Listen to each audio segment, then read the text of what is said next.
Dobar dan, spoštovana publika in dobrodošli v Ljubljani na Ljubljanskem gradu na 14. Ljubljana Forumu.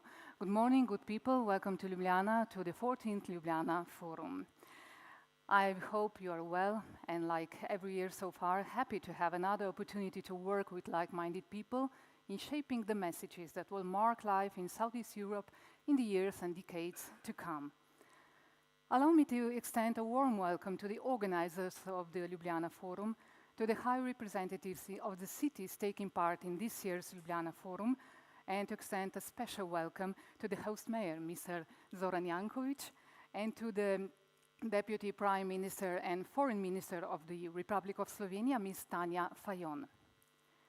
Ljubljana Forum was inspired by the desire to make Ljubljana a bridge between knowledge, experience, and needs of cities in the Southeast Europe region.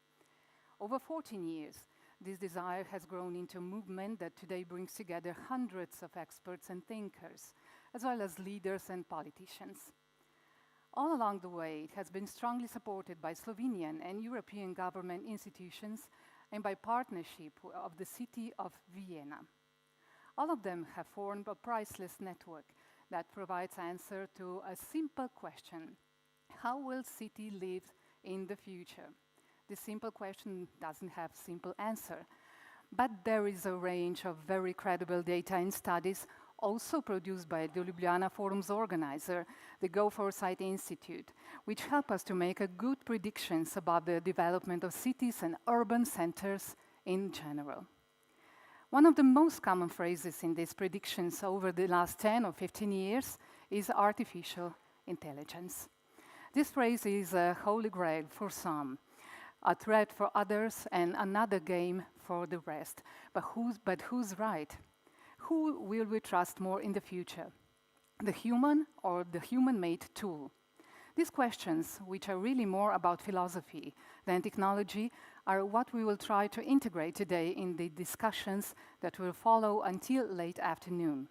However, even more in these discussions will follow what is in the core of the Ljubljana Forum: the confrontation between theory and practice in all the key areas of urban development: space management, public service management, a safe living environment, and above all, the protection of humanity in relation to development.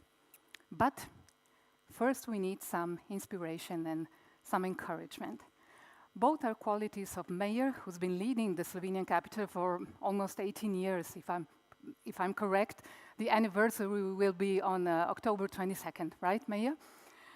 This is a long period during which Ljubljana has undergone great changes and transformed itself into a vibrant, green and prosperous European capital. Mr. Jankovic, the floor is yours.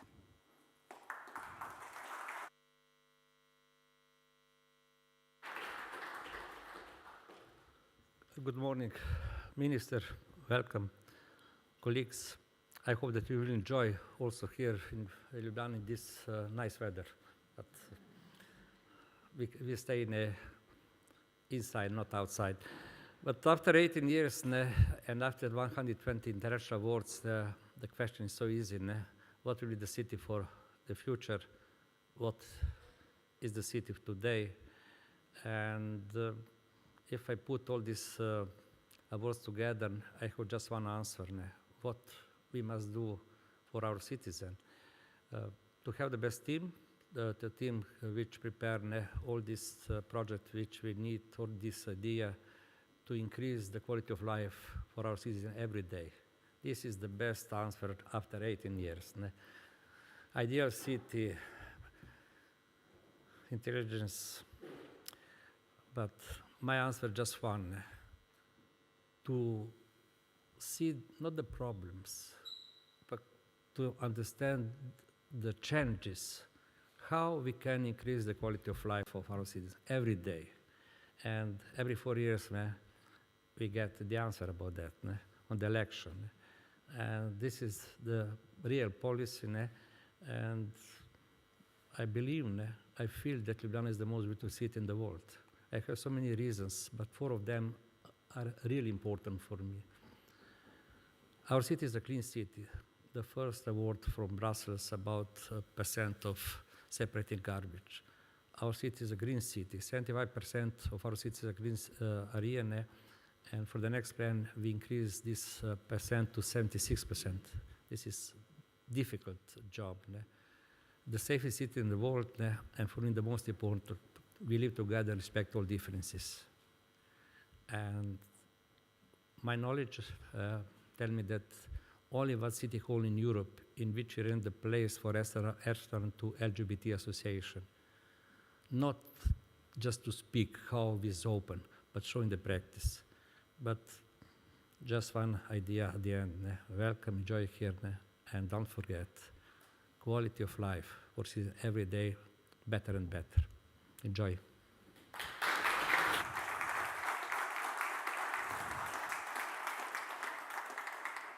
Hvala lepa, gospod župan. Thank you, Mr. Mayor. The European Investment Bank has been a partner of the Ljubljana Forum since the very beginning. This important relationship demonstrates the responsibility of the European Investment Bank on the one hand and the relevance of the Ljubljana Forum on the other. I now invite Dr. Simon Savšek, head of EIB in Slovenia, to the floor.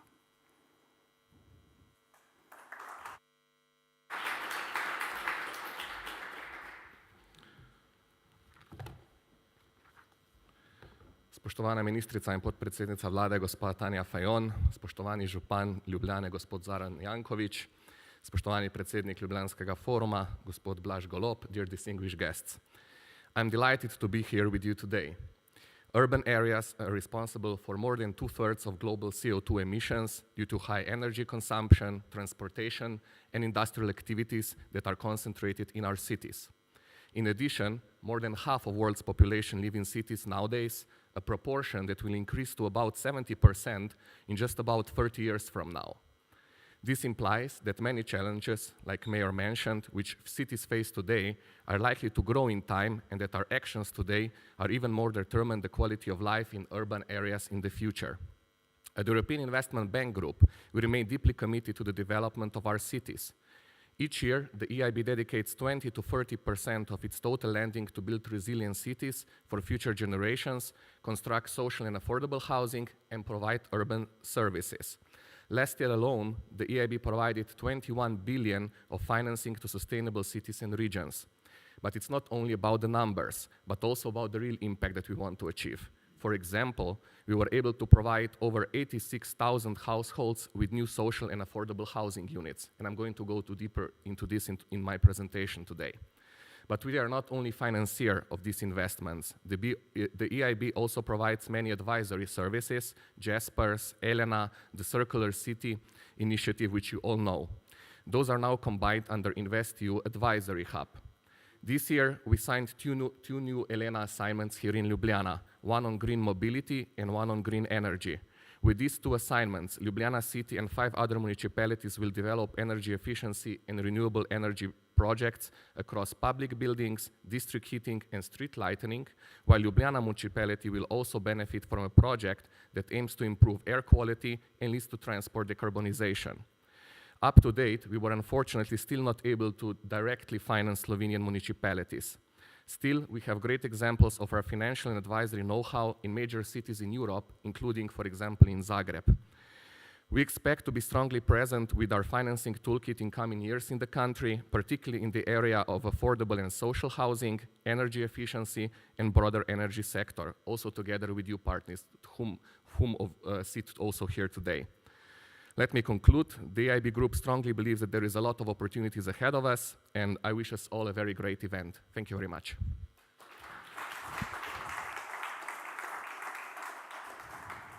Thank you, Mr. Savšek.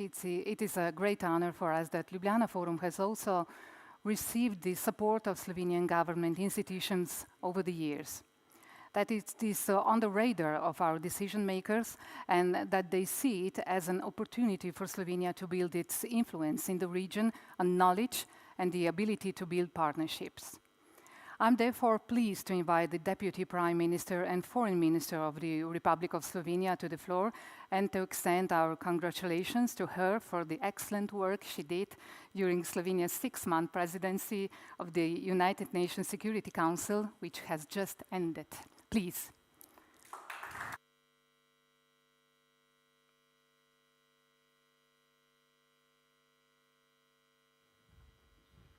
Hvala lepa. Dobro jutro, lepo pozdravljeni, spoštovani župan, predsednik Ljubljanskega foruma in Evropske investicijske banke. Good morning, everyone. Welcome to Ljubljana at the 4th edition of Ljubljana Forum. First of all, I will just pick up what Mayor said. It's all about the quality of life. And I'm happy to be in this vibrant city of Ljubljana. And as you just heard, 2 days ago, I really came back from New York and Washington after successfully concluding the presidency of Security Council of United Nations. And I will make some connections here because all is about the quality of life of our citizens. And when we speak about green city, when we speak about clean water, clean air, resilience, all that is about very global goals. On last Sunday, we were adopting in General Assembly of United Nations a Pact for the Future.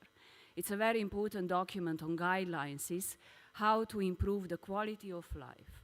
One thing is peace and security, as we live in a very polarized and time of the highest number of armed conflicts in the world, that next to peace and security, what our people require is also simply the quality of life with sustainable development, with the access to clean water, with the climate change, environment, simply values that we all want to share. And this document actually is focusing a lot not only on peace and security, but what is the title of today's conference? Artificial intelligence, how to use science, technology, innovation, everything that Slovenia is specifically some country that I often like to say we are very proud on what we have achieved in this country. With our small, middle-sized companies that are having a lot of innovation, we like to promote Center of Artificial Intelligence that works in Ljubljana under the auspices of UNESCO. We like to promote water diplomacy, climate diplomacy, how to manage water resources, that means also conflict preventions. And I'm very pleased to see, and we are also as a Ministry for Foreign and European Affairs promoting, that next year Slovenia will join European Space Agency and also become a member of CERN. So we are really working hard on science, innovation, development, and how to integrate artificial intelligence in a good way in our lives. Of course, there is also a fear if artificial intelligence is used wrongly, and that is often a discussion we have in multilateral meetings. But as a ministry, we are dealing a lot with artificial intelligence. We are organizing national conferences. One will be in the mid of October, again in Slovenia, because it comes to the simple, I would say, advantage that we have, but at the same time a challenge, and we have to know all the risks with it. So I would just like to encourage you to have a very good, successful debate today with exchange of many good ideas, good practices from different cities. At the end, it comes from big global to, basically it comes from local, regional, national to global space where we all want to achieve the same. And this is the quality of life of our citizens. The time we are living in, it's absolutely not a very optimistic one. And for that reason, I think we need every resource that we have to promote good ideas, good exchange of thoughts, and if artificial intelligence can be one of the tools to be well used, I would very much encourage us to understand it good and integrate in our policies.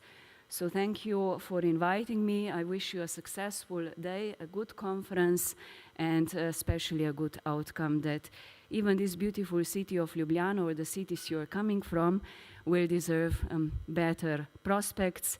And of course, youth. Next generation is youth, and we have to focus on young people, because cities and our states are belonging to next generation, and these are young people. Thank you.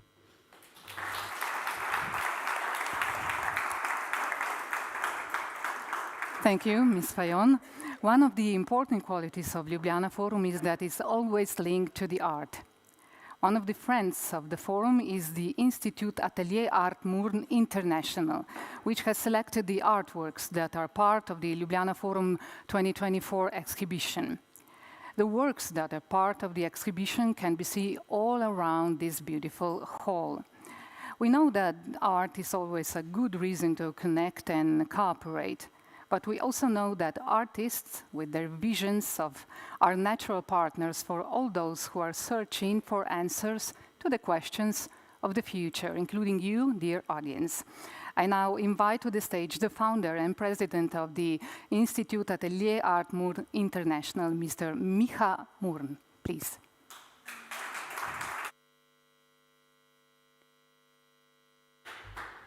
Good morning. Dear Mayor, Foreign Minister, Blaž, esteemed guests. So I'm very happy that now on 14th edition of Ljubljana Forum, we are now present here for the 7th time, and we are always presenting artists, international artists from our Salvador club.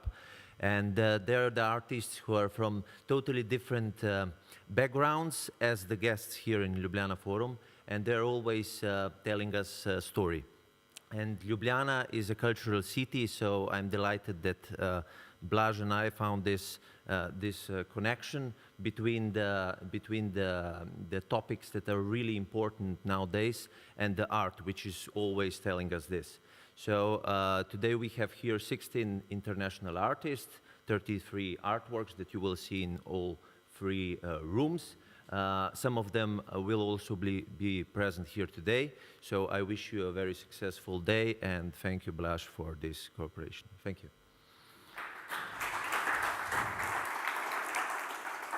And thank you, Mr. Murn. Ljubljana Forum is, as I mentioned today, a precious network of knowledge, people and solutions.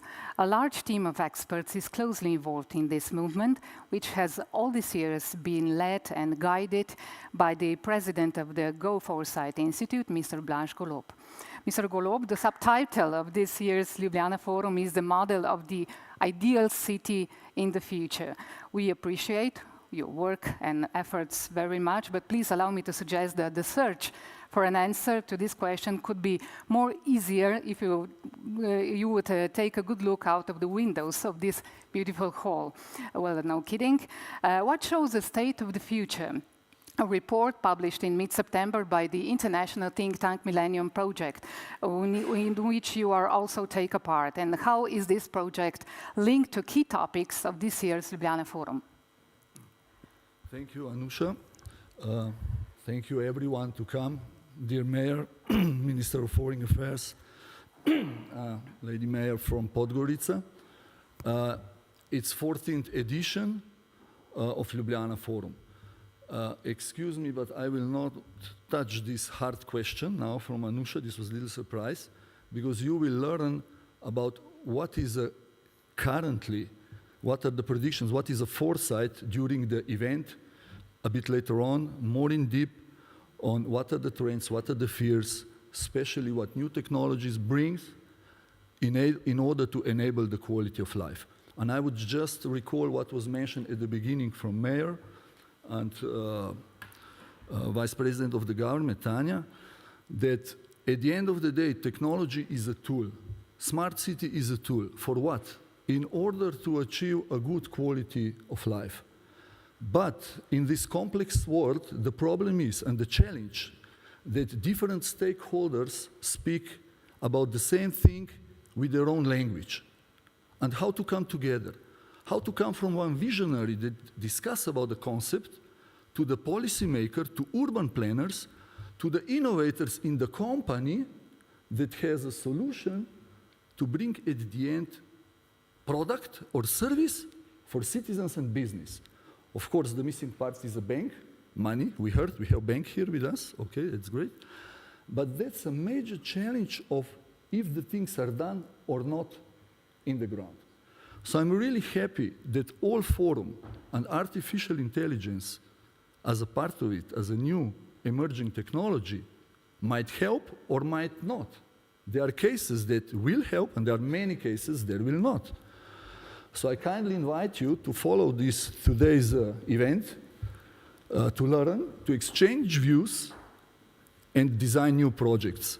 Because this is, at the end of the day, from the very complex concepts to narrow it down to the very concrete projects. So I'm really happy that you trust us to bring together all of you to navigate cities, to show the examples from the city of Vienna, from many different cities, from all of you. And for me, it's another learning adventure today. So I will listen and learn. And invite all of you to do the same. So thank you very much, and looking forward for the 14th edition of Ljubljana Forum. Thank you.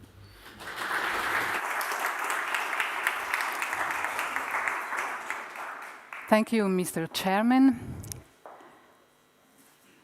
And goodbye to our dear guests, Mr. Mayor and Foreign Minister of the Republic of Slovenia. As I mentioned before, the Austrian capital has been a Ljubljana Forum partner city for many years. However, Vienna has a special relationship with Ljubljana and Ljubljana with Vienna, which is seen on many levels and in many projects. By the way, those of you who are often in Ljubljana have certainly not missed the monumental construction at one of the city's largest crossroads.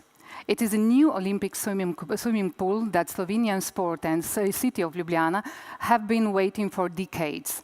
The architectural design of this building was created in Vienna in the office of the architect Peter Lorenz.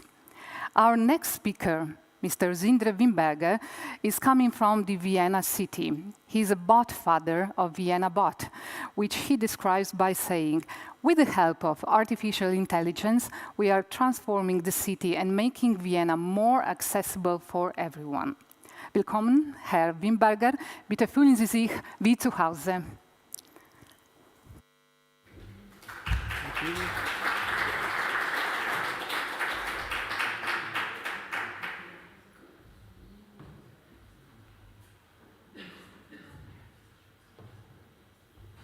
So,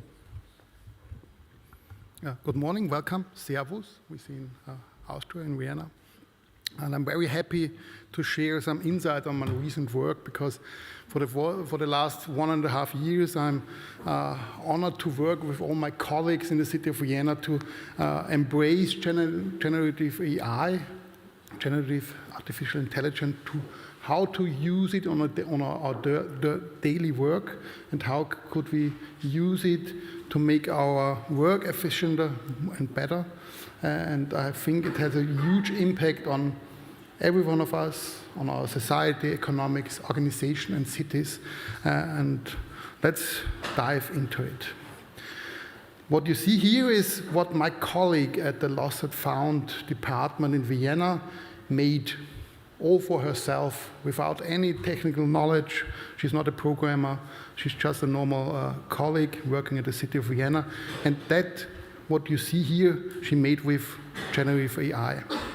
In the past, they were like making photos of all the lost items, and then they were categorizing them, humans were categorizing them and put it into the system. And she had the idea, the inspiration, why couldn't I use Gen AI to optimize, to automate this task? So she wrote a prompt in natural language to extract all the information from the picture, and got an answer in a machine-readable format like JSON. It's not that important, but she made it all by herself. So from the idea she had, with the help of Gen AI, she was able to make innovation. And that's the big impact Gen AI has on us all. Then she got to the IT department and said, oh, I have the POC already. I made it possible. Can you help me scale it, put it in production? So that's what we call the kit effect. That's what I'm coming later to. And I give you some other examples of what you're able to do with the help of generative AI. So one of the most interesting and fascinating things about generative AI is, for the first time in human history, we are able to almost access unlimited, have unlimited access to knowledge and data. So it's possible to have a huge amount of data analyzed in one prompt, in one question. Here you see a chart of some large language model, ChatGPT and Google Gemini from Google, the large language model. And it shows you, we started somewhere for 2 years with 7 pages you could analyze at once. And now we have, today we are about 70 books you can put in one question and analyze and find similarities in there. And then we have beta versions with 10 million, and that is tokens, which is the smallest unit of large language models. There's some, and what's about 10 million tokens? Why is it so important? Because 10 million tokens is about 700 books you could like give an answer to in one question, and then to think about it, that's more than an average human are speaking in 1 year.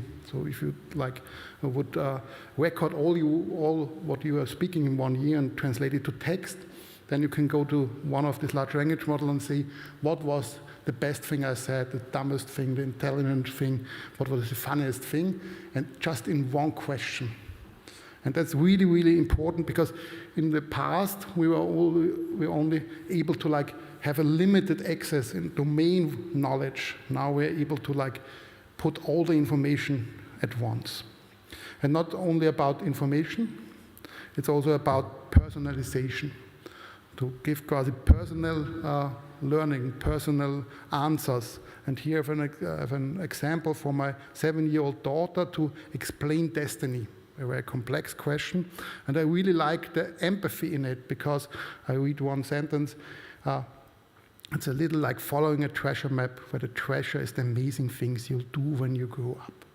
So it's possible to make personal individualization knowledge and knowledge transfer. And I have some other examples here. You can say something like, make this text easy understandable, or make it super easy to understandable. You can make it for an age, like my 7-year-old daughter. You can make it for 12-year-olds, for 70-year-olds. You have also this historical context. If you take it for 70-year-olds, you make it for cultural groups. A very, very complicated topic. Explain it for me in a Star Trek, Star Wars universe, then it's easier for me easier accessible for me. You can make it on an educational level for primary school, for high school. You can also, and that's really, really fascinating, overcome language barriers, like talking with a lawyer, talking with a doctor on eye level. That's possible with the help of Gen AI. And I'll give you an example for what you can use it for in the city environment. And today, with the ChatGPT app, the free version, if I get a legal letter from the city of Vienna, you can make a photo with the app and say to ChatGPT, please translate this to super easy understandable language that I can understand what's the legal letter in it. I can translate it to any language I want it to, and then I get the answer, and then can I go back and say, here's my answer, please write a legal letter in German for the city of Vienna and answer it. So it really, really overcomes the language barriers, which is really, really fascinating. And it's not about text only, it's about video, audio, images. So all these large language models are able today, they're seeing, they're hearing, they're speaking. It's multimodal already. And I have an example here. You can analyze every video in real time if you want to with these large language models. I have here a soccer video. So this was given to ChatGPT Vision, and it just make the commentary for herself. So it's just the only information it was given was that it is messy on the ball. Like a magician on the field, dodging 1, 2, 3, unstoppable. Look at him go. The crowd is roaring. Can you believe this? He's taken on the whole defense. He's a one-man show, ladies and gentlemen. He shoots. Goal! Messi, Messi, Messi! Unbelievable. What a... Yeah. That's what the Gen AI did for herself. It just gave you the video and say, analyze it, make a live sports commentary on it. And this is Messi, which is in charge of the ball. And that was quite in real time created from Gen AI. And it's not only about the sports videos, you can make it with traffic videos and stuff. It's a huge also privacy issue. But still a real interesting use case also for cities. And it's not only about vision, it's also about, if you think about the internet was the revolution in the distribution of information. Everybody was able to put something on the internet, everybody could read it. Now we have Gen AI, which is the revolution in production of content. Everybody's able, with an idea, with a vision, to create it by themselves. You don't have to have the skills for it. You just, GenAI is your tool. And I give you an example. You just imagine something, draw it, and it will program what you think about. Here is an example. I draw a calculator, and then I use the Vision API from ChatGPT and the program skills to, in real time, almost real time, program and calculator. So you don't need these programming skills anymore. You are able to just envision something and it will become reality. And all this together, all these examples, comes down to one, from my perspective, it's all about, I call it the superpower AI. Everybody of you, every human is able, with the help of AI as an assistant, to achieve, to produce, to create unbelievable things. Not possible before, just for themselves. It's about self-empowerment. Everybody's able, with the help of AI, to make him just by themselves. They don't need the skills anymore. AI will enable them to do it. And if you think about an organizational level, then AI has the potential to transform smart cities into innovation cities, because every employee of your organization is able to be an innovator. It's able at the lowest level to be an innovation organization, and also it's able to digitize yourself. This old digitization gap you have, I'm able to optimize my personal process and my personal work for my personal daily work to be more efficient and more effective. And I show you an example how we in the city of Vienna embrace this generative AI, how we introduce it in our city, in our organization. And we started almost a year, in August 2023, we released our AI Compass, it's called. It's for the employees of the city of Vienna, and it says that everybody is allowed to use generative AI in the daily work under some conditions. The most important part is you take responsibility. As a human, you use GenAI, and you have to verify and control what the GenAI produces, answers.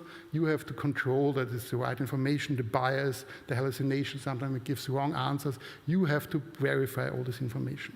And the second really important condition is it's all cloud applications. And most of them are also free versions, and if you have a free cloud version, then it's often that you pay with your data for the training data and stuff like this. So it's strictly prohibited to use personal data and internal data in these large language models, in this data, in these cloud applications. And because we believe in trust to the people, pass to the people of Vienna, we have this obligation that you have to be transparent when you use GenAI. So if you use GenAI to generate content like images and stuff like this, then you have to use this sentence at the end of your presentation, I have it at the beginning of the presentation, to establish trust. And out of this, me and my colleagues said, if we allow everybody in the city of Vienna, all our colleagues, to use GenAI, we have to learn together. It doesn't make sense that everybody learns for themselves. We want to share our knowledge, and so we established an exchange inspiration training format for who working with AI in practice, and we have 3 formats, 3 pillars. We have an introduction once a month with a very basic technical introduction. We give a lot of inspiration because it's important that you get inspiration for your daily work. How can I use it in my daily work? That's where we want to come with the GenAI. And we talk about the challenges, copyright, bias, the hallucination and stuff like this, and give some sensibilization for how to use GenAI. It's once a month, it's all online courses, you can just join. And we have the second pillar, it's stuff like, it's so fast evolving, the GenAI and the AI development, that it's really hard to keep an overview. So we try to give once a month an overview, what is happening, what is the new tools that are coming up, what's the new developments in the AI sector, to give you some help to keep overview. And we have our prompt together. As the name says, it's a hands-on format. We really learn together, we fail together, we're getting smarter out of it. Everybody can come with an idea, come with a problem. How can we solve it with GenAI? Can someone help me with the prompt, with the question, to give the right question? So we're working together on this format. It's twice a month, and all the colleagues, it's very, very intense, but also very, very helpful. And all this comes to one very special situation for organizations. Because what does it mean if you have an AI assistant? You now, and every one of you and every one of my colleagues with the AI as assistant will become our leaders. What are two very important things about leaders? Leaders have to ask the right questions for the assistant, for the employees. And that's the prompting, that's the question to the ChatGPT, to the generative AI, and you have to verify if the information is correct. You have to be, your assistant could lie to you, so you have to verify this information. So with this powerful technology of GenAI, as shown before, you have to take responsibility. With great power, you have to take responsibility because you are responsible for what you do with GenAI. It's about humans verifying the information, humans verifying the base and working against it. And that's why I want you to be curious about GenAI, because it can give all your colleagues, yourself, a superpower of AI, and you should think about how you can introduce it in your organization, in your city, and how to become from a smart city to an innovative city. And that was just my input. If you want to, you can follow me on LinkedIn for more AI inspiration for smart cities, for innovation cities. Thank you very much.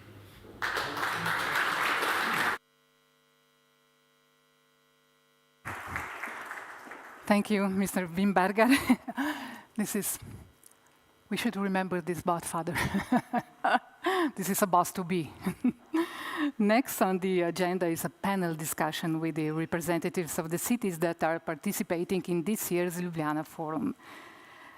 The representatives will be guided through the discussion by our dear colleague, Mr. Jan Kühne, an excellent and highly skilled expert in the field of innovation management and strategy development. Mr. Kühne, the mic is yours.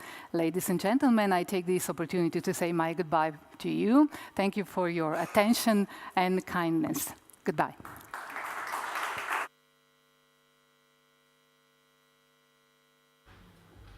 So that's a challenge, from the Godfather to the next. So what do we do with the challenges ahead, and how do we get these challenges onto the ground into real projects which increase the quality of life to the people? That's the challenge we have. So we've got technical sort of approaches, we've got good concepts, and we've got the challenges of life of the people. So that's what we're going to build, the bridge between that. And I just want to start with the World Economic Risk Report. Every year there is a risk report released by the World Economic Forum, and we've got for the next 2 years 2 big challenges. And number 1 is mis- and disinformation, and number 2 is extreme weather events. So, when we talk about AI, large language models and knowledge, we have to look for what knowledge sources are trustworthy, what knowledge sources do we use to fight the climate change, and how do we rely on politics who really serve to the people with that, on this combination. This is the challenge we are facing. So thank you for your insight of the Godfather. And now I'm looking into this panel where we are getting practitioners on the ground, and I will call out each of you to come to the stage, and then I will ask you some questions. And the questions, of course, will be combined with, okay, what challenges do we have in cities? How do we fight them with the digital tools we have there?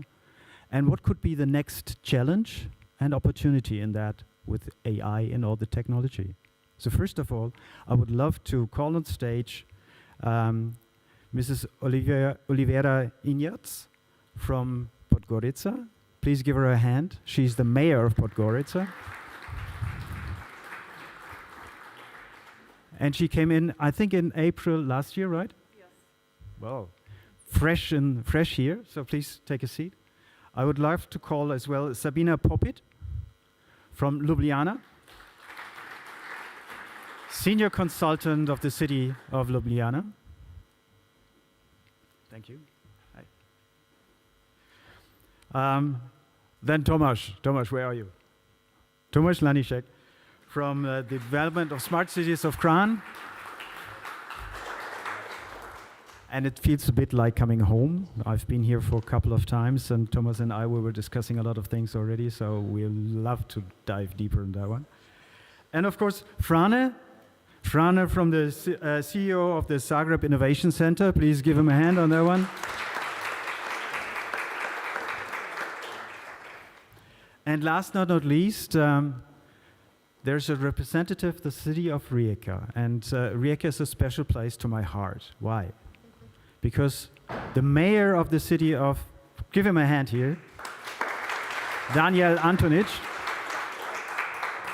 Right, so why is it deep to my heart? Because the mayor of the city of Rijeka, Marko Filipovic, he's one of the very rare mayors, and I have to disclose that now.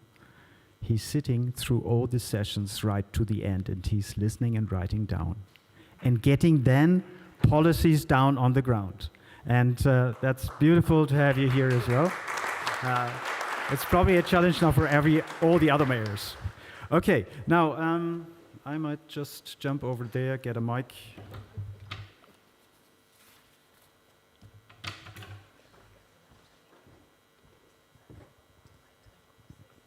Is that on? Yes, it is. Perfect. So Tomasz, I would start with you. I know the city of Kran is probably the second most beautiful city in the world. So the first one is, of course, Ljubljana. We all know that. And Kran is really on the front head of digital innovation. I know that, and I know Zagreb is pretty close, or maybe a hub, whatever. So what 3 projects, Tomasz, are you following up at the moment on a digital layer for the solutions for the future of the cities? Could you give us 3 examples? And by the way, each speaker got 3 minutes for that. Okay, Tomasz. Thank you very much for the question. Thank you very much also for listening to us. So yeah, the Kran, okay, is the 3rd biggest city in Slovenia. That's the fact. So all the rest is just the impression of the time. But on the digital level, yes, Kran is very much advanced, thanks to the great team that we have, thanks to the mayor that had a vision already 5 years ago, and he wanted to tap into this digital area because we know that the data is the new oil, as we say, despite the fact that it's really challenging nowadays to get this data from our vendors because the big brother effect is there, right? So we know now that city management or the mayors can actually be in charge of the wheel. So what data are coming in, and we can start with the buses, whether they are on time or not, how many passengers are there or not.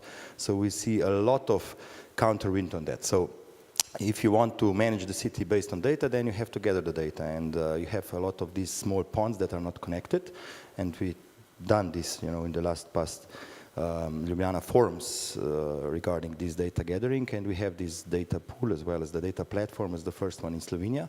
But when you have the data, you need to do the number crunching. We then went through that too.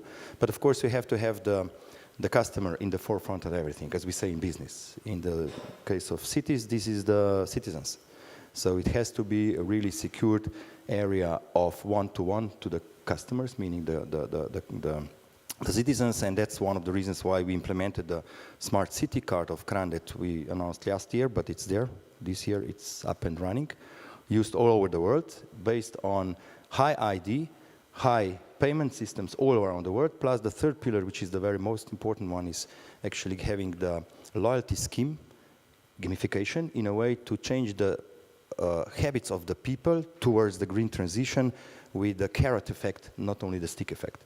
So we done that, and then just for the 4, if you ask me for the 3rd thing, is of course the sensoring, all together, and this is also one of the reasons why probably European Commission this week announced us as the data spaces for smart cities and communities, where we were granted 3 million euros, actually 1.5 million euros on that as one of the 2 consortiums. And this is one of the reasons why we need to have these things done till the end in order to really do things what we want to achieve, and it's something that we are in the connection of the European mission cities, which is actually Ljubljana and Velenje together with us from Slovenia, and it's very good to have Zagreb as well as Podgorica here as the mission cities, because together we can do a lot of things.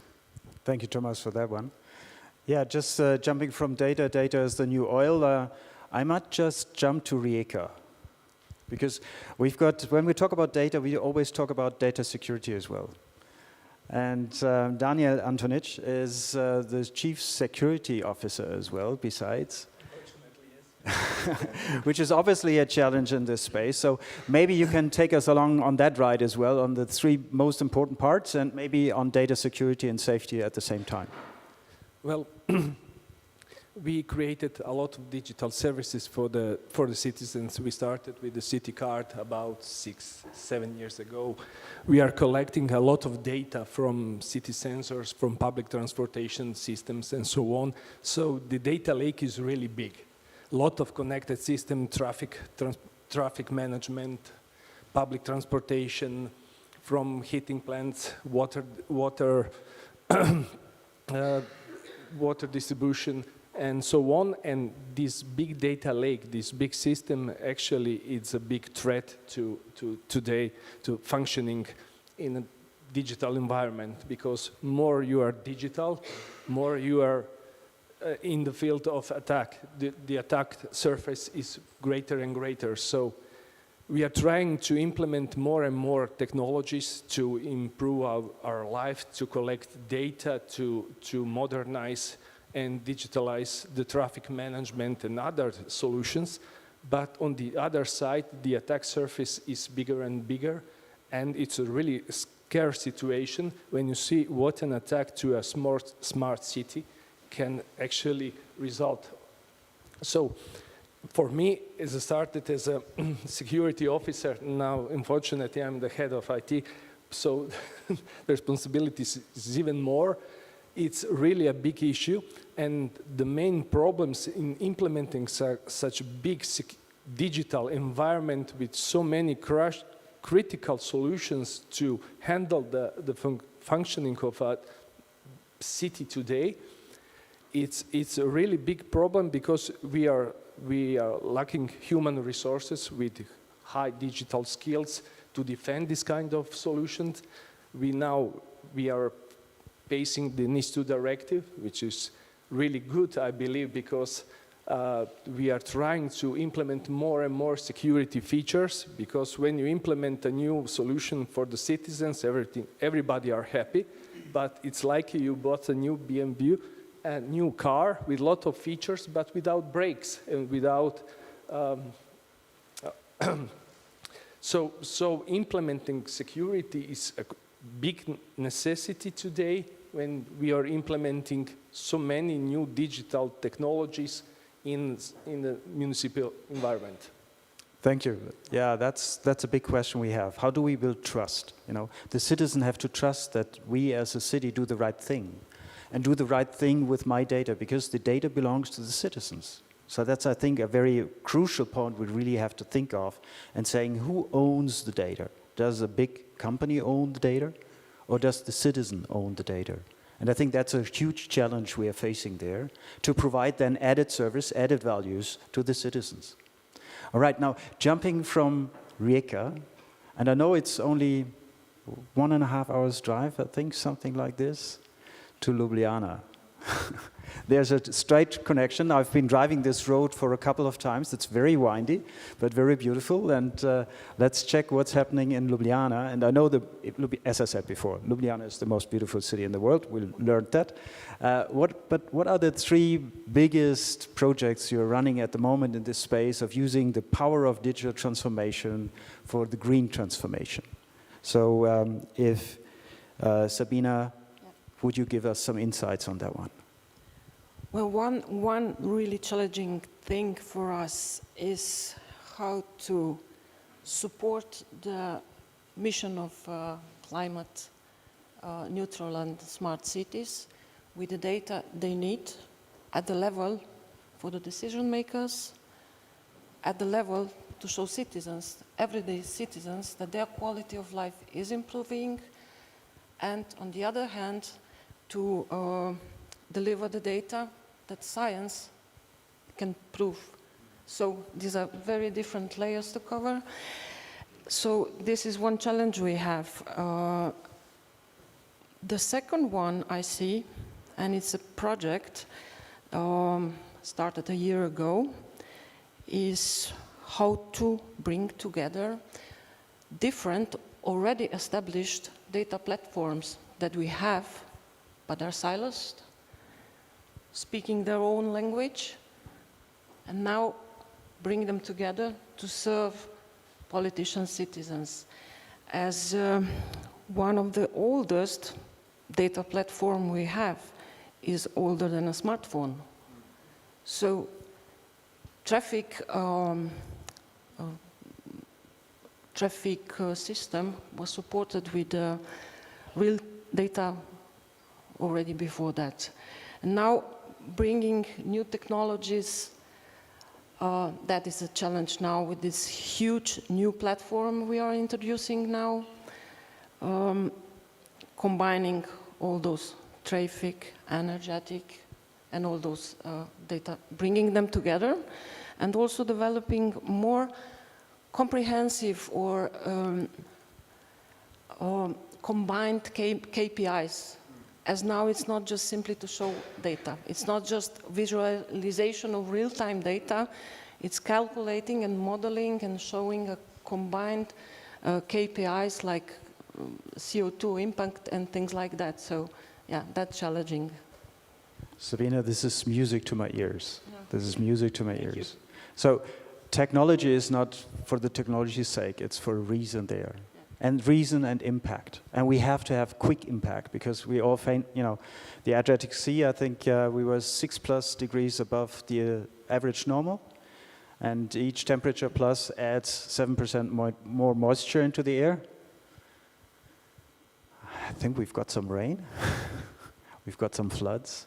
And we've got some heavy impact, and we really have to get moving on that one. And getting legacy systems into the infrastructure, in the digital public infrastructure, is a huge challenge. Thank you, Sabine, for that insight. So, Frane, I jumped to Zagreb, if that's okay. And I know that you've got a big project running. It's a smart city project. It's up there for a tender. I think it's around 150 million, something around that.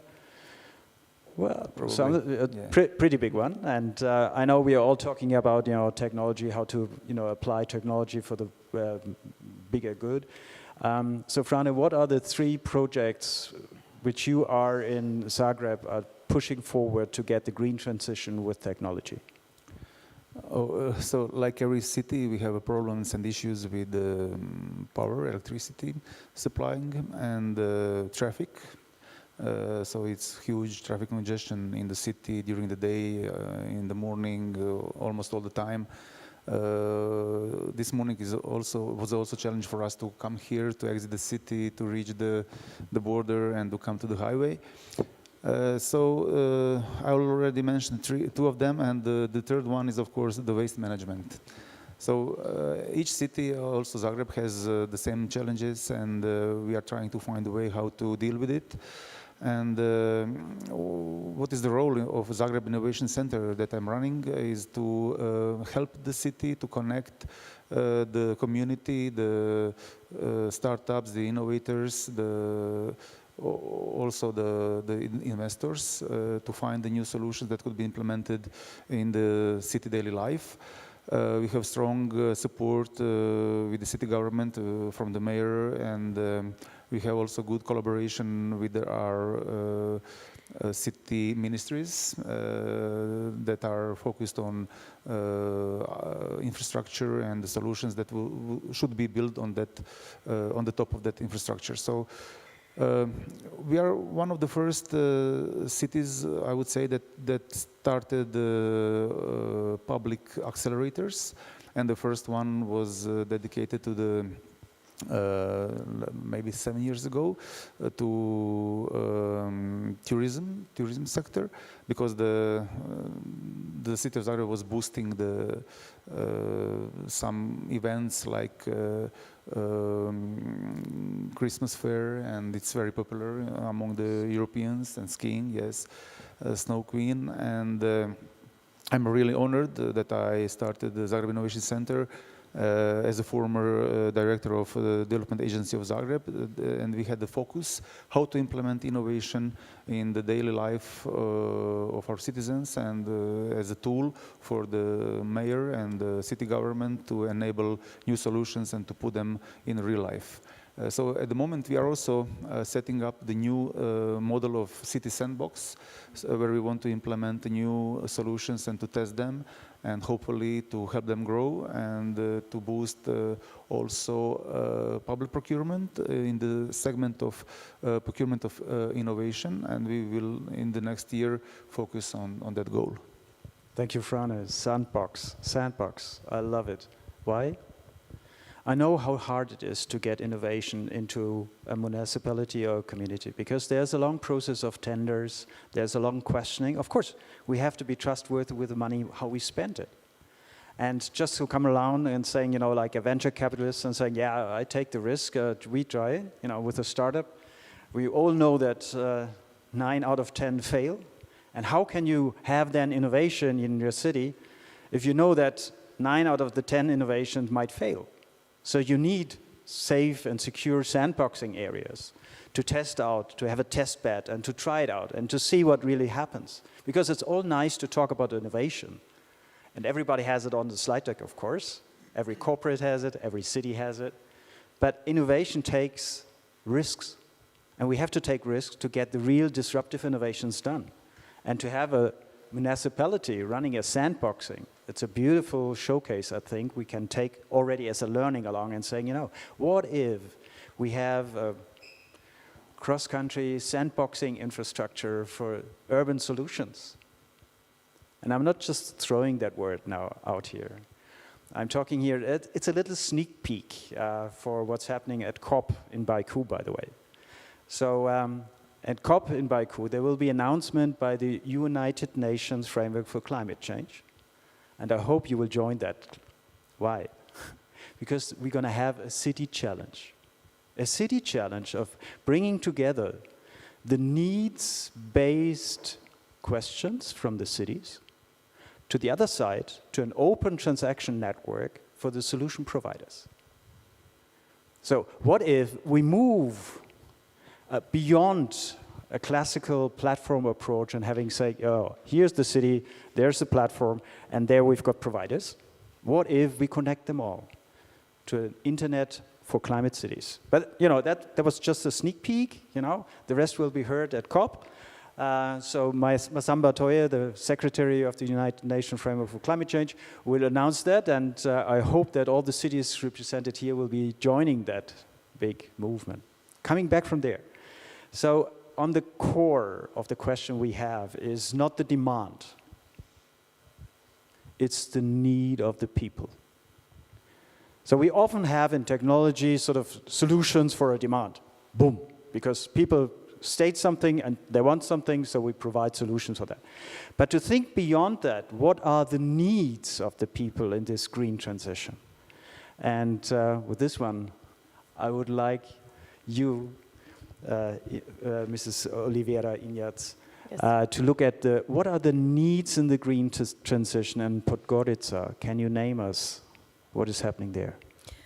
Thank you, sir. It's a great honor to be here and, you know, to address this issue. You know, I was appointed almost a year and a half ago, and first of all, the smart city concept at that moment was, you know, just part of the documents, not so much implemented. So we conducted a serious analysis which shows what are the needs of our citizens and, of course, of the administration. So first step was to establish a few e-services, e-platforms, like administrative assistant based on artificial intelligence, and people find it as very useful because they can can exchange their questions, you know, saving the time and not spending the time in trying to find solutions for the problems in administration. They are receiving we started actually 3 months ago, now it's testing, but I must be proud because it's something, you know, very innovative in our concept of the city. So that's one thing. Another thing, we implemented other e-services like senior card.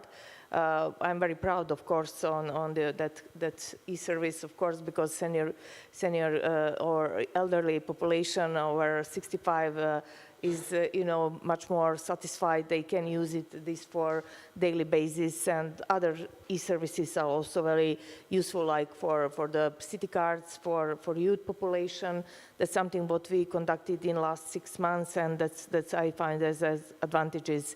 Another things are related to the traffic management. Last week we started with new smart traffic concept, and of course there is the plan to test it for next 6 months to see how much we can improve it in relation to the green agenda, maybe to you know, to put green you know, green concept in as you mentioned, in traffic to solve the problems with electricity. Of course the main challenge is the infrastructure. And that's why we can use, we should start with the smallest one, the concept and the platforms which are used, digital platforms, which use much less needs for infrastructure, you know. I don't know how to explain, but normally you need better infrastructure, roads, you know, urban mobility, and so on and so forth, that you can use something what is more you know, more something demanding, something more demanding. So sometimes, you know, it takes time, but we started with this, and I mentioned a few things which I'm proud with. So some other things which are part of our strategic plan, we are building the next one till 2030, definitely will include something related to the neutral city concept and the climate changes. So there is a lot of plans, but for the very beginning, I'm happy that we started with something new and something innovative, and of course useful for our citizens and their needs. Thank you very much for that one. Yeah, we have to start small and to think big. We have to try out and learn. So that was my key learning as being an innovation architect for a long time, is you've got these big visions which are really compelling, and at the same time you have to start somewhere. And if you go for the big one right from the beginning, it's sometimes pretty hard to get it done. And you have to have the proof on the cake, you know. You have to have it on the table, so it's tangible to the people. So, Tomasz, from your perspective, what would be the next really tangible thing for the citizens of Gran they can touch and feel in the next few months on this green transition, on digital work?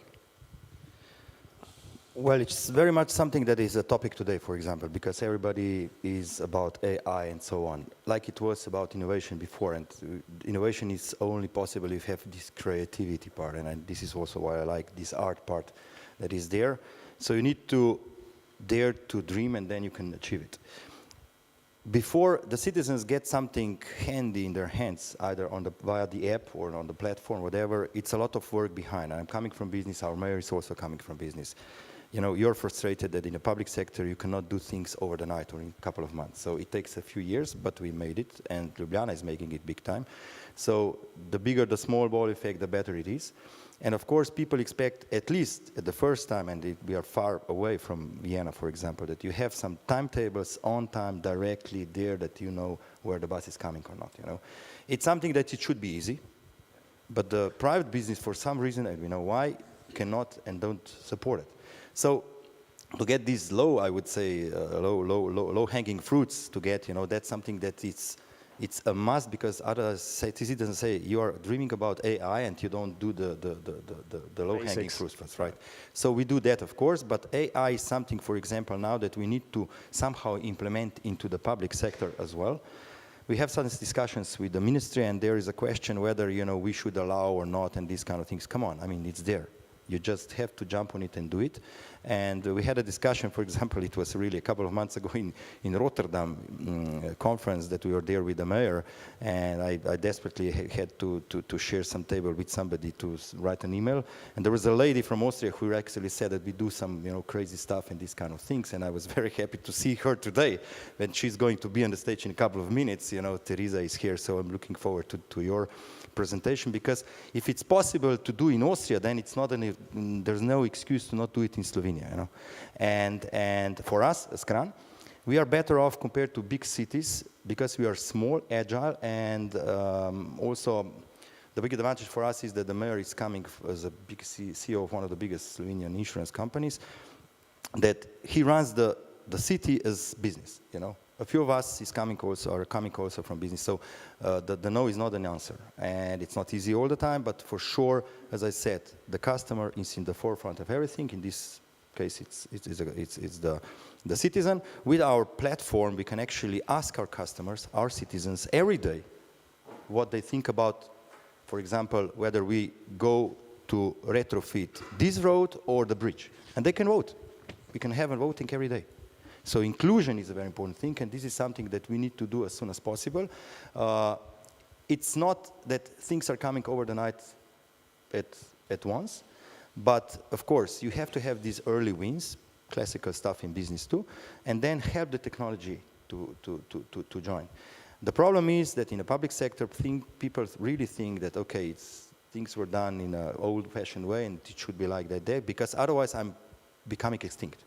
And the biggest problem in this thing is, beside the trust, is the fear of losing your job or something like that. So I like the idea what Vienna presented today. So you have this onboarding stuff, you know, that you prove people that the fear is not really there, but you have to jump on these technologies as soon as possible. And it's not the technology per se. It should be technology helping us to what is the logic of the smart cities, to live as good as today or even better, but with less resources. That's the whole idea. If you say to the people, hey, you have to get rid of the car and these kind of things, so be less well off, believe me, they will be against you. And our mayor said 1 car per household by 2030. That's a dangerous statement. I mean, that means 8,000 cars too many by 2030. If you don't do the backup scenario of public transport, car sharing, all kind of sharing stuff, you're going to lose the battle. And this is, for us, like all the cities except Rijeka, but you are one of the most vibrant cities anyway in this region, we have only 6 more years. All the rest still have 20. But it's going to be a lot of support by European Union with a lot of money, and we just need to have those projects prepared because they're going to be financed too, like with the European Investment Bank. We finished one project yesterday. We got 2 million euros from European Investment Bank. The idea is to have the 20-fold more projects done. We finished with 35 times, so 70 million. But the most beautiful stuff, and I'm finished there, we had the possibility to employ 2 people for 2 years on a limited time, and they were just great. Those 2 ladies now have the employment for the indefinite time, and they are running 2 most important projects. We got the talent out of this kind of projects for the years to come, and this is something that is the value added of those kind of things. So, thank you for that too. Yeah, perfect example of saying, is AI taking away jobs, or maybe does it provide jobs? How do we play that game and, you know, develop that? The human in the loop is the incredible creative part, which does take on the responsibility, and at the same time using the immense power, and we just heard individual knowledge at your fingertip, to use all this power which is behind that to get our work done, and at the same time create interesting, useful, meaningful jobs beyond. I'm a boomer. Maybe some others in this room are as well boomers. How do we get the generation Y and Z? How do we get them engaged? How do we get them really being talents in our cities to serve for the community? How do we do that? And how do we include them? And how to see them grow and thrive? not just moving away to some other big cities and drawn in. I know that Vienna has some sort of a magnetic attitude to talents, as some other big cities do too. But how do we, combine this power of knowledge for the next future? So, what do you do in Rijeka for that one? How do you retain your talents in your city for the greater good?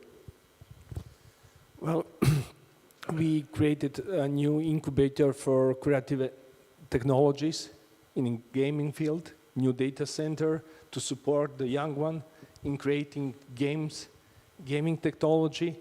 So we must provide new generation possibilities to learn, to jump in the new technologies, in new fields, and to create solutions that can be affordable to the city. It can be a new solution for the municipality.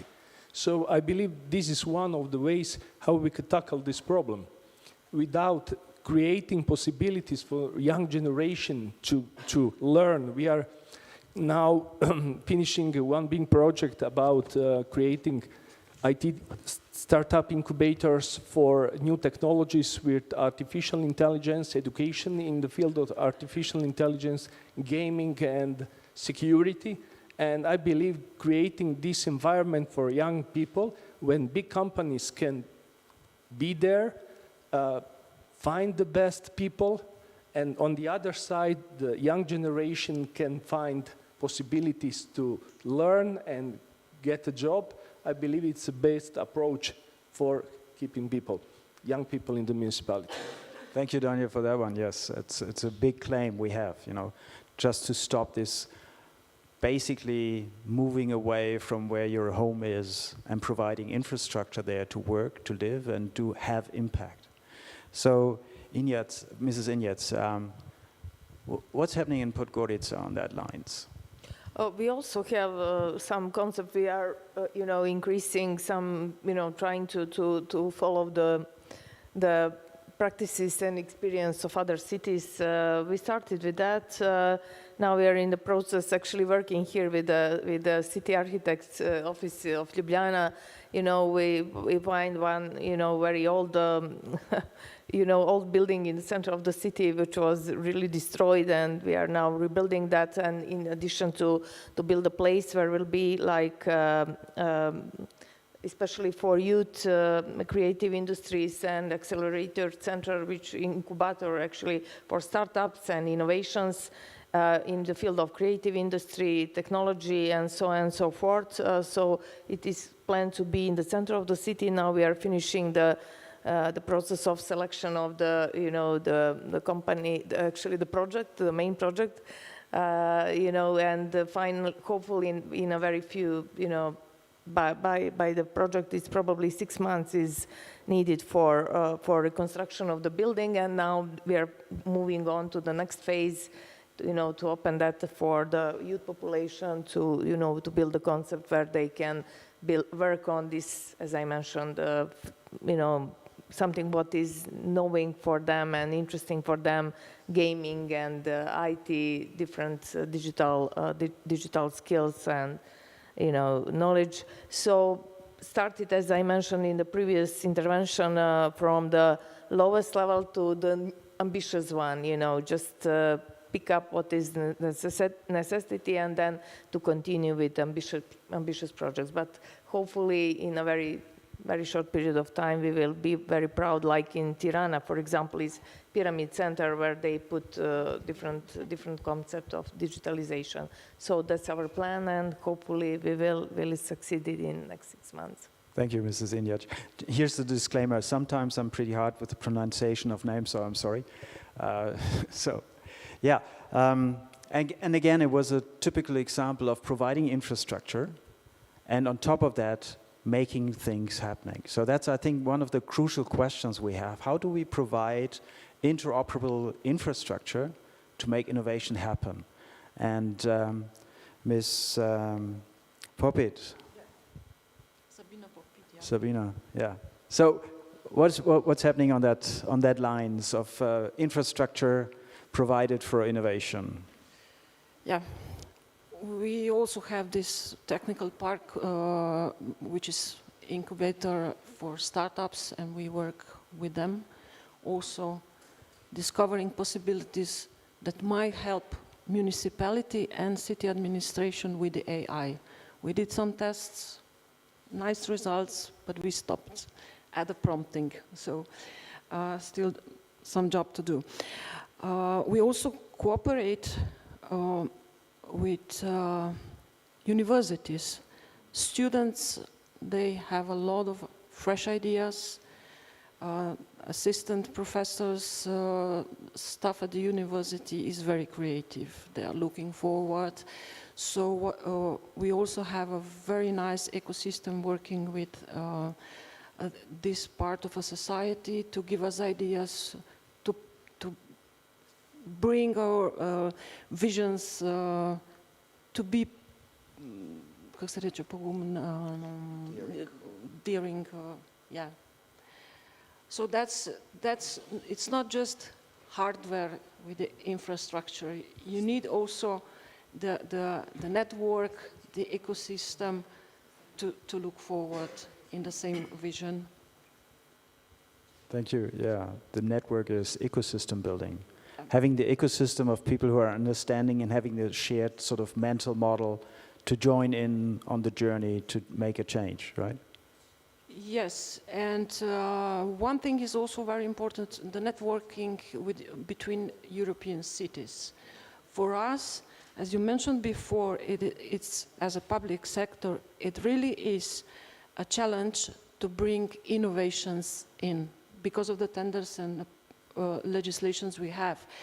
What we were used to do in Ljubljana was overcoming that challenge through European-funded projects. So where we were able to cover the piloting and also demonstrations, so most of the innovative practice were brought to Ljubljana through that mechanism, through Horizon, before that FP7, 6, now Digital Europe. So that's how we make it now, yeah. Thank you very much. Yeah, European Union is a very important part on that one. I think it gives us all a beautiful base to work together, come together, collaborate, and to tackle the biggest challenges we have together, not in silos, but together. And I think that's the most important part. And so, Fran, a last question to you. When you look from your perspective, being so long in this ecosystem of innovation, what would be your dream of collaboration? Well, it's a very hard question to answer. Definitely the ideal system would be how to integrate R&D institutions, how to integrate public procurement to support the innovation, and how to make business of it, and how to expand that business on the global level. So that would be I would say, the challenge for me in my next period of professional life, how to enable that. It's not easy, there are lots of challenges, but we are doing step by step. And I would also like to answer the question you asked earlier, how to motivate the younger generations. I would say by our example. So we need to act in the positive way and to be the example for the new generations. And also the main thing and the main tool is mentoring. I would also like to thank my two mentors here, Zoran Aralica and Blaž, that had a very huge impact on my professional life. And this is one of the first time that we are sitting here together. But I was inspired by Zoran to come here on the first Ljubljana Forum, and since then I'm almost every year as a mayor of the Rijeka here. So I'm really thankful for this opportunity. I'm not texting all the time. I'm writing the memo here, you know, because I have really many inspirations from Ljubljana Forum. What a beautiful word at the end of this panel. And I think this is the call for everybody here. The call for everybody to collaborate, the call for everybody to meet, and especially meet the people you don't know yet. Meet the knowledge which you haven't tapped into it yet. And I think it's a beautiful possibility we have here as a family of the Ljubljana Forum coming together, exchange knowledge, and learn from each other. So thank you very much for you being on this panel. Thank you for Blush for having us here. Thank you for all the insights, and please use all the possibilities and opportunities to catch up with the people here in the room, to find new ways to collaborate, to make things happen. Thank you very much for that one. Give a big hand of applause.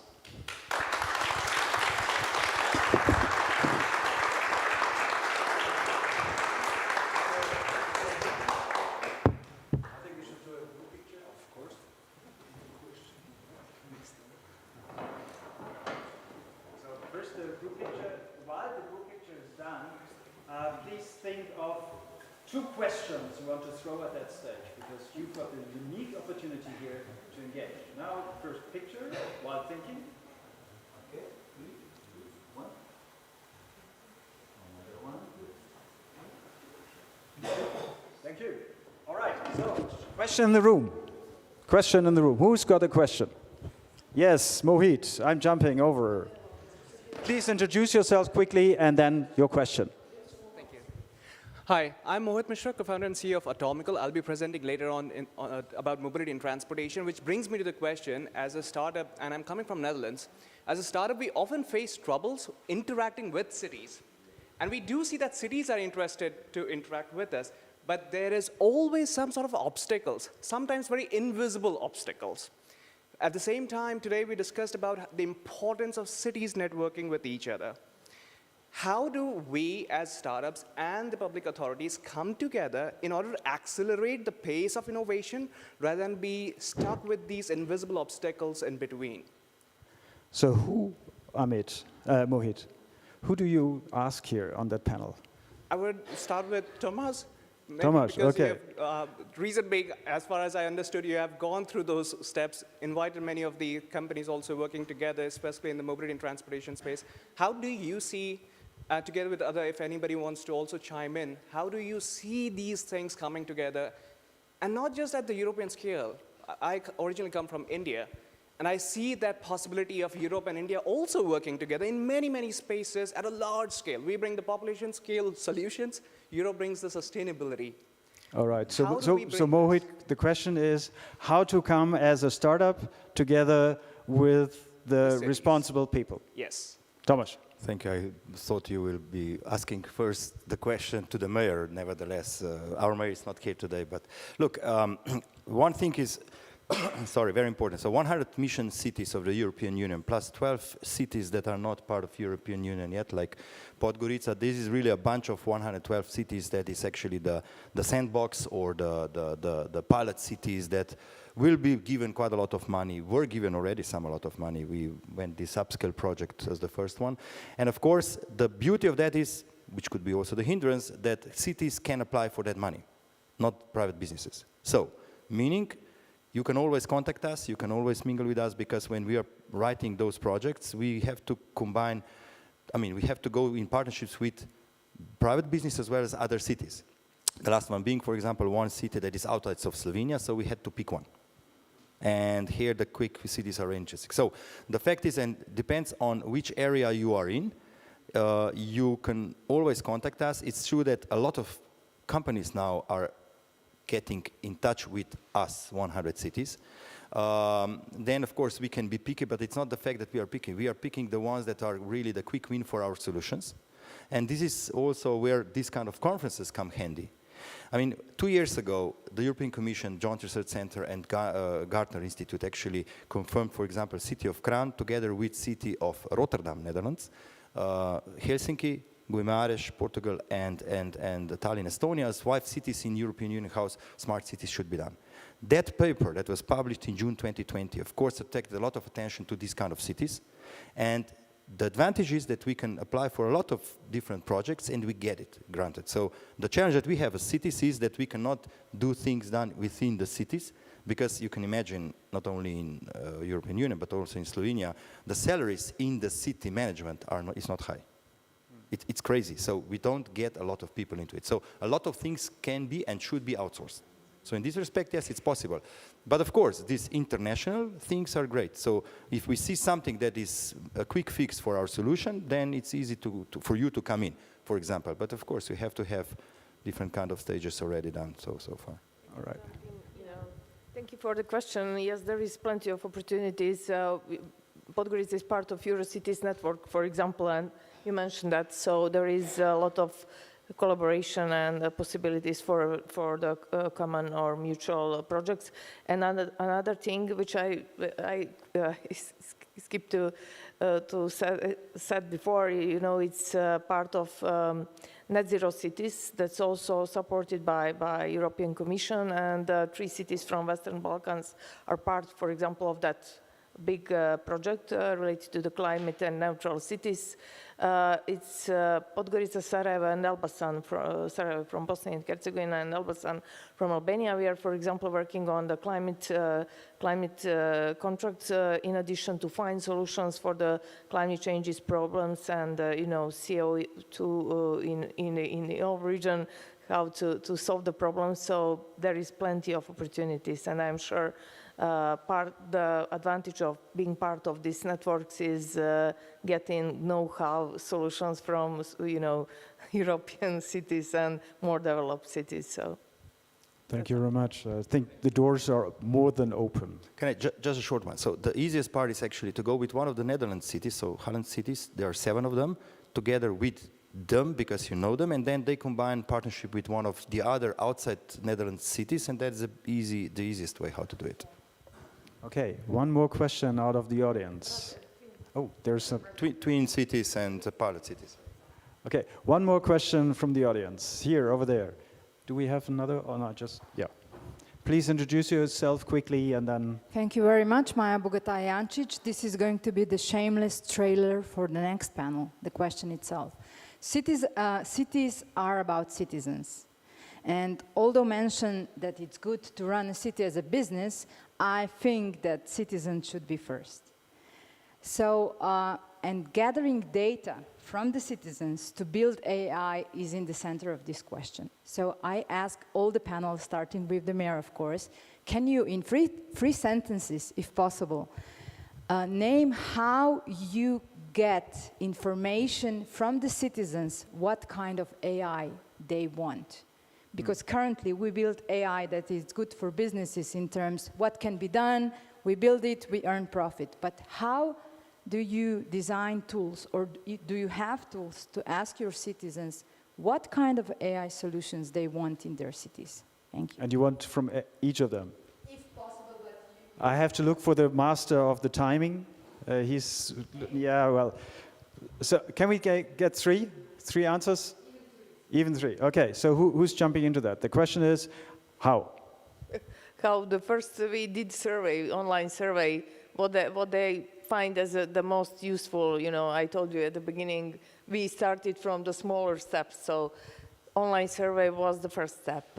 Hopefully next phase we will have direct the democracy, speaking with them through the local communities and find what they request from us to do the next. Right. Okay, who's next? Okay, Rieke. Yeah, well, implementing artificial intelligence like chatbots to answer the question for citizens, we must have a really structured document to be the baseline for these tools. If we don't have this kind of structured documents, the artificial technology, wouldn't help. So this is one of the problems. We are trying to implement artificial intelligence. We implemented artificial intelligence in the field of cybersecurity because we have a really big lake of data, and we must find behavior analysis in this field of cybersecurity. But when we are trying to find the best solution for our citizens, we are really thinking about implementing a chatbot. But the main problem is that we receive so unstructured questions. We are receiving questions that are not in the field of the municipality. And we are talking about people that need help. And if you are creating a solution that will answer, it's not under the jurisdiction of the municipality, we will not help these people. It's a great tool. Maybe if you had a really structured service, with lots of documents that are defined what the service will be, and you can implement artificial intelligence to service these questions. But if you are receiving questions for the citizens that are searching for help because the roof is leaking and it's a private building, artificial intelligence will not provide a help. So finding the best solution and structure the documents to help the citizens is, for me, the main problem today. Thank you very much. And I think this is sort of the cliffhanger for the next panel, which I will be moderating as well. So we're going to look into that very deeply, because on one side we've got the data, on the other side you've got the data ownership, and what's about open data and how to use it and how to use it responsible. So thank you very much for you as the audience and being alongside with the mayors and the city representatives, trying to tackle the big questions we have in head. And Blaž is giving me a signal he wants to say something, so I hand over the mic to Blaž, and thank you very much to the panel. Thank you. Thank you, Jan. Just before we go for a coffee break, let me share with you one thought, and that was when we designed this panel on artificial intelligence and city leaders, when we discussed with the cabinets of the mayors of the cities, few of them were very afraid on the topic, and just last week they said they don't come, so they refuse to come. So I will not name which was the city, this is not important, but what is important? The important is that we have today with us a mayor from Podgorica, first time, lady mayor, between mayors, running the capital city.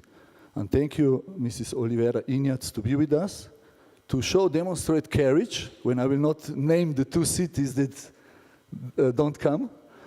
And really thank you for your contribution, and to all panelists. And looking forward for the next panel, Maya already threw the ball, fruit for thought, excellent. And now I pass the ball to Jan, and let's move to the coffee break then. So just before we go to the coffee break,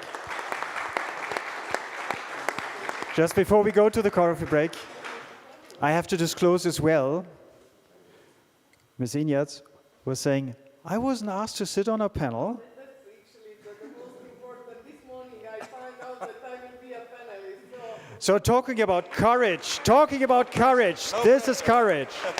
Thank you very much. Have a great coffee break, interact with each other, and come back at 11:15 sharp.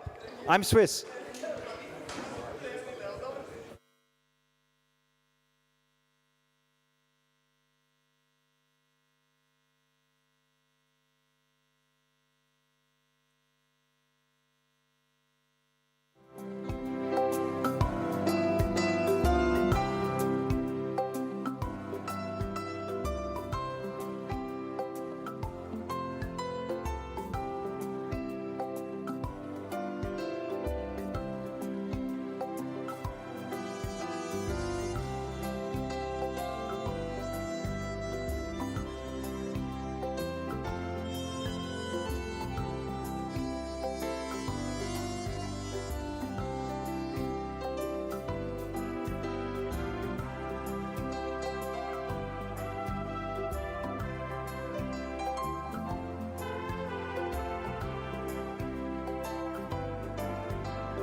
Right.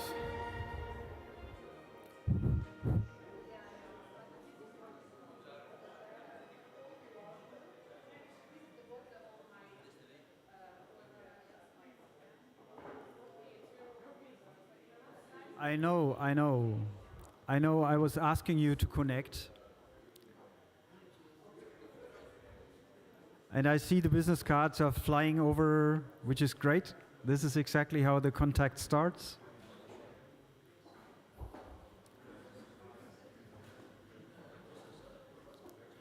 And thank you for being back on time.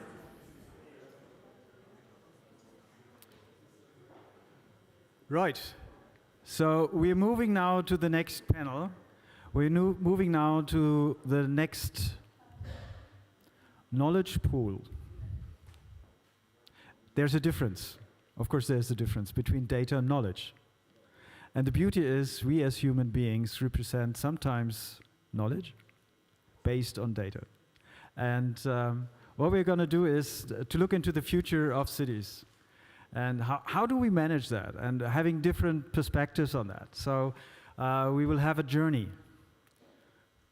Journey starts with, it has to be bankable.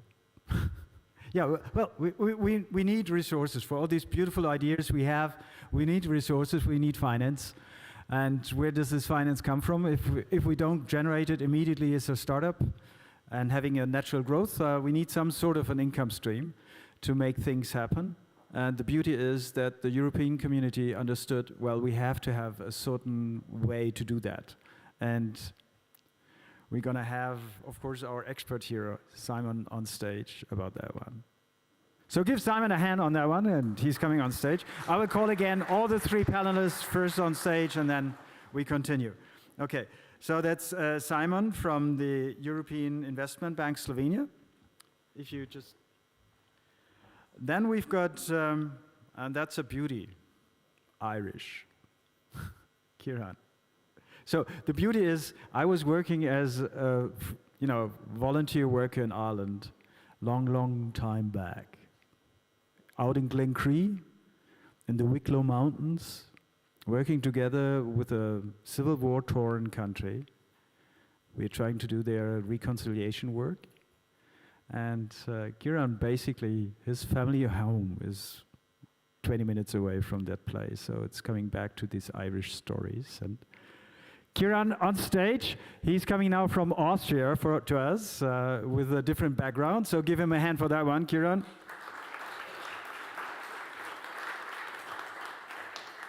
Developing smart and climate neutral city strategies. That's exactly what we need. And we heard already, Maya. Maya, where are you? There are you. Give Maya a hand. She was already asking the questions of the prosperity of AI. What do we do with data? How do we give them back to the community, to the citizens? And I'm looking forward to a really interesting sort of panel discussion as well. Thought-provoking, because that's what we need. We need provoked thoughts to get action done. Now, first of all, Simon, would you give us an intro of what you do and how we can do it? I think. Is the presentation ready for it? Perfect, let's go. Thanks.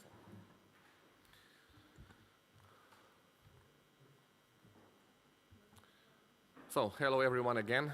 Nice to see you. Today I would like to tell you something more about the affordable and sustainable cities.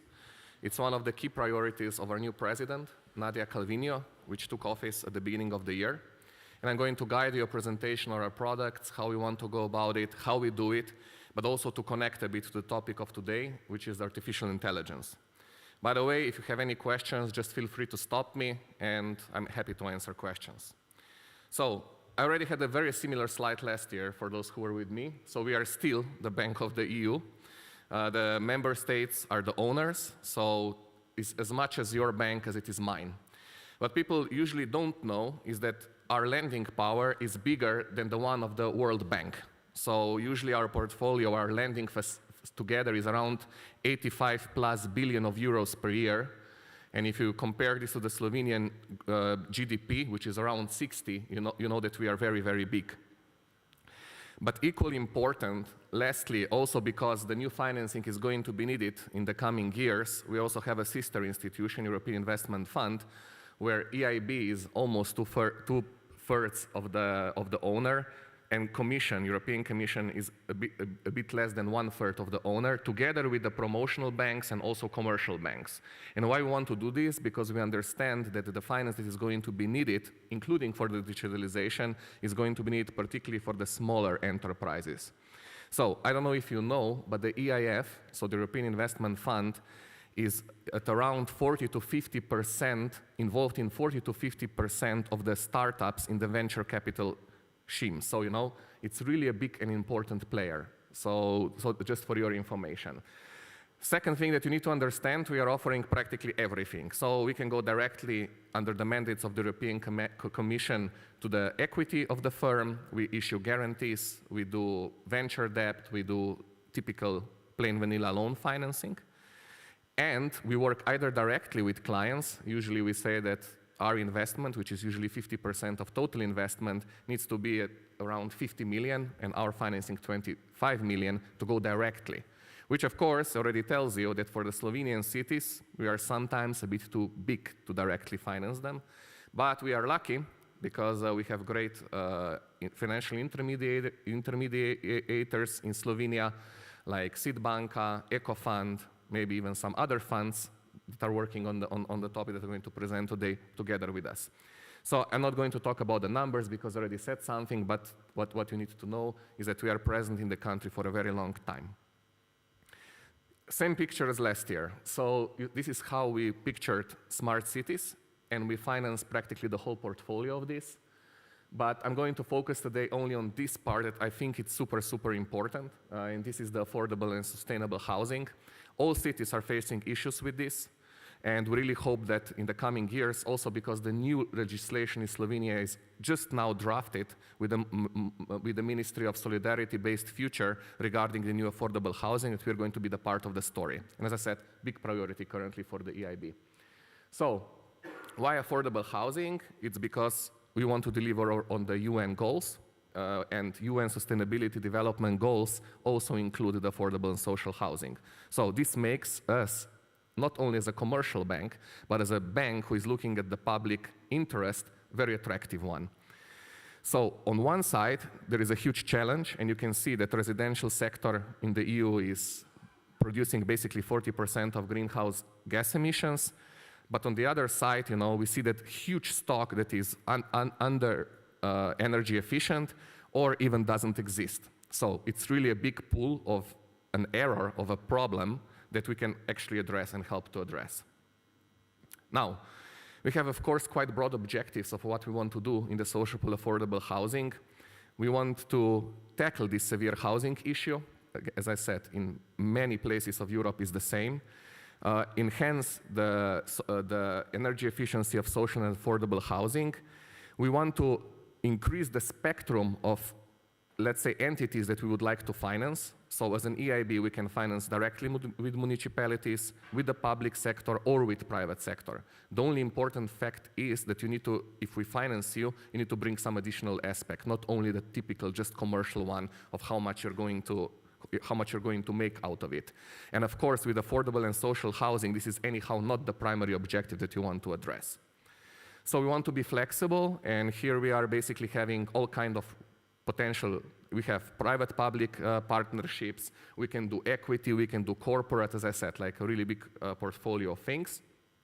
We also try to support other initiatives, particularly the ones of the European Commission, and at the same time want to do some advising. As I said, and what was heard before, for example, for Elena in Slovenia, we really try to also not only engage with our financial firepower, but also with some advisory support. I already mentioned in the introductory remarks, 20 to 30% of our total lending goes to sustainable regions and cities, so it's a really key priority. Last year to 21 billion, and cumulative only to the social and affordable housing, 13 billion in the last 15 years. Now, many times people ask, you are a climate bank of the EU, you're going to finance 1 trillion, You're going to support 1 trillion of investments in this decade. You completely removed the financing of fossil fuels. You were the first MDB to do it. But how, everything this goes together with digital and everything? And the story is simple. So our engineers, for example, say that 50% of technologies that need to be still 50% of technologies in the green area are still not developed or not commercialized if we want to achieve the EU being the first climate neutral continent. So you can see just with this example that climate and digital really go hand in hand. Then they ask us, okay, but what about the capital markets? And I already told you, financing of smart cities, of artificial intelligence is going to really need probably a bit of different type of financing. So we try to develop capital markets in parallel. And in Slovenia, EIF, for example, already raised 200 million since the development on very particular areas. For example, we try to move the technology from the educational sector to the real business opportunities. And this is why, for example, we partnered with Seedbanka and with private capital, so in this sense, Vesna Deep Tech Fund, to stimulate this kind of agenda. And we really try to do something similar with financial instruments and similarly also for the municipalities here. And here are just a few projects that we really just lately financed. One is, for example, in Lure in Portugal, one affordable housing.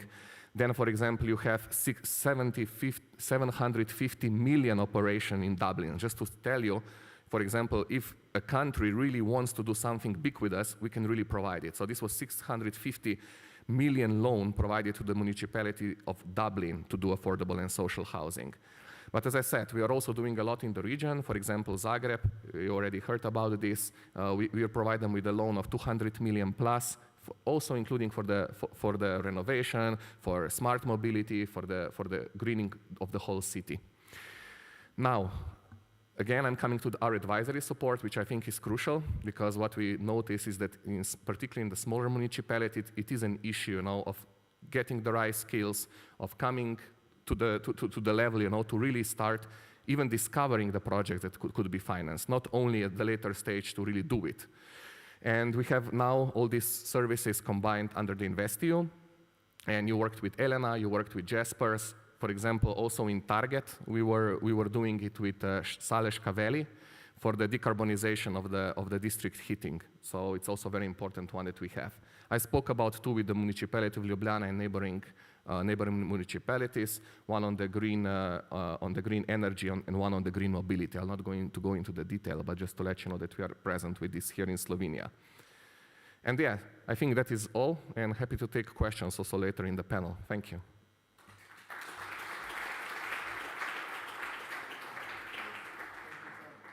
So, Simon, if you want to see the slides as well from the others, you might sit there. That's a good idea. I call you that. Yeah, Simon, thank you very much for that one. And it's a food service provider. It's a food service provider for getting things done. Thank you very much for that one, Simon. And just on a side note, for the next 40 years, every month, we will build an entire New York City. Just to get the grasp on what's happening there. So every month, for the next 40 years, we will build an entire New York City. And think of what the carbon footprint of this is. Just think of what we are doing there. And on the other hand, what we need, what kind of opportunity space is there. An opportunity space for innovation to get to the next level. So thank you, Simon, as a complete service provider, not only waiting for someone to knock on the door, but actually reaching out to find the right solutions. What a dream. So, Simon. Yeah, we're moving from Simon to Kiran, and Kiran is basically working on strategy. So the strategies, how do we get climate neutral cities strategies done? And I know last time we had Dominik Weiss here. And Dominik Weiss, he is working for the Vienna Urban Innovation Lab. And he was saying, you know what?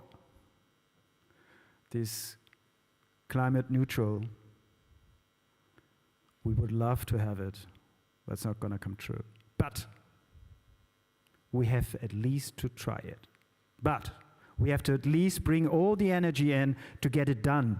And maybe we get it done. As Simon was mentioning, 50% of the solutions needed are not developed yet. Okay, this is what we have to do. Besides, by the way, district heating, district cooling is another story we have to look at. But coming to Kiran, strategies. Here we go, give him a hand.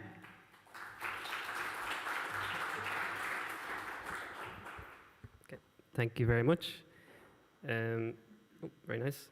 So a bit about myself, because this is my first time at the Ljubljana Forum, and may even be AIT's first time at the Ljubljana Forum. So I'm Kieran O'Sullivan. I'm an urban planner and a research engineer at the Austrian Institute of Technology.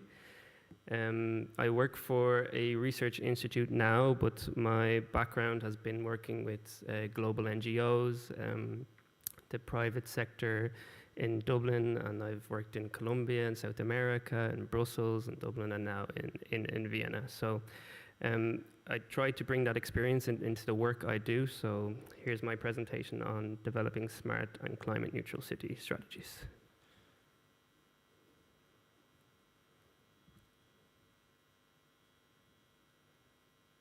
If I could find the right button, it might help.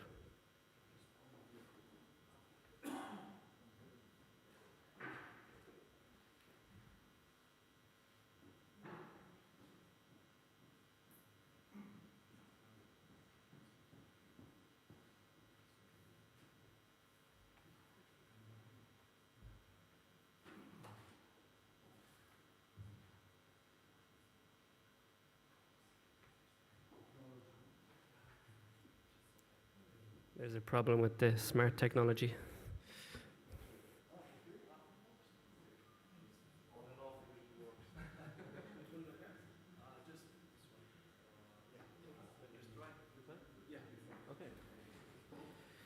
So some context. So our cities are faced with a number of challenges. I'm sure a lot of you know this. They alone count for 55% of the world population. This is expected to increase to 70% by 2050, 85% in Europe. They consume 70% of all energy generated. They emit 70% of CO2 emissions globally and generate 50% of waste globally. Alongside this, there are a number of challenging and ambitious political targets. So we're aware of the need to keep human-induced global warming well below 2%, pre-industrial levels, and we're striving for 1.5% if possible. You may have also heard of the Fit for 55 package, where the EU is aiming to cut at least 55% of emissions below 1990 levels by 2030, and to become net zero by 2050. Now, the likes of the European Commission have put out a number of projects and initiatives to respond to these needs, such as the Covenant of Mayors for Climate and Energy, the Net Zero Cities project and mission, which has been mentioned a number of times in the previous session, and the Intelligent Cities Challenge. Now, although these projects do respond to such targets, they come with their own challenges, and they're ambitious in themselves. So you may be aware that the Net Zero Cities project has an objective of 112 cities reaching climate neutrality, in other words, net zero by the year 2030. So no easy feat. But this is where I think the likes of me and specialists in my field can help. So I think urban planning provides the integrated solutions we need through the development of smart and climate neutral strategies, or any sort of sustainable strategy. And I say this from experience, because I've used to form part of the Office of the Covenant of Mayors, and I'm now working directly on the Net Zero Cities project, and we do support a number of cities through our work in this way. So internally at AIT, we've developed what we think is a flexible yet integrated methodology for developing such smart, sustainable strategies. and I will talk you through that now. So essentially, the first step is you need to define a vision for your city. What are the key objectives for your city? What is it that your citizens want from your city? And then you need to start doing some baseline analysis and desk studies. So baseline emission profiles, policy analysis, whether this is really unlocking the potential of the technology available, target setting, and some form of gap analysis. So figure out where you are, where does your city want to go, and what needs to be done to make that happen. The concept of stakeholder engagement and involving citizens came up, I think, in the last session. We think that's absolutely crucial. So from the outset, we always implement sort of co-creation processes where we're where we're involving the citizens themselves. Like I said, what do they want from their city? What is the definition of quality of life for them? But also, we want to involve the business sector, the ICT sector, the technology companies that have solutions that may not be being tapped into. So this sort of stakeholder engagement process may provide the answer to the question that was raised earlier as to how do we bring our local authorities and businesses together and on common ground to achieve a common objective. The third step would be to develop some form of key performance indicator monitoring framework. Why is this important? Because you want to, once you've set your objectives, you want to be able to track whether you're on track to meeting those objectives, where you're falling short, where you're doing well, what opportunities have arisen that you didn't realize when setting out on this journey, and to sort of take stock, say, every 2 to 4 years and reiterate. So we always say this is an iterative process. What you put in writing doesn't need to be set in stone. You can continuously check what's working, what's not working, where you need further support, and continue to work in that fashion and to achieve these very ambitious climate neutrality goals. So no city is created equal, I would say. So you need to consider your city context, and each city has its own weaknesses for sure, but let's focus on the strengths. So there are things your city is doing well or has done well in the past that you can further leverage.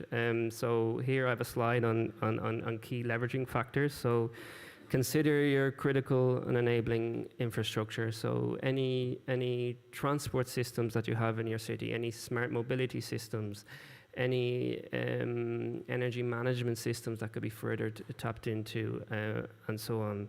So public-private partnerships are very important. Like I said, bring those key stakeholders together to work on common solutions that we all agree with. Data availability and collection systems. So any form of emission profile data that you can get within your city,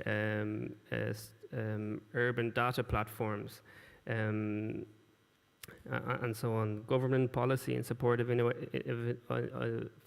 innovation. So is the policy within your city documents really unlocking the potential for technological advancements? Are you providing e-government services, for example? Financial resources and funding, so consider European funding. We heard from the EIB earlier, any sort of national funding opportunities, and so on. Technological ecosystems, so you want to see if you have innovation hubs in place. Are you connecting not only universities with local authorities, but like I said, the business realm as well, the IT solutions, to unlock those solutions that might make a difference to your city? And existing urban strategies and city strategies you can work from. So do not think you need to start from scratch. You'll likely been working on sustainability for a number of years. You can leverage these existing solutions and iterate them, work from them, so you do not need to start from ground zero. Okay, so my last slide. So the benefits of developing any sort of smart and climate neutral city strategy is why do we do this? So they facilitate a means to comply with these very, very challenging and ambitious targets. They unlock the opportunity for reduced carbon emissions and allow for the implementation of cleaner energy systems, smart mobility solutions. They allow for healthy urban environments through that work, better air quality and reduced pollution. They foster economic growth and innovation. Citizen empowerment, so like I said, because you're engaging citizens from the outset, they're backing the proposed changes you are making to your city, so they want to see what is written into the strategy happen. So everyone's on the same page in that regard. And I suppose what this conference is about today, adapting to future technologies and future-proofing your urban systems. So it allows, so I mean, at the end of the day, the strategy is a piece of paper, but it's sort of also a communication tool. It's an agreement with all citizens, businesses within your city of where you want to go and how you're going to do it. And so this, I believe, is a means to engage all key stakeholders and bring about the future cities want to see. Yeah. So that concludes my presentation, but do look out for my colleague Teresa Fink in the afternoon, she'll discuss some of the tools and systems we use for designing and assessing such urban strategies. So thank you very much.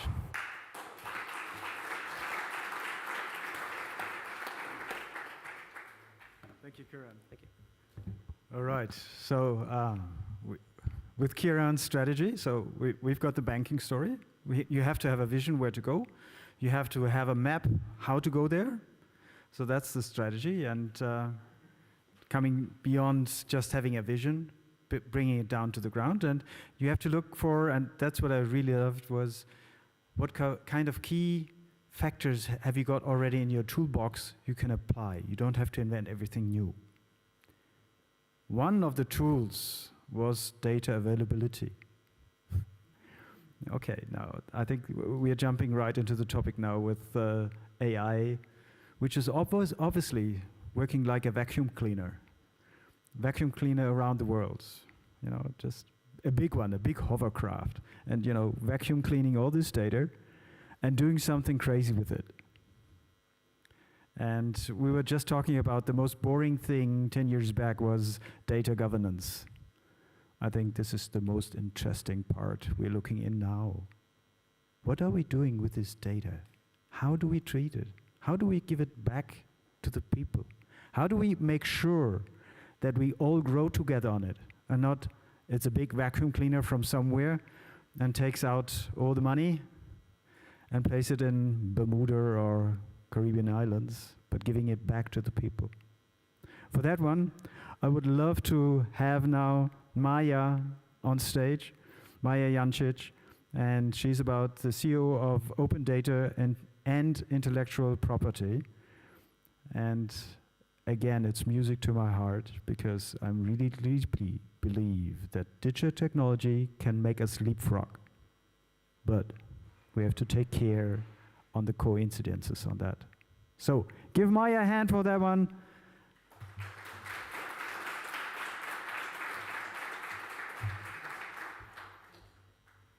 Thank you very much, Jan. How can I take the stage after this introduction, right? You expect so much. But I'll start with saying thank you to Blaž for inviting me. It's also my great honor to do this presentation on data and importance of good data governance in front of the mayor of Podgorica and in front of the deputy mayor from City of Rijeka. Thank you very much for listening. So now straight to the business. I was given that title, and I highlighted what I really want to talk about data in AI. Of course, if you give me the floor to discuss this, we can end up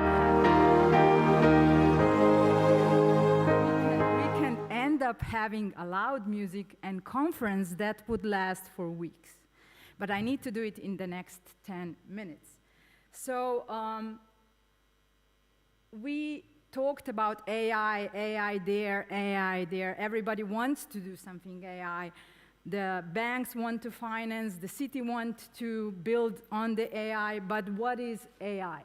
It is, oh, actually, before I go, or at the end, I will also introduce myself and what I do. So AI, artificial intelligence, artificial general intelligence, artificial superintelligence, artificial generative intelligence.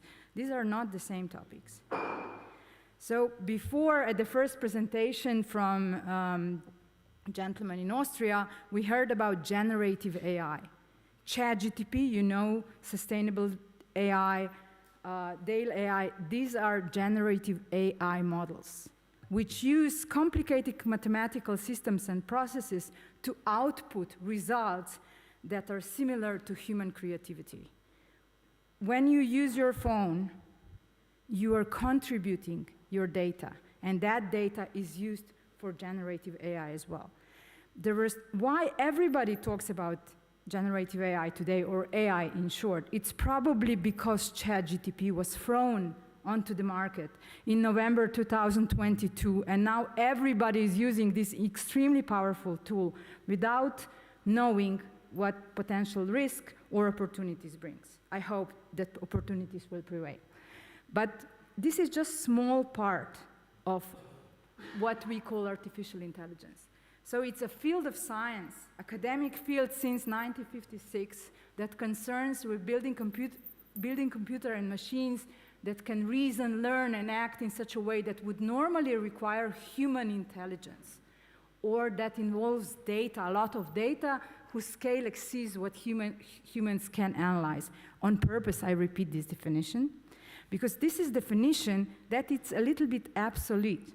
Because ChatGPT, which I do not call artificial intelligence, it's not sentient, it really is not equal to human intelligence, would actually fulfill this definition.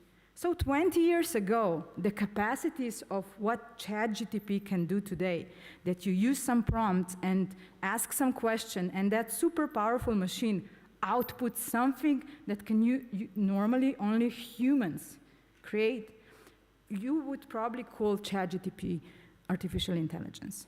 But this it's not. It's just a really, really powerful tool. But companies today still want to build the real general artificial intelligence. And when Jeffrey Hinton was asked, what is artificial intelligence? What is general artificial intelligence? He made a very, very simple definition. Like, it is at least as good as humans at nearly all of the cognitive things. So it doesn't do just one operation, one mission, but everything. If it would have human face and human skin, you would probably not know whether you're discussing with machine or human. And are we there yet? No. But do we study this? Yes. Do companies want to build it? Yes. Was this discussed today on this panel? No, not really. But it's coming. We don't know when, but we need to be prepared.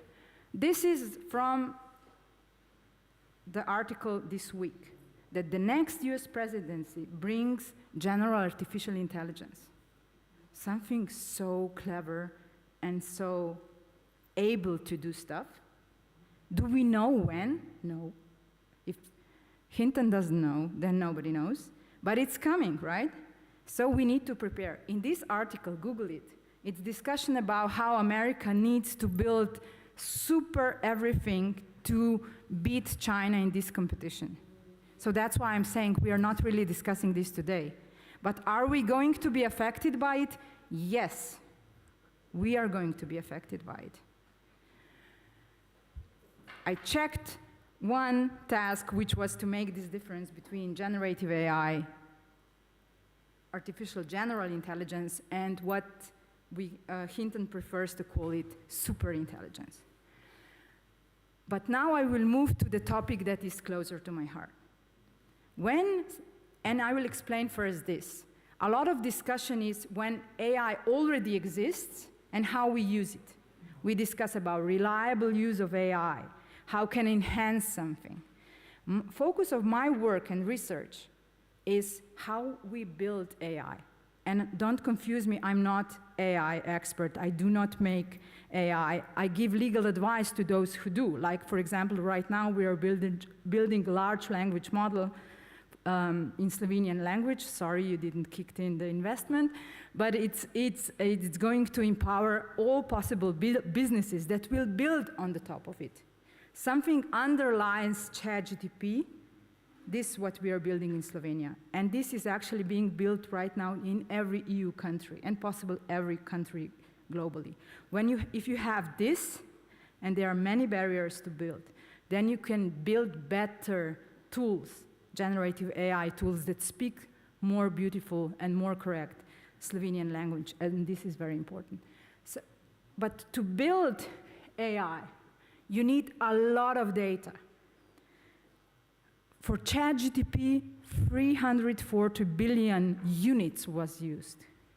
For Slovenian large language model, we currently have 9 billion. We will need at least 40 billion. What is the barrier to build that? Probably money, of course, always. Human resources. One big barrier is also copyright. I will not even start discussing that because that's my favorite topic. But usually when we talk big data, in Slovenian language we call it vele podatki. Ne veliki podatki, vele podatki. So huge amount of data that it's out there that a simple program, simple software program, eats all this data, like a child who goes in the library and reads all the book and comes out smarter. If I go to the library and read all the books in the library, for example, if I go into Italian National Library, I enter, I read everything. When I come out, I speak fluent Italian. Trust me. Google knew that decades ago when they went and offered to digitalize National Italian Library for free. Everybody was like, why Google is doing that? They're giving a gift. Why? Because Google learned Italian. Plus, they signed exclusive agreement that nobody else could enter and learn that language for making generative AI tools. It's really important to have volume, a lot of data, to have velocity and variety. These three are extremely important, and we already talked that there is not enough data to build good quality AI.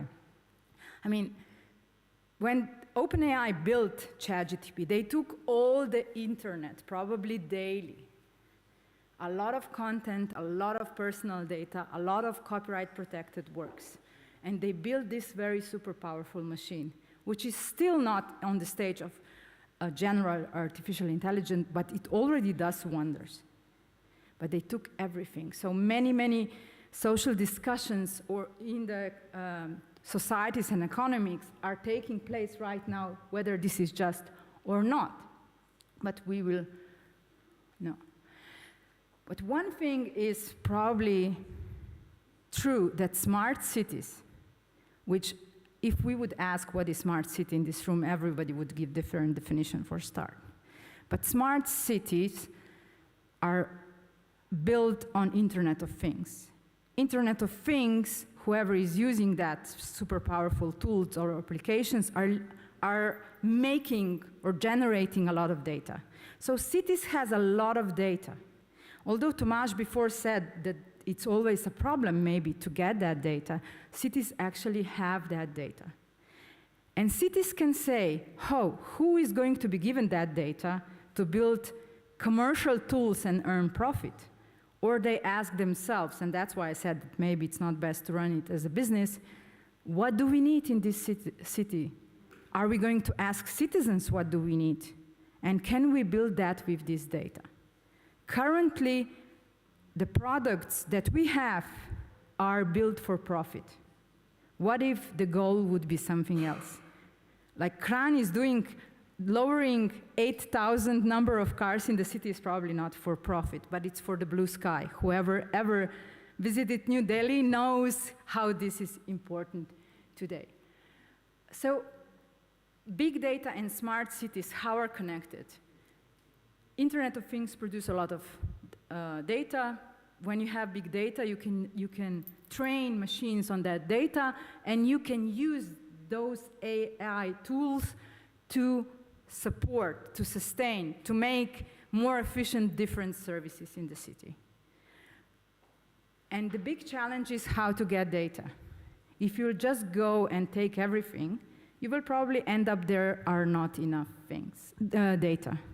But if you have good data governance, and you will explain to people, we are building this, the people will start to give you data for that.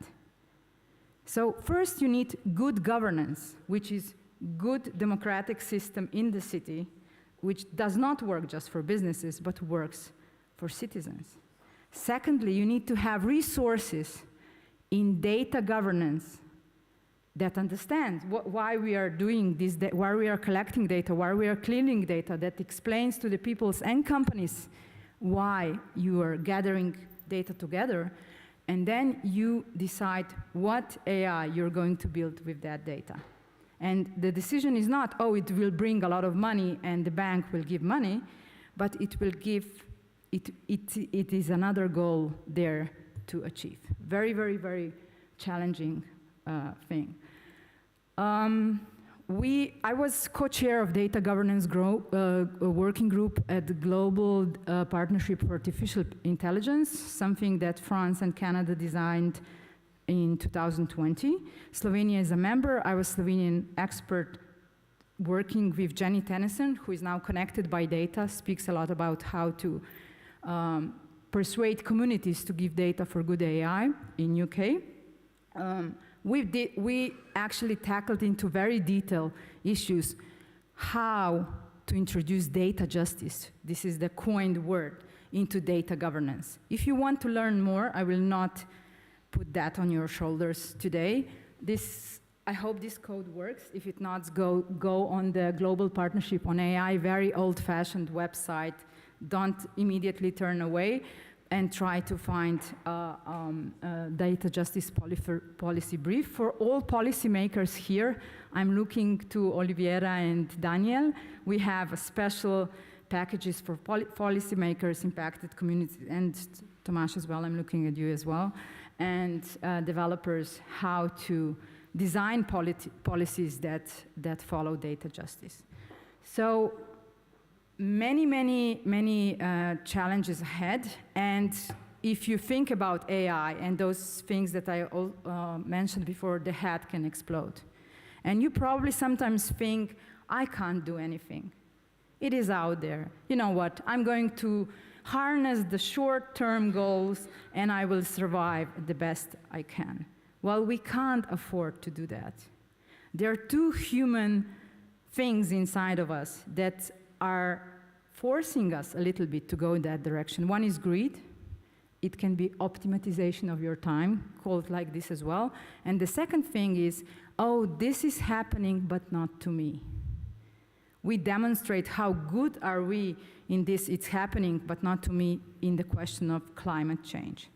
So this is a really issue that urges us to rethink everything we know. And everyone needs to contribute the best he or she can. We can't afford to do it otherwise. So thank you for your attention, and additional questions can follow. Thank you.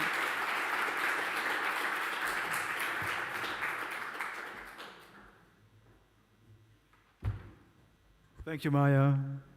As I thought, food for thought here.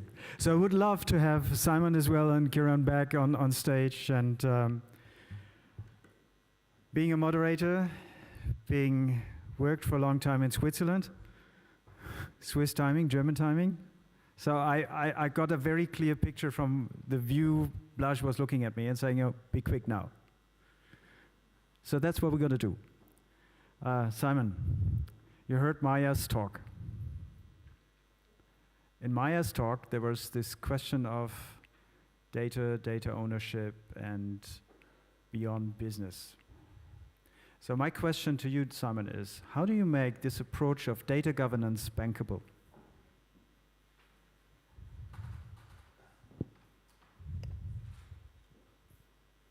Does it work? Do we hear each other? All right. Jan, very tough question. For a few minutes, I want to also satisfy Blaž needs.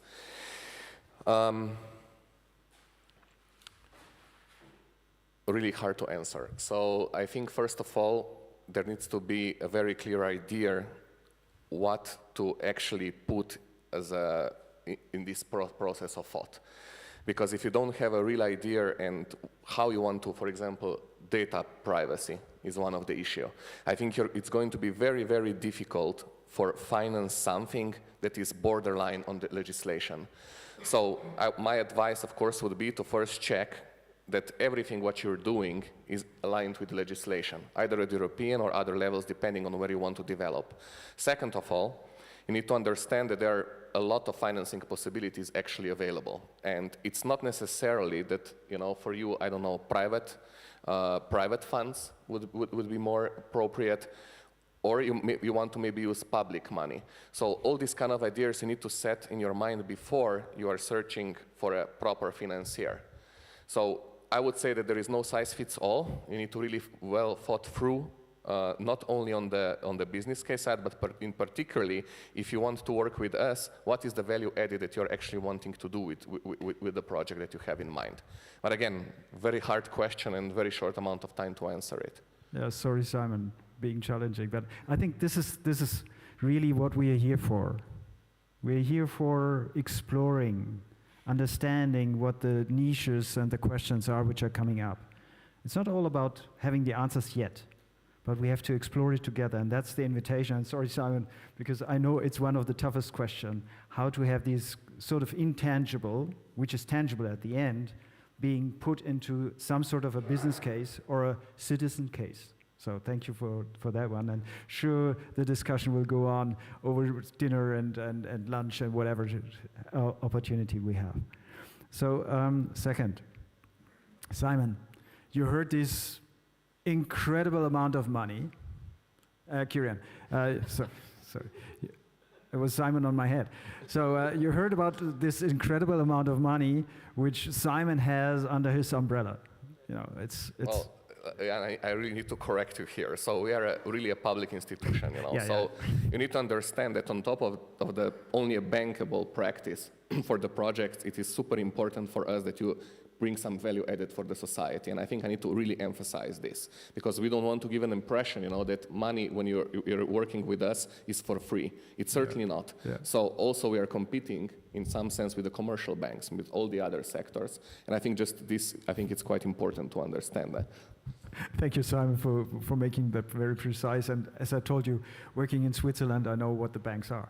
So coming back to this question, Karen, so when you think of this investment possibilities and opportunities, which are well curated, which added value was not seen yet in the banking and the funding yet in your space? So when you develop strategies, you're an advisor, you're building a vision, you're doing these KPI stories, whatever, and then you're going to get some projects done. So which added value you bring on the table which was not recognized yet as important as you think it should be?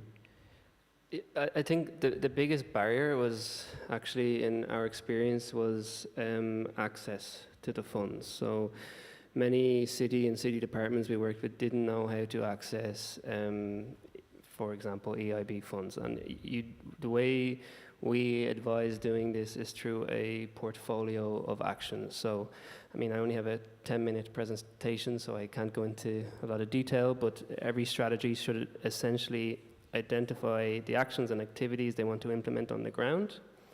And per each action and activity, you can identify possible and suitable funding streams. And each of that, it's its own piece of work, and each, whether it's the private sector or a public institution offering some form of pot of money, you need to comply with those rules and regulations. But what's nice about the strategy element is that you present a clear vision, you present a clear objective, and this makes it a lot easier for finance organizations to approve such funds. So that's how we would advise doing it. Yep. Thanks, Kiran. Maya. Maya, the question to you is another one. You want to reply? No, you Okay. have another question. So I've got a question to you.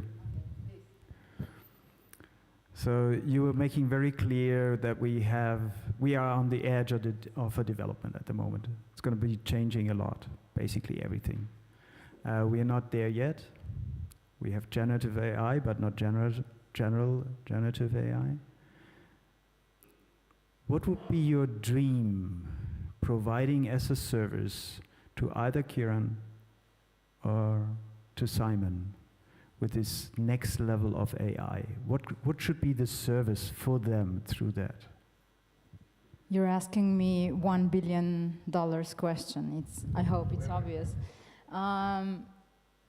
I would start smaller. I live in a city on the Castle Hill. I love the city. Mayor goes around and says it's most beautiful city in the world, and I agree and I disagree. There are still many challenges. In the morning you wake up, the beautiful old city is full of cars and vans that are distributing small packages in the city. And things, and you can go on and go on. So I would like that my city dreams big and says, I want to build city of the future. I want to pool the funds together with the investors and think big and brainstorm, not just ask Maya, but ask a lot of clever people, plus ask people, what services do you want? Not just ask for business opportunities, but think big. Design, shoot for the stars, not pick low-hanging fruits. I know that when you're there in the position, you are frustrated with the real-life scenario, but when you're designing the dream city, shoot big. On the top of the head, design AI-supported super smart boats that deliver packages on the bank of Ljubljanica without anybody there, and then distribute on your feed the packages, and you cancel the traffic. It took me 5 minutes and a lot of years of frustration because I live in the city center and I can't have coffee before 10 there. But what else? Many more projects, and then list everything, then have a democratic discussion about it. People will come, will criticize, will be against it, will demand mayor to not be mayor anymore. But these discussions are needed. And then you can design some things that work for the city, citizens, and businesses as well. And then when you have all these ideas, then the business and will say, we will compete for 151 million at the bank, but we need to collect also one additional 150, as I understood from presentation. But let's think big. And if you see this as a really democratic way of making decisions and then making cities sustainable and effective, people will chip in with ideas, knowledge, and potentially money. So dream big and then start working. I think it's the same. Thank you, Maya. Yeah, maybe Maya, if just I add, you know, really the problem is, I think, particularly in the smaller municipalities, the capacity. I think that a lot of mayors that we speak with, this is one of the problems. We even sometimes in Slovenia try to convince them to go for grants, and they say we don't have time to even instruct somebody that you're going to send for free. And obviously, like I said before, for us the big problem is that the bigger projects are usually done in only big municipalities. In Slovenia we have more than 200 of them. So how to now, for example, go from small to big, make some kind of financeable entities, if you want to call them regions or whatever, that also bigger institutions could directly come in. This for us, for example, will be a very big improvement. And I think that there we could really bring additional value in. All right, thank you very much for these insights, and I think there is enough food for thought then for the next session and then at lunchtime. So please reach out and start the discussion, ask the questions, don't give the answers, ask the questions, and at the end of the day, make things happen. So give this panel here a round of applause.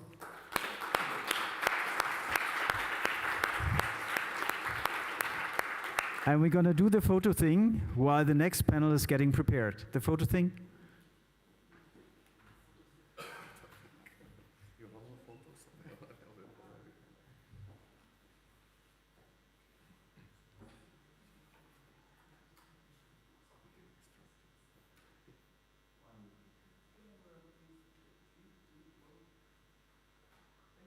Thank you very much. All right. Thank you again. And I hand over the mic to Jadranka. Give Jadranka a hand here.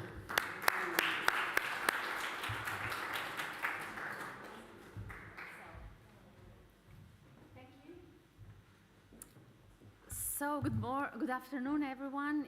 I'm delighted to welcome you all on this session of Ljubljana Forum, where we are going to speak about far-fetching or far-reaching implications of foresight, science, innovation, and diplomacy.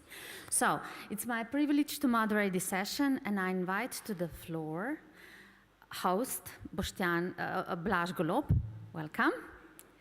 Tiit Neubauer from Ministry of Science, Innovation, Higher Education, Science and Innovation, and Professor Aralica from University of Zagreb, and Simona Stadler, thank you, from Ministry of Foreign Affairs. So, welcome all. We have a packed 30 minutes, so I hope we'll manage it somehow with my questions. So to begin, I will invite you first to share some thoughts about your topic, and then we'll invite and engage the public for some discussion if we have some time left. So, Blaž, to start with you, you are a host, you are representative and owner of Go Foresight Institute, Millennium Project, Global Future Society. So let me ask you the question, how does the Millennium Project 2024 State of the Future report provide a window into global foresight trends? And in what ways can Slovenia leverage from insight of this foresight for sustainable development? Okay, thank you, Jadranka. And let me first of all just give a brief introduction that this part we choose in order to catch the moment for presenting the release of the State of the Future report that was released by the Millennium Project. And the Millennium Project is the one that was behind foundation of Ljubljana Forum at the very early stage, at which we use foresight and strategic foresight as a methodology to define and to balance at that time in 2011 the smart city concept that was mainly driven by corporate sector. So just a bit of background. Now we heard today from our foreign minister, Tanja Fajon, and we are really glad that we have ambassador here with us, Sabina, in charge in the Ministry of Futures Thinking, Foresight, and providing seats also for Blitz Strategic Forum. So it is really the moment, it was a good moment, as we heard from Tanja, that now we would share with you also what is in the knowledge, what exists, what can be used, and what many of us are already using. And the corporate sector, far advanced, but it's important cities to embrace, researchers and diplomacy. So that's just as a kickoff and the starting point. You got the flyer, and who we are, actually, the Go Foresight GFS Institute, who's a co-organizer of Ljubljana Forum, is also Millennium Project node. We are 70 nodes around the world, And until 2022, it was very Westerner-centric, and China did by themselves their own foresight studies, but not really interacting globally. From 2022, after the World Expo in Dubai, and after the pandemic crisis, and after the first try of European Commission, where we had the Vice President of the Commission for Foresight, Mr. Šefčovič, so now Dubai took forward and invested into the best talents from 2022 on. So we should speak now, we are not only now part of the Millennium Project, which was, yes, Washington DC based and worldwide 70 nodes, but also Dubai Futures Foundation. And it's global, we call it Global Foresight Society. I had some problems because our name GFS was the same as on their own, GFS Society. And they are, okay, we are just a little institute from Slovenia, don't be bothered, we are not so big and so powerful like was Global Foresight Society that they were behind. But that, I would like to share with you the global forces and the knowledge, and when we speak about technology, how important is China. How we should always put our mirror that West is a bit, we are not the most important anymore. We should put the mirror over there and say, okay, what is on the other side? And how we can together do something better. So that would be the key message I would like first of all to share, and I think it's important. And then inside, I would not go deeply into the 15 global challenges that are presented, technology, governance of AI, and artificial general intelligence. Today already Minister Tanja Fajon mentioned about the very successful work of the Futures UN conference. Sabina will tell us, I'm sure, more about it. So this is for start. Now I shut up and I give a floor to others. Thank you. Blaž, how, or if you can choose one of the of these 15 topics in the Millennium Project report, which would be the most referential for Slovenia, which and for our sustainable development? It's core in our strategy, I guess. Yeah.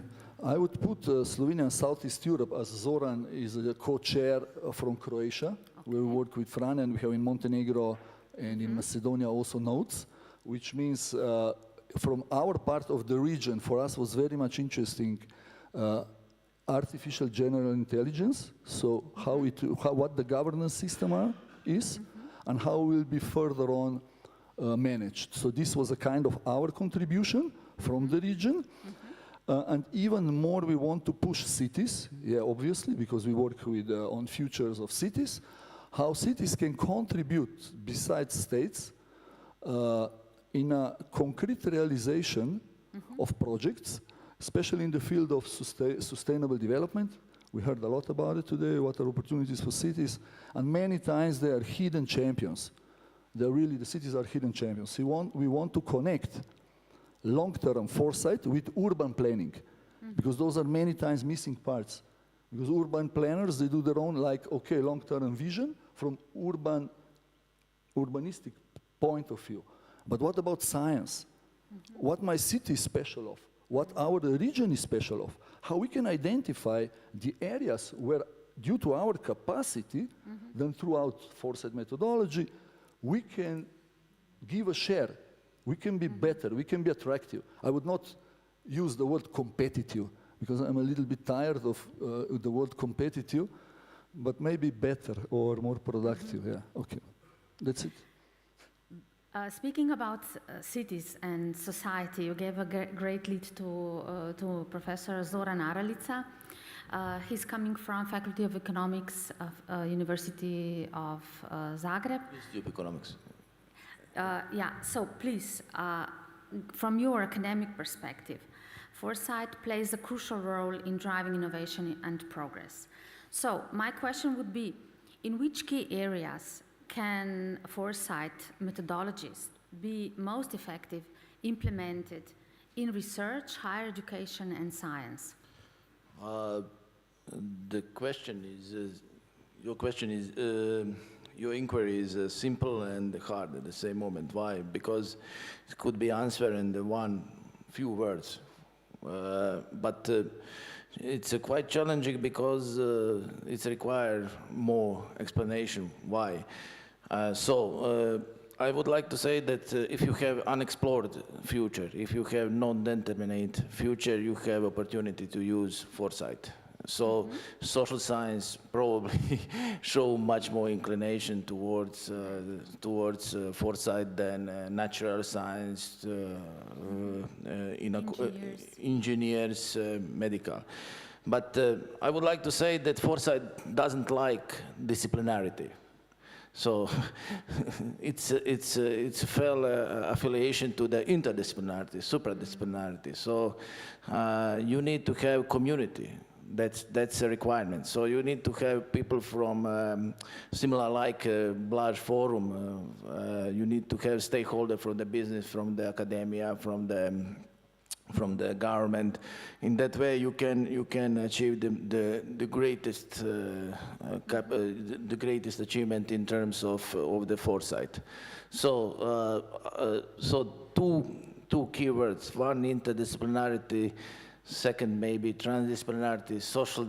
Social science show much more inclination because its purpose, because it gives opportunity to be infrastructure between, for example, economists. Everyone likes economics. Why?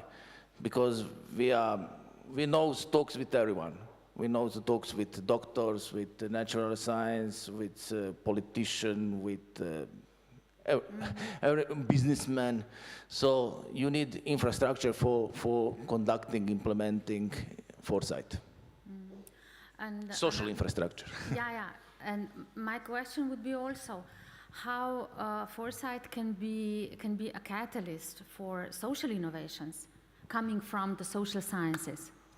It should be, but as I said to you, and Mr. Sullivan showed exactly in his presentation, you need to have, this is only tool, so you need to have some vision, some objectives, some content, and this vision need to be not replicable, need to be understandable for the stakeholders. Why we should hear?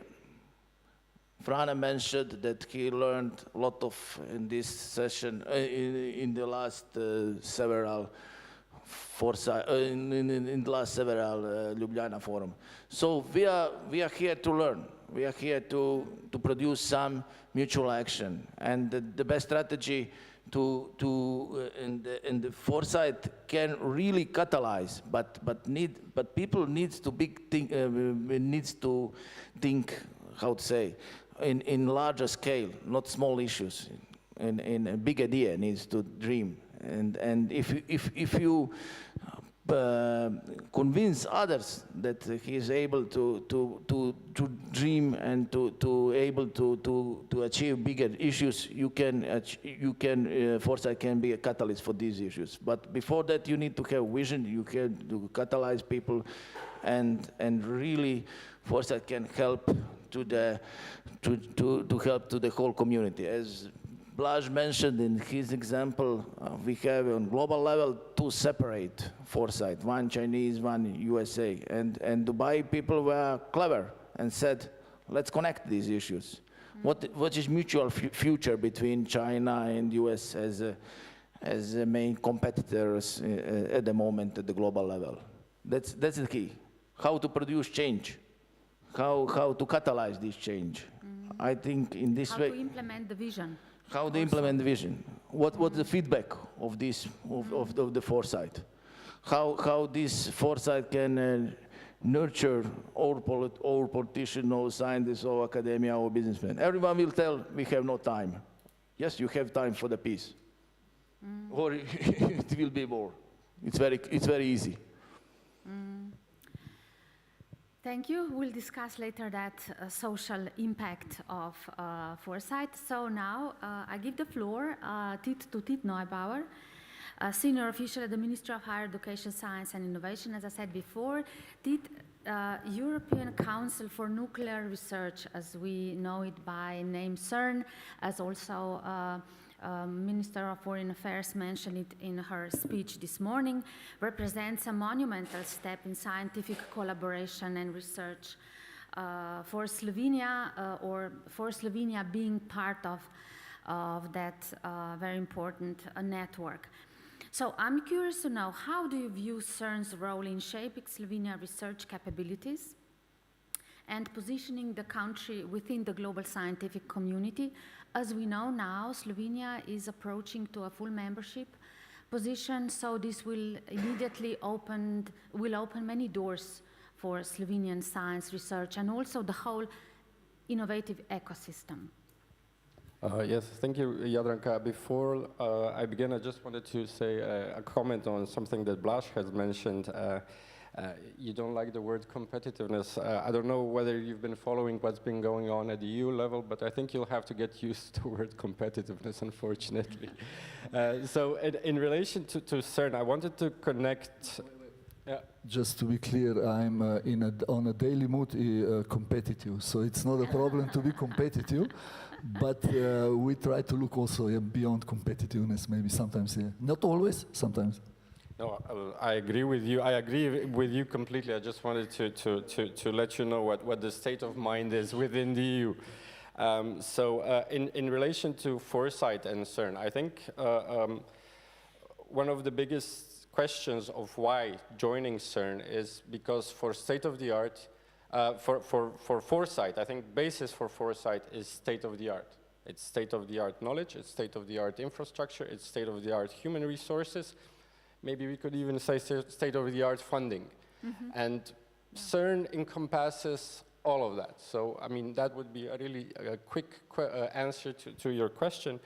But, and to answer it perhaps even more directly, why Slovenia is joining CERN is because it provides direct access to that state-of-the-art. So in terms of scientific, technological, and innovative resources. Another very important aspect is also that by becoming full member of CERN, you also get a piece of responsibility, primarily to co-govern, to co-manage, and to co-design the future of CERN. So if you have your researchers working intensively in the research that's been going on in particle physics and in other areas that CERN is involved in, you of course want to steer the path that they're taking, and that's only possible through full membership. Another aspect that is more related perhaps to international affairs, in terms of CERN as an international organization, it's a pretty exclusive club. It has less members than the EU, it has less members than the OECD. Slovenia is members. So it's manageable. Yeah, I mean, but it's exclusive. It's 24 countries from around the world investing and co-managing a very large and very known research infrastructure that has been at the precipice of scientific discovery. I mean, we all know about the Higgs boson, and we all know that the World Wide Web actually came out of CERN as an offshoot of the research that was done there. So, I mean, it's important for a country as Slovenia that I think prides itself in being a member of different international organizations to be a member of this scientific research and international organization as well. And just two last points. One is, in the past, most of you will know in Slovenia, when we joined the EU and then joining the OECD a couple of years later, there was political discussion and also social discussion on that we somehow lost purpose. There was clear purpose in joining the EU, there were clear steps to achieve. And so at the smaller level, the CERN membership, the path to full membership gives us back that purpose. But I wanted to conclude on something that you very cleverly put in your formulation of the question, is that, of course, full membership is just a milestone. We should never take it as an objective in itself, because the real work actually from a policy level, from a scientific level, from an industrial level, from a government, business level, starts the day that you become full member. And I think that we often forget that. We see membership as the last objective. And I think this is also connected to foresight. It means thinking about what will I need to do as a member in 10, 15 years from now. What will the state of the art in research be in 10 to 15 years from now? And all of those aspects, I think, are very important in our process to become a full member of CERN. I'll close with that. Mm-hmm. Maybe just to say that being a full member of CERN, it opens many doors also to the Slovenian companies. So, which is really a true reference and kind of a door that could open to global markets from Slovenia. So that's also an effort that we have to push, or an engagement with companies that we have to push through the whole the agenda of being a full member of CERN. So yeah, that's also something like that's any other big organization, CERN is a contractor in itself. Its specificity is that it's a contractor in services and products with very high added value that are technologically niche. And so, of course, that for a market like Slovenian, which also has very strong actors in niche technologies, it's very important to have this opportunity. And the other, like you said, I mean, cooperating business-wise with CERN is a great reference, I think, for any country. So even as a government, we'll have to put some effort in connecting those two dots. So it's a dream come true to a certain extent, or a vision come true. No? Yes, it is, certainly. Yeah, so now last but not least, Her Excellency Ms. Sabina Stadler, you will now wrap up. We have the science, the foresight, and innovation. So you are an expert in science diplomacy. So my question here would be, how can Slovenia utilize the science diplomacy to foster international partnership through foresight, as Blaž said? Well, thank you, Jadranka, for this question. It's an extremely complex question, and thank you, Blaž, for the invitation. Yeah, it's not easy to speak after Tit, but everything that's been mentioned, from CERN to Dubai and connections and partnerships, this is all diplomacy. So diplomacy, I have to say, there is always a question about credibility, how we do our job, how we actually work, because diplomacy is not a lab. We cannot put a little bit of consular protection and a pinch of negotiation effort in certain convention, and then suddenly, you know, from all the elements and instruments that we have in the lab, there is a result popping out, and it can be scientifically proved. You need time in diplomacy. Diplomacy is a little bit like an art, and that's why we are sometimes misunderstood, which I think it's extremely wrong. But it's also something that one needs a lot of investment in, years of learning and expertise. So what we do is we try to dive deeper into the issues. We need to learn and understand not just the issue, but also the context. We need to explore, we need to compare notes, we need to ask questions, we need to have a lot of contacts. So the point of diplomatic job is not going for a champagne, but and standing there for hours in the receptions. It's about obtaining information. And then, of course, it's a little bit of an artistic sense, or even, I would say, a talent, to actually decide or assess what kind of information is useful, what kind of information can we actually, what kind of information can be actually used in the Slovenian diplomacy. But this, all what I'm saying, it's a little bit of a classical diplomacy. But since the whole world is changing, also diplomacy needs to change. So as the minister in the morning mentioned, we tend to increase the application of new methods and new approaches. From the artificial intelligence, as was mentioned in the morning, the minister mentioned a lot of these kind of, let's say, examples, what we do now in the last years. So, of course, one of that is, one of those kind of new approaches is also foresight. You were asking me about the link between the foresight and the science diplomacy, but I'm not really sure if we understand what science diplomacy is. It's not just the buzzword, it's actually something that has been going on for years and decades, and now it's getting increasingly important. If we look at the definitions of science diplomacy, there are many. But if we say that the science diplomacy is some kind of a complex collaboration for a better future for humanity, I think that this is understood that we need a lot of different kind of stakeholders for this kind of collaboration. So it's all about partnerships. So science diplomacy is partnerships per se. And then if we look at the other definition, which is used by the American Association for Advancement of Science, but also British Royal Society, it's kind of a triple definition.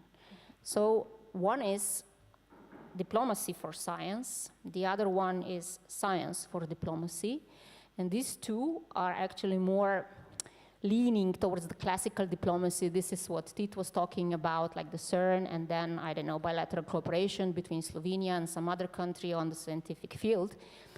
But I would like to pinpoint to the third one, which is science in diplomacy.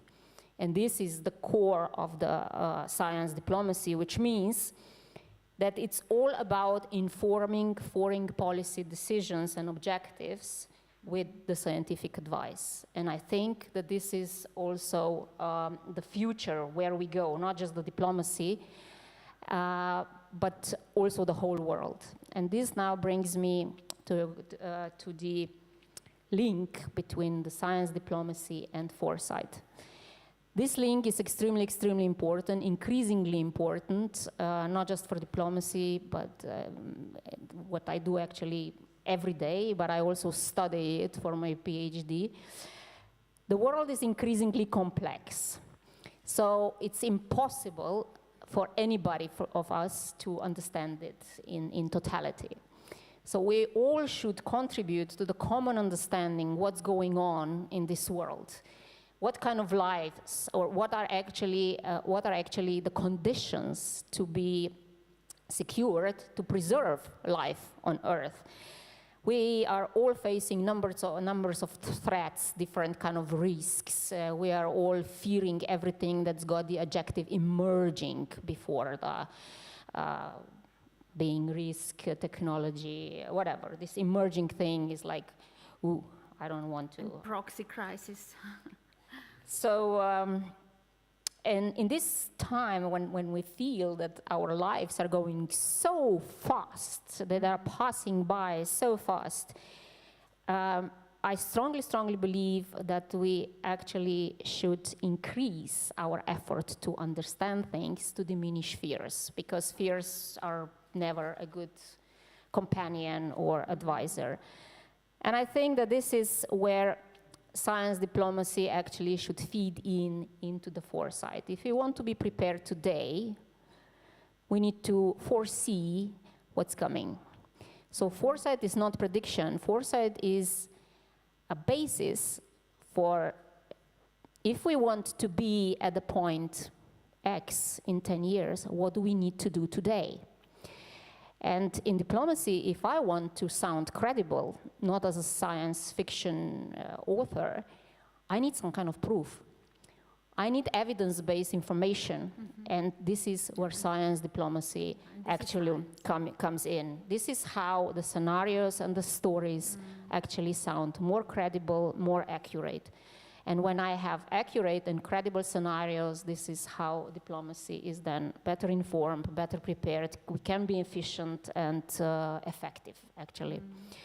So to conclude about the partnerships, I strongly believe that for the future, we need to bring much more kind of closer together and force them, if need be, to sit behind the same table, scientists, and as we heard before, natural scientists and social scientists, diplomats, decision makers, and policy makers.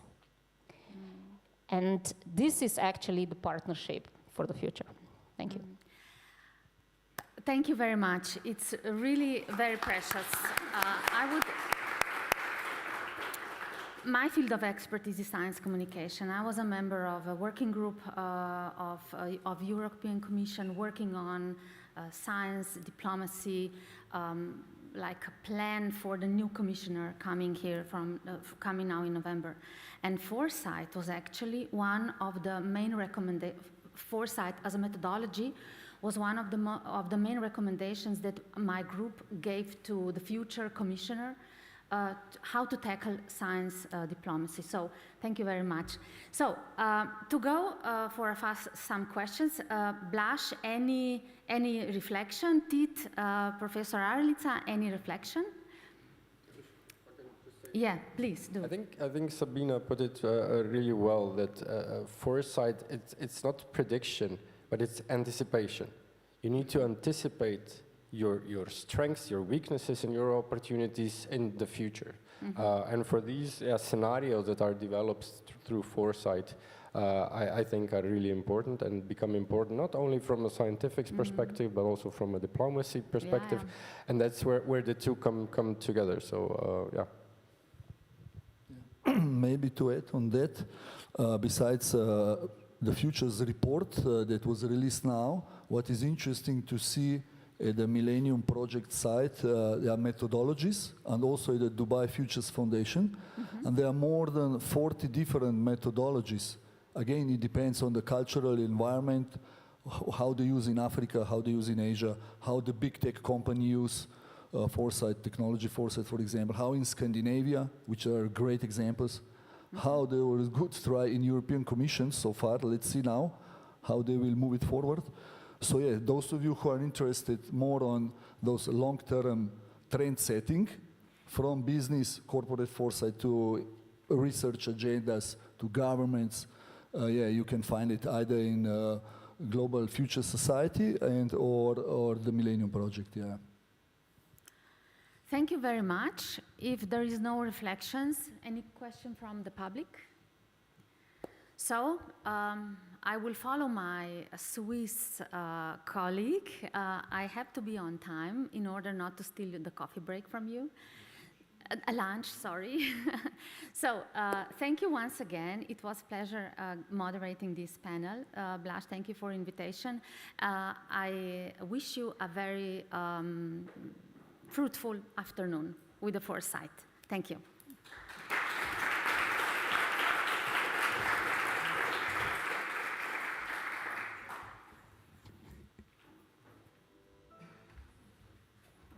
Yeah, thank you, Jadranka. Just small announcements. First, of course, Željko, I wake him up, sorry for photo of the session.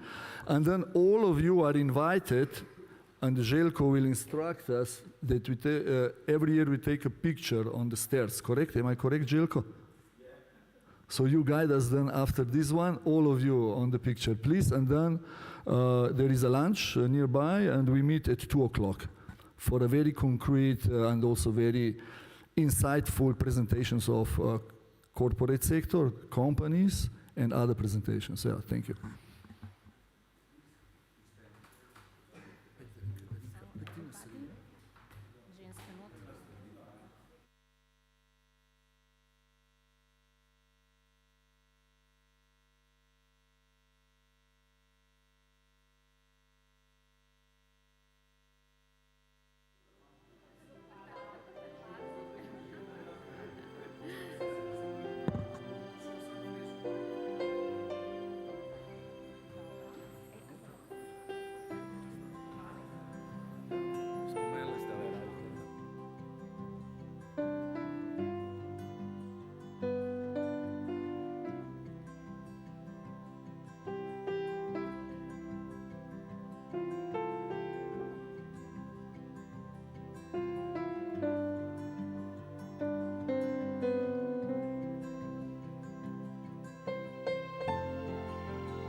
Hello, hello, hello, and welcome back. It is always a challenge to moderate the panel after the lunch, but I hope you have a very good refreshment there and coffee. And now I would like to invite Ms. Katarina Pogacnik. Welcome, please. Welcome to the stage, you can have a seat. Mr. Micha Ernsteinerder, sorry. Ms. Teresa Fink. And Mr. Jernej Vidmar. Welcome to the stage.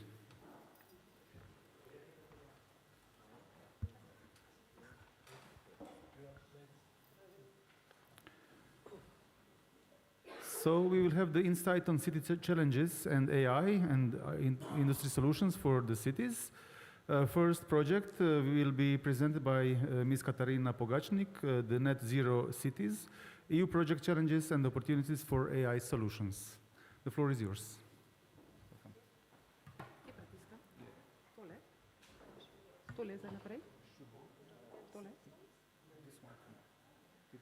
This one, okay. Good afternoon, everyone. As already said, today I will share with you the information regarding climate neutral and smart cities. This is an EU mission that launched in 2022. We took this path together with the city of Ljubljana and a broad group of stakeholders. In second half of my presentation, I will share with you 3 examples of AI use in daily practices. So starting with climate neutral and smart cities, let's say that the goal is that 100 cities in Europe become like lighthouses for other EU cities that need to reach this goal till 2050. This mission is also a base for gaining financial funds, and the focus is on adopting a cross-sectoral and demand-driven approach, aligning with existing strategies and initiatives that cities have. So it focuses on 7 core elements, but the main goal is that the climate neutrality is normalized in daily processes. Climate city contract, this is the main part. It consists of 3 parts, so the commitment part, action plan, and financial plan. You can see that each document, it's really detailed and broad. Ljubljana prepared its CCC in April 2024. In this initiative, there are 3 Slovenian cities, also city Kranj and city Velenje. We were 2 days ago in Velenje on the conference, and our city advisor shared with us that we should be happy because she believes that we will be satisfied with the results that will come in 8th of October. So in a few days, we will know if we received the EU mission label. So this EU mission label actually points out that we did everything correct in line with the guidelines of the EU mission requirements. EU mission label acknowledges the success development of climate neutral plans, and as I said, it also facilitates access to public and private funds. The roadmap of the city Ljubljana started much before 2022, when the city received the confirmation that she is a part of the EU Mission 100 carbon neutral smart cities. But we could say that with the receiving award for Green Capital of Europe in 2016, that this was some kind of push or motivation that city continues its sustainability path, and the 100 mission initiative was just a logical step to go further. So as I said, in few days we will receive this decision of EU if we receive the label. If we start with the baseline emission inventory for the city of Ljubljana, we see the total emission account for 2,250,000 tons of CO2. The majority is in building sector and transport sector. We have almost 400,000 tons of CO2 emissions in the residuals. So it means that some of these emissions cannot be reduced with the actions, but they will be reduced due to the carbon sinks or with other technologies as carbon capture or utilization.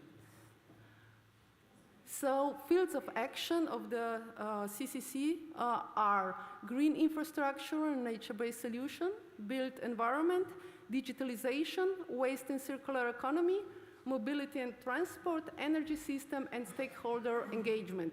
So it means for each of these fields, we prepare the action plan. Later on, I will also present it, but not so much in detail. Besides this, city set 8 priorities to climate neutrality. I will point out just a few of them. For sure, this is a labor market.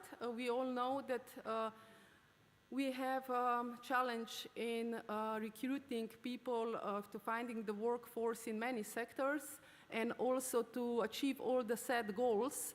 I'm not talking just about the people in the offices, but people on the field, so constructors, and so we would need to build resilient labor market.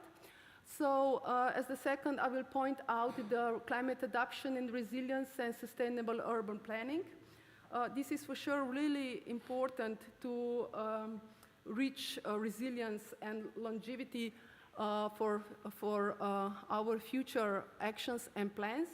For sure, we know that this comes together with effective land use planning and dynamic enhanced green spaces. Which one more? For example, the regulatory framework development is one of them, and it's also important because it sets the foundation for the founding and changing public behavior for sure, because even if we have these great ideas and plans, if we don't have people that support this idea and projects, we didn't do actually a lot. So actually it's our goal in the city that actions comes from the people. This is the logo of City Ljubljana's climate neutrality path.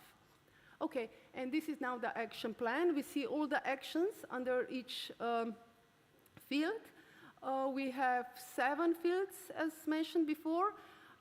In this, I will not go in detail, as I already said, because it doesn't make sense now. I will just point out a few AI applications that follow this action plan. One is dynamic adjustment of energy use across different sectors by analyzing real-time data from smart grids and sensors. This will optimize energy consumption, reduce cost, and decrease peak load stress on the grid. And as a second, that it's already in the development phase for Energetica Ljubljana, is the prediction of energy demand patterns and adjustment of supply that will help to balance the load and reduce energy wastage and ensure a more efficient distribution system. There are for sure very interesting AI solutions in mobility.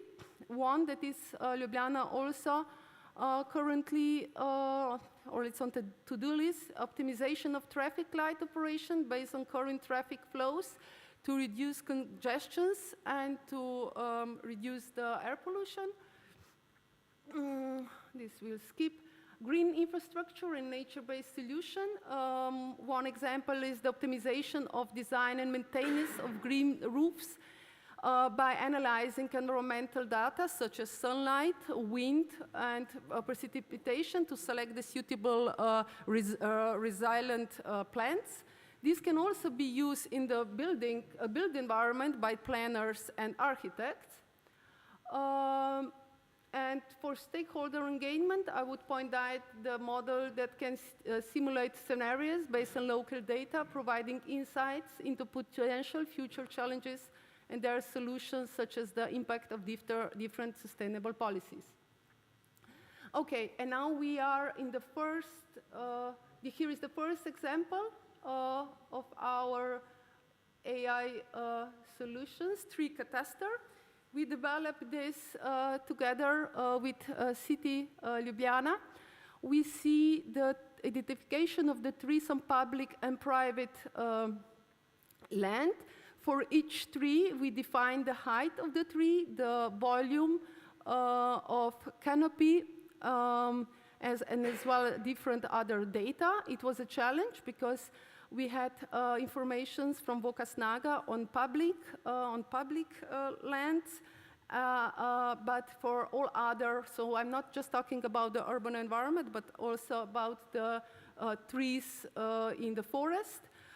And this tree cadaster was conducted by using machine learning and AI.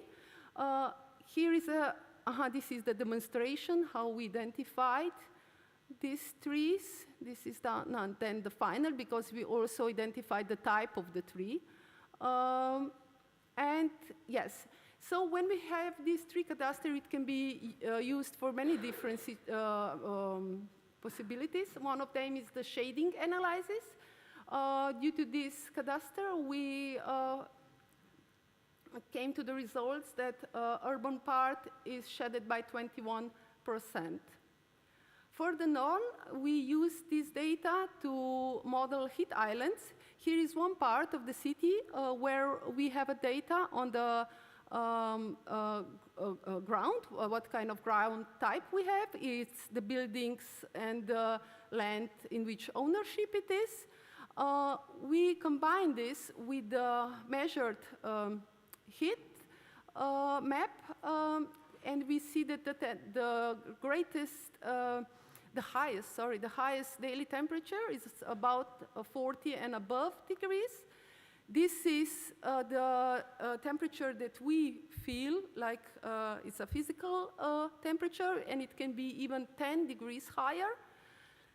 This is then the scenario of greening of this area. We see that we did different measures, from planting the trees, for greening the roofs, and to we opened the pavements. This is the situation that is at the moment, and this is the situation with our scenario. And we see here that the temperature decreased for 4.5 degrees, and the physiological temperature even decreased for 10 till 13 degrees. And the last example is the study on the decarbonization of the local production heat sources in the city of Ljubljana. I would like to point out that this was a project that was conducted together with company LS Energetica Ljubljana and the city Ljubljana. It was a really successful project. With this project, we showed that we can decarbonize our heating system. This is one of the scenarios. We see the different production sources, how they act in a 1 year period. And because for decarbonizing heating system and to reach climate neutrality, it's really important that we as well make energy refurbishments of our households. And in these pictures, we assessed what is the current energy use in buildings, and what is then the energy use when using the energy retrofits. And one of the scenarios was also this, because in one part of Ljubljana, we are also thinking to go to the 4th to 5th generation system that needs this kind of adjustment. This is another example. It's Podotikt. It shows the digital twin of the district system. So to share maybe my thought about the data, as Clive Humbley, the British mathematician, said in 2006, the data is new oil, and we all agree that AI showed that this really is so. So thank you very much.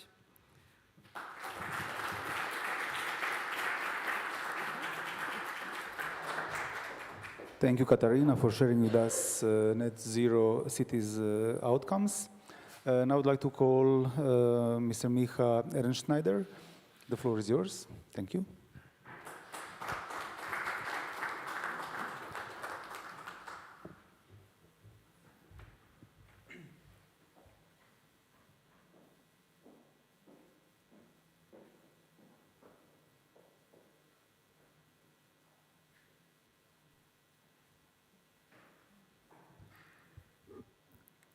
So, ladies and gentlemen, thank you for joining us here today. My name is Micha Ernstschneider, and I have the honor to represent the company T2, which is the third largest telecommunication service provider in Slovenia. And I'm proud to say that we are leaders in smart city platform in Slovenia and probably also in the wider region. Before we dive into the future, I would like to thank Blaž and his incredible team for organizing this lovely event for the 14th consecutive year already. Their dedication to innovation is the reason why we are all here today and looking at what comes next. Today I will share with you a little story. Imagine you're standing in a city square 10 years from now. It looks familiar. Buildings, streets, people going about their day. But something is different. The air is clean. There are no traffic jams. People are engaged in their community. They are healthy and they are happy. The city isn't just a place where we work and live anymore. It's alive, it's adapting, and it's learning. But to understand where we are headed, we need to ask ourselves, what makes a city? A city is a complex organism.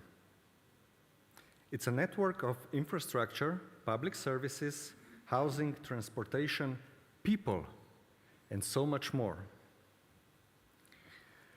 Today, we face the question, how can artificial intelligence make these systems smarter? How can it make cities more intuitive, efficient, and human-centered? Right now, many of these systems exist in silos, which was also stated in the 2022 report from United Nations Human Settlement Program and MILA, a Quebec Artificial Intelligence Institute. Transport, utilities, governance, and public services. Imagine each of these systems as islands of data. The challenge before us is how to connect them, how to transform these islands into an integrated ecosystem.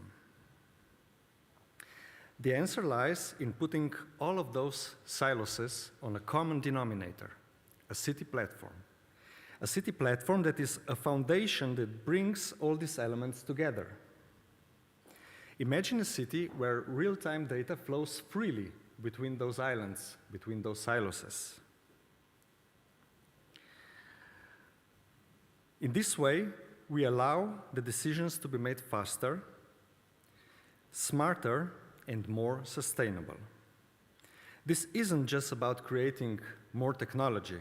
It's about creating connections that unlock the potential of artificial intelligence for everyone. Let me give you a glimpse of how this might work. Imagine traffic systems connected to weather data, public transport, and energy grids. With real-time inputs, AI could adjust traffic lights, reroute buses, and optimize energy flows so your commute is faster and the city's energy is used more efficiently. Or think about waste management. AI analyzes data on waste production in different neighborhoods, optimizes collection routes, and predicts future waste patterns based on behavior. This means a cleaner city, fewer emissions, and a smoother operation behind the scenes. This integration transforms the city into a living ecosystem, one that anticipates needs and optimizes itself continuously. So, what does the ideal AI city of the future look like? It's a city that learns, a city that adapts, a city where every decision, whether it's public safety, energy distribution, or urban planning, is made with the use of real-time data. AI doesn't just help us manage the city better, it helps us anticipate needs and solve problems before they arise. This city is efficient and sustainable. It optimizes resources, predicts traffic patterns, and ensures the health and safety of its citizens. It's a place where innovation thrives, businesses grow, and where the quality of life improves continuously. But here's the truth, and this might come as a surprise from a guy representing the technology side. Most people don't care about technology itself. What citizens, businesses, and governments care about isn't the code or the algorithms. They care about good solutions, safe solutions, solutions that just work without the hassle. Smoother commutes, reduced waste, and something that is user-friendly and empowers people to adapt the new technologies. Think of it this way: AI should be invisible, working quietly in the background, making daily life easier for everyone without them even noticing. That is the real power of technology. So why don't we already live in an AI-driven city? Are the challenges really on the side of technology, or are the challenges somewhere else? Believe me when I say that all the brilliant minds in this world will always make sure that the technology development will be much faster than the cities can follow. It's in the nature of technology to do so. We have to be honest. The road to this AI-powered future won't be smooth. There are real challenges we need to address. We need to make sure that bureaucratic delays won't slow down innovation. A lot of startups don't even try to do business with the government simply because they don't have the capacity or the resources to survive the long bureaucratic procedures. Outdated legislation wasn't built for the digital age. There are many laws that were written before the age of digitalization but are still in effect today and can limit what AI can do for cities. Securing funds for such large-scale projects can be daunting, especially when local governments lack the experience in acquiring them. Public procurement procedures are slow and often incompatible with fast-moving tech solutions and siloed data. Much of the information we need is trapped in isolated systems that don't talk to each other. These are not minor issues. They are the hurdles that will need collective effort to overcome. But here's the exciting part. These challenges are not insurmountable. They require collaboration between policymakers, businesses, and cities. We need to create a safe sandbox to support innovation. where awesome new ideas can fail safely, learn, and rise up again to create the added value we are searching for. We need to simplify procurement processes so we will not implement outdated solutions into cities. While the technology developed and improved several times in the meantime, we need to unlock the siloed data and make data fair, findable, accessible, interoperable, and reusable. And we need to invest in digital skills for city employees and citizens to empower them to feel comfortable using new tools. Only by working together, we can create cities that are smarter, more connected, and more human.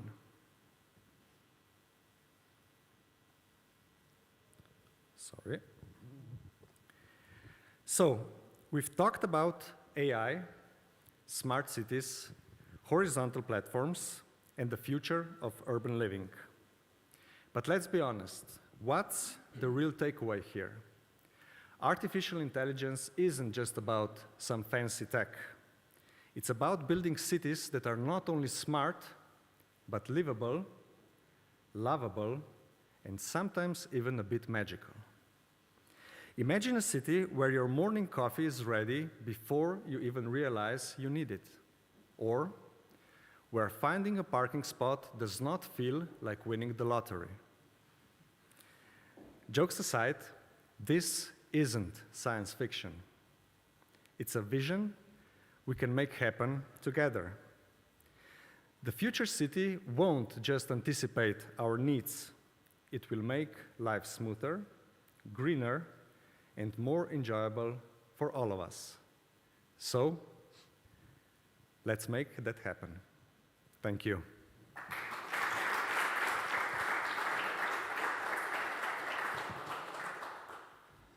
Thank you, Micha. The great future is in front of us to live in that kind of the city.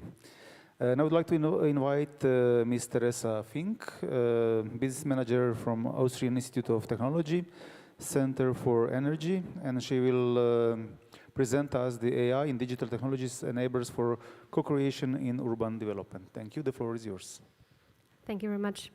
Those slides might look a bit familiar. That's why you might recognize them from the morning session. My colleague Kieran already presented about the development of climate-neutral city strategies, and I'm going to follow with AI and digital technologies as enablers for co-creation in urban development. My name is Teresa Fink. I'm working for the AIT, Austrian Institute of Technology in Vienna. We are Austria's largest research and technology organization, and we are focusing on the topics on the built environment and bridging the gap between research and cities. At the beginning, I'd like to thank Blaž for inviting us here and having the opportunity to present our research.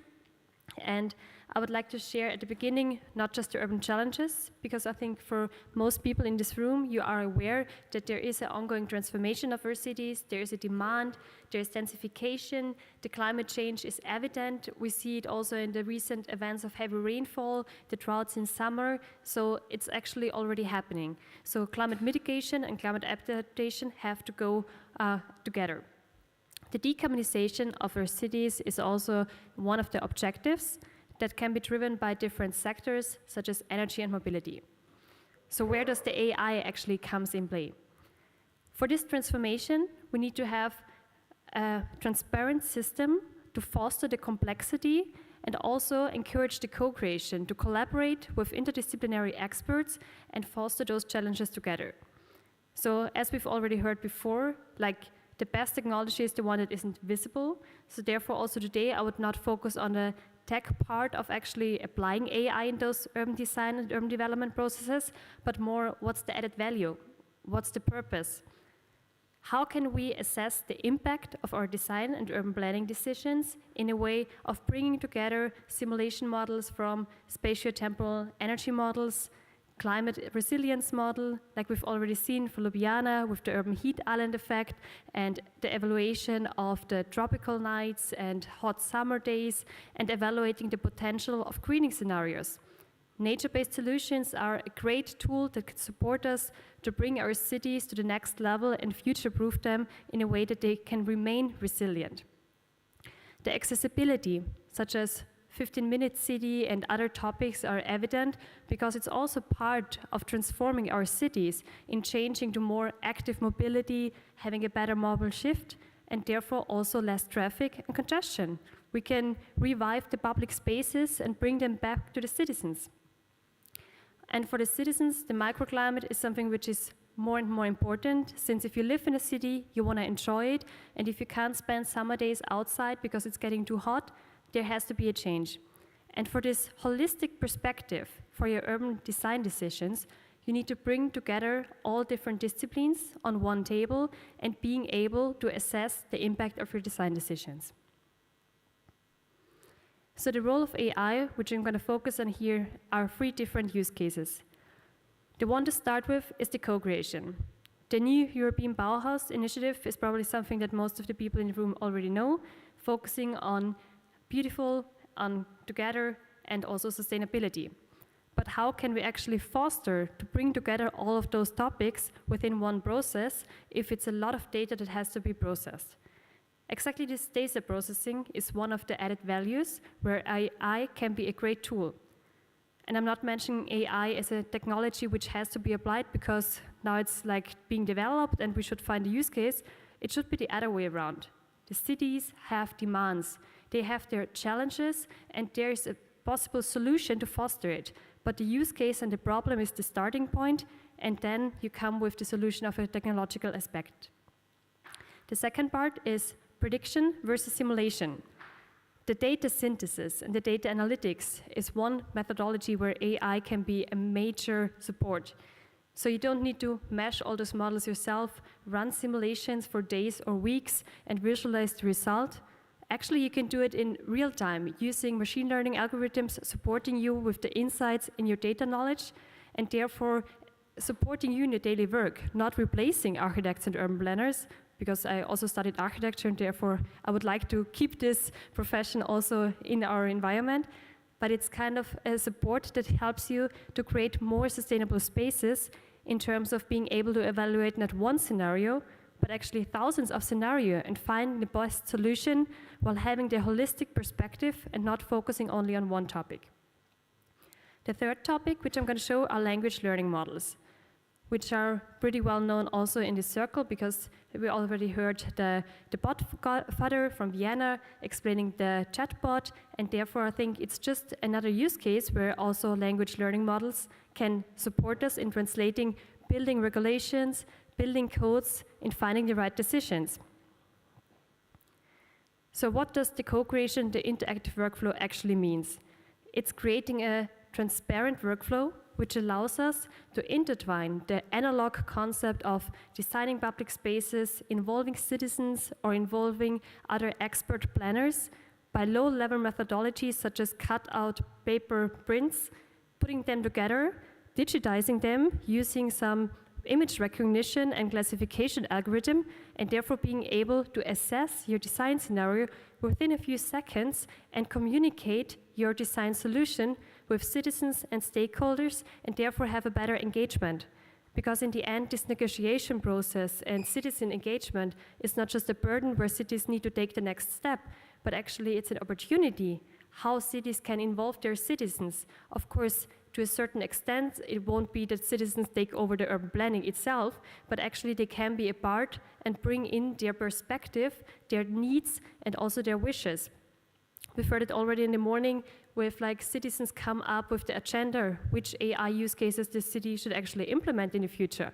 I think for space making and public spaces, how to reinvent them, how to give them back to the citizens and not just taking them as parking spots, that's a great opportunity to actually get them on board for the design process and find the ideal solution while still having the consensus and the possibility of the impact assessment. For example, the thermal comfort, the percentage of shaded area, the number of parking lots, the costs that come along with this transformation. And if you have all of those KPIs for the discussion, you will come to a common understanding and also an agreement where both sides will actually understand the other side and therefore going to actually implement those steps and being able to have them within the process. The AI accelerated prediction versus simulation is here also shown in a video how you can assess the wind comfort, solar radiation, sunlight hours for different urban configurations. Of course, that's not only possible for new developments, but also for the built environment, since most of our cities are already built and we have to transform them in order to have also the decarbonization ongoing. Otherwise, the real estate and the built environment with like 30% of the worldwide CO2 emissions won't actually be manageable. In that sense, how we can come up with those simulations, bring them in place, empower the cities and also the planners to collaborate with digital models in order to remain flexible.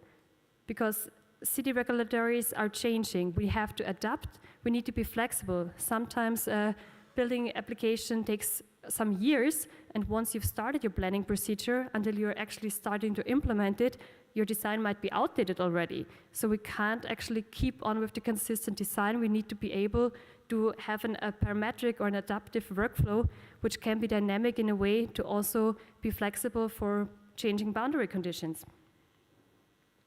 The language learning models is an enabler, not just only for example, the building regulation of OEB in Austria, that you can just simply ask questions rather than reading all of the documents. But what's even more important on the right side, how you can translate semantics and input from citizens to text content and have them with spatial tags, which allows you with emotional mapping and get insights about the dynamics and the trends, which are sometimes not that evident just by using the city data. Of course, mobile data is one of the applications, but data security and other reasons are somehow preventing us sometimes from actually applying AI to many topics. But if the citizens want to be involved and they would like to share something, that's a great opportunity how to actually get them in. So the fact-based decision-making is something that already was said today. So I'm just gonna echo that and think it's the most important that we always think in the holistic perspective, not just limiting it to one domain, because the trade-offs and the rebound effects that can be happening based on one decision are nothing you should underestimate. So therefore, always keep the full picture, come up with the evaluation framework, keep track about your ongoing transformations and the paths, and therefore you can't lose track of your objective. Because in the end, you know where you want to be, you know what's the vision for your future of the city, and therefore you just need to be aware that smaller steps can also fit into one big picture. So to close with a picture where actually different disciplines are sitting around one table and collaborate on one urban development project, I think that's the vision and kind of literally the model of the ideal city, I would say, because the AI and digital tools are supporting us in getting a higher livability and a better sustainability for our cities. And also those interactive workflows are a necessity to have this immediacy, complexity, and transparency. Of course, there are also risks which we shouldn't ignore, and we should also discuss them because there has to be trust that all of those actions can be in place, and data security is definitely something which you can't put aside if you go in such a framework. But we should also focus on the added value and see which kind of change is possible by using those. Thank you.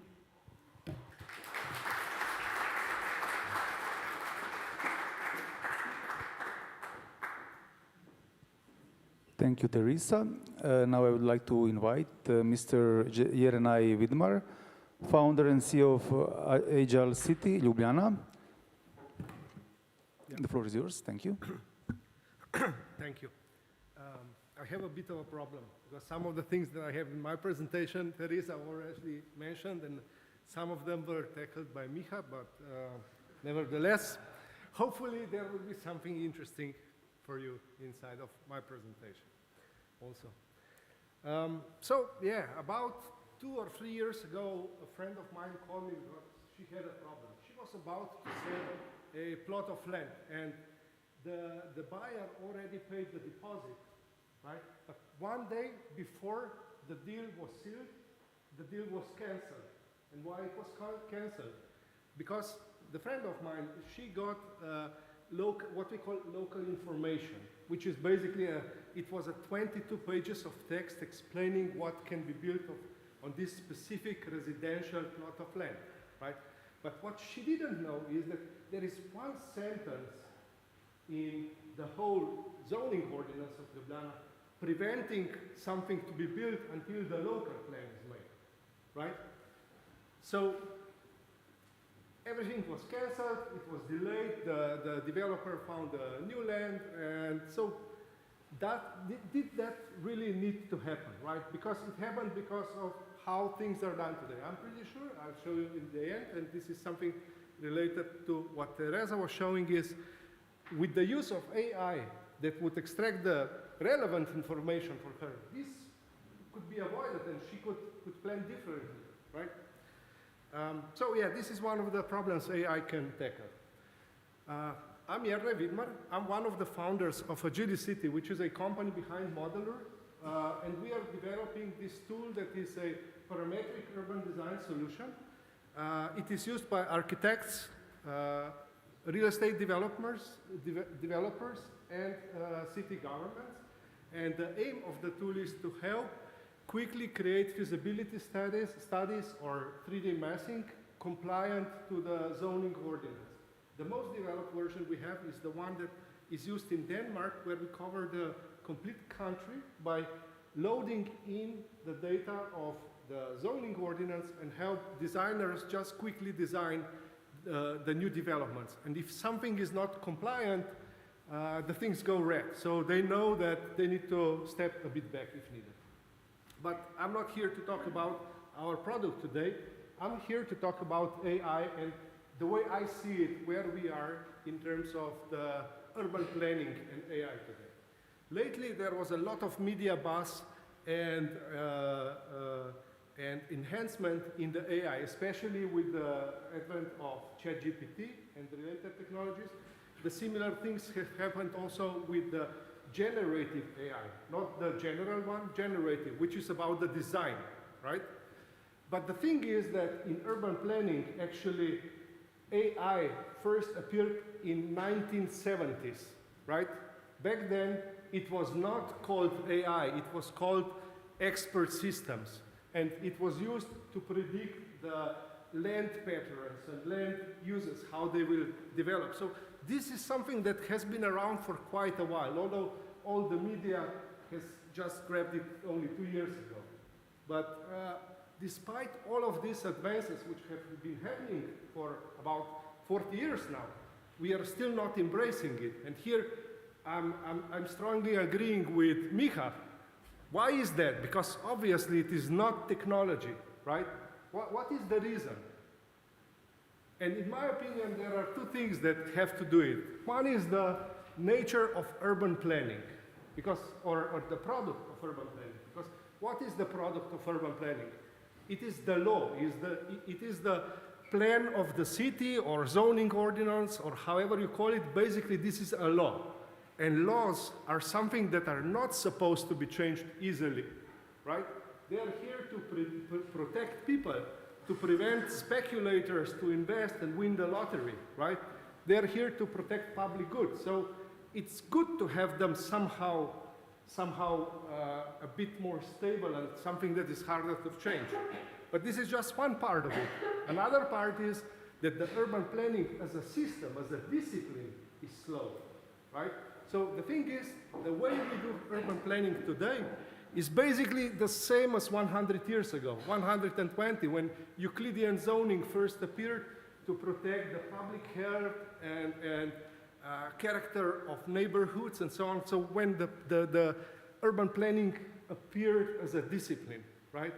And I don't know exactly what the reason is, but obviously it is, I mean, urban plans are something that are only changing every 20 years, 10 years, 30 years, right? So, and they always been on top of what was there before, right? So there is this continuity, or how to call it. So there is something that cannot be quickly changed. And I don't have a solution how to do it, right? I'm just throwing in here some problems. I don't know the solution. Maybe somebody of you will have it. So just lighting some of the questions that are here. So the question is, why are we doing it the way we do? And here is another example where we are today, right? We are talking about the AI. But the fact is that this is the official plan of City of Ljubljana, right? Of course, there is also the digital version of it. But the funny thing here is that if the digital version is different than the printed one, which one do you think is the official one? Right? It's the printed one. Yeah. Why? Because maybe somebody thinks that it's easy to copy-paste some text in the document, right? While changing the paper is hard or something like that. So I think here this is very important in terms of understanding what is going on. Because this, there is a water. The printed version, having the precedence over the digital one, shows me that there is a bit of a lack of understanding of what the technology has to offer. So here I have one possible solution, which is really simple, and it is basically used in a blockchain, right? This is how blockchain works to protect the data, right? You just create the digital fingerprint of a string, of a file, or whatever, create a digest of it, and you have immutable document, immutable file, right? So the only thing that should be protected is basically maybe just this hash of the complete zoning ordinance, and then you have it immutable. You know if somebody has changed, like in this case here, you can see both texts are completely the same, right? There is only one F letter that is upper and lower case. But the digest that we have here, they are completely different. By just changing the upper and lower case, right? With the hundreds of pages of text, it doesn't really matter. This was created to have this kind of confirmation of the file. But we are not using it. I don't know why.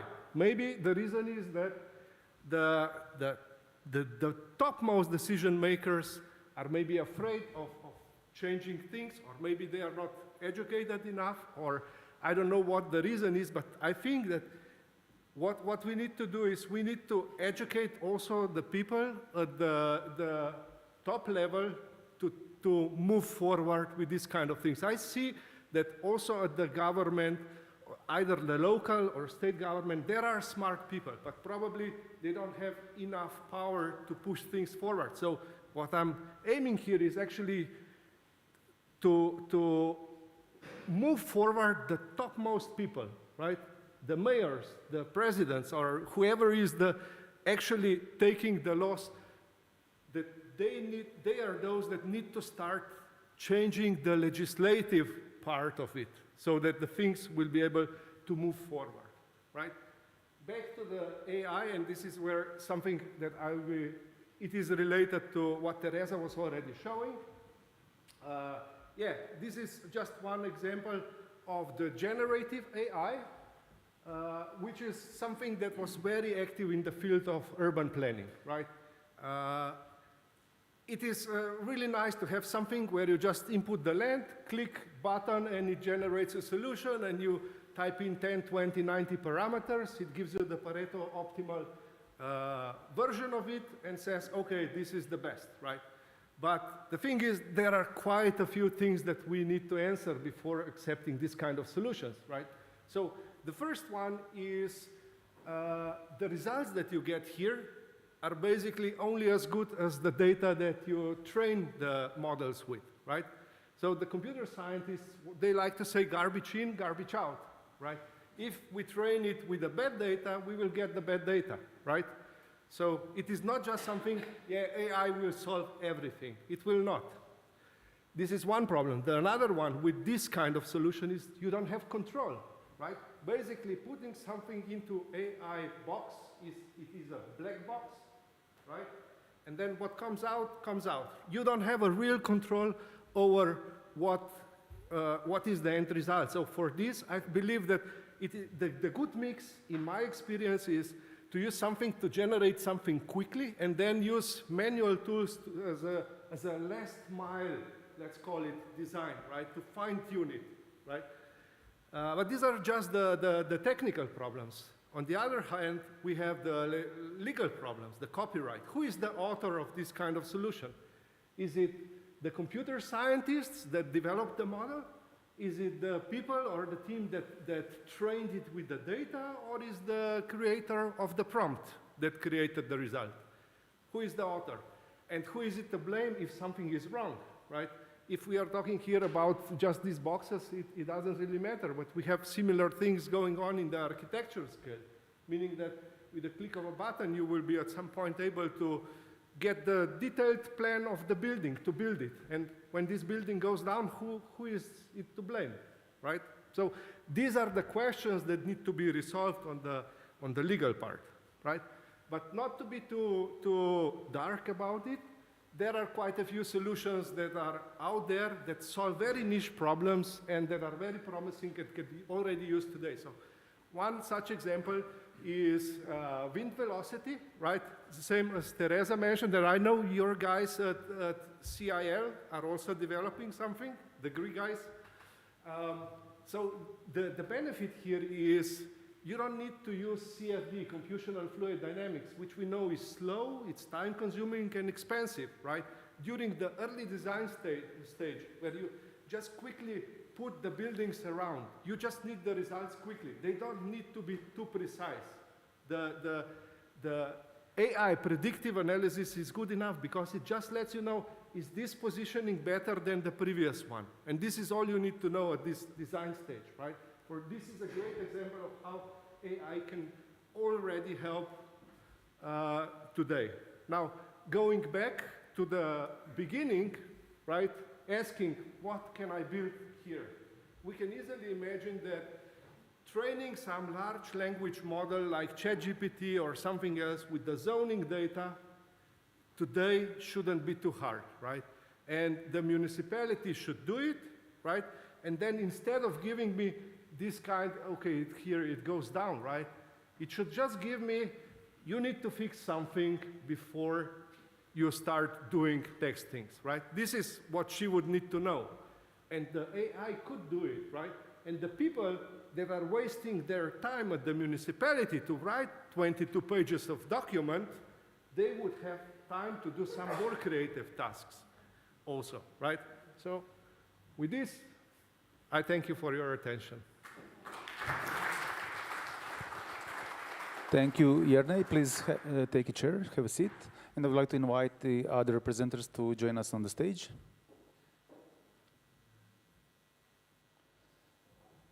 So now, from the audience, you have the opportunity to ask questions. Please do. Yes?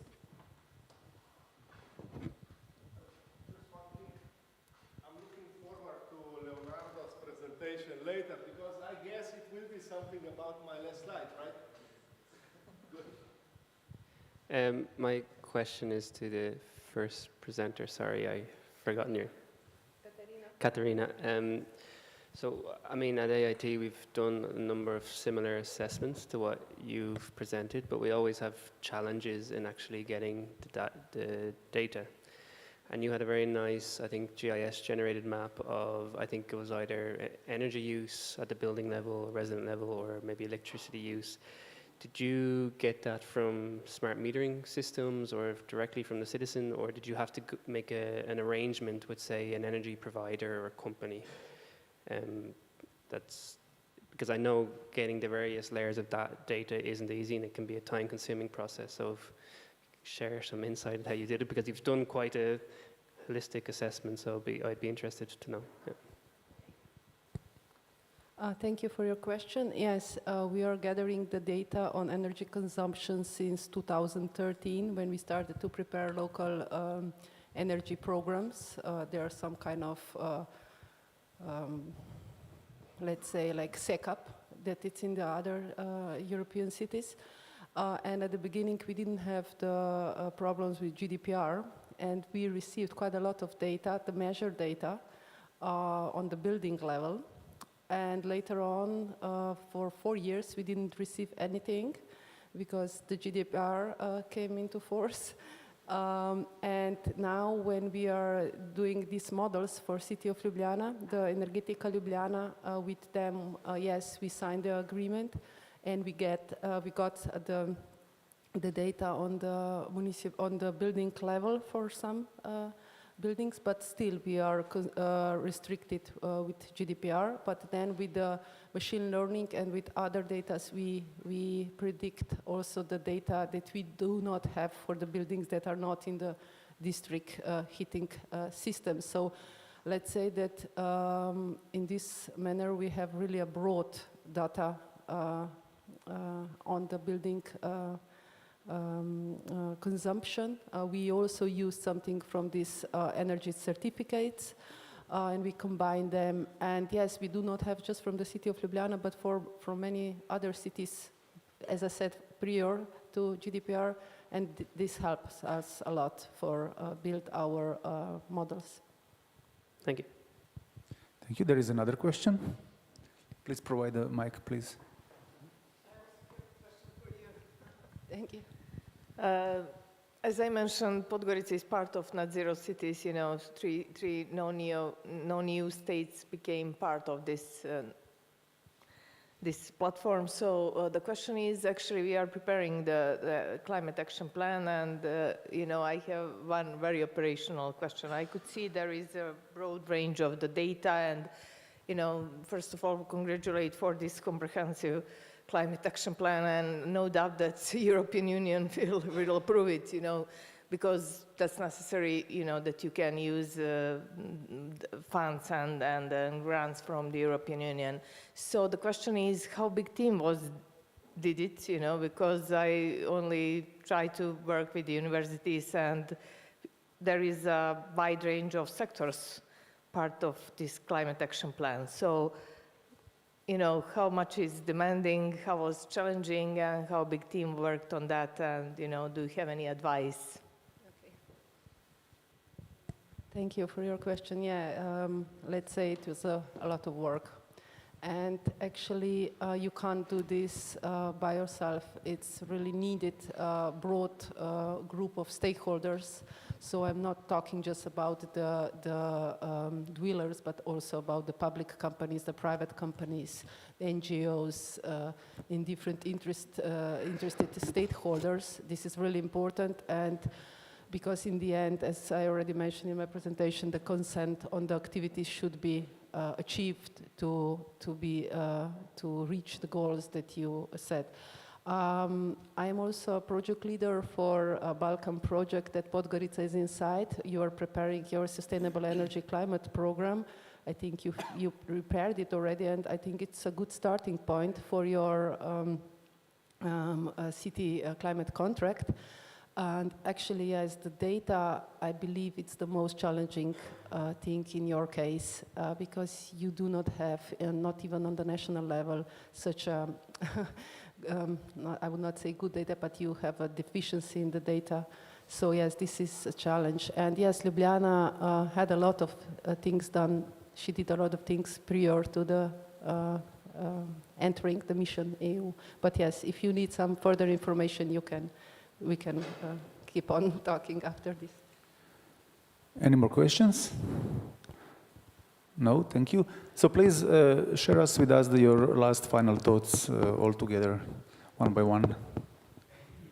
Yes, I'm really thrilled to be here. Actually, I am really.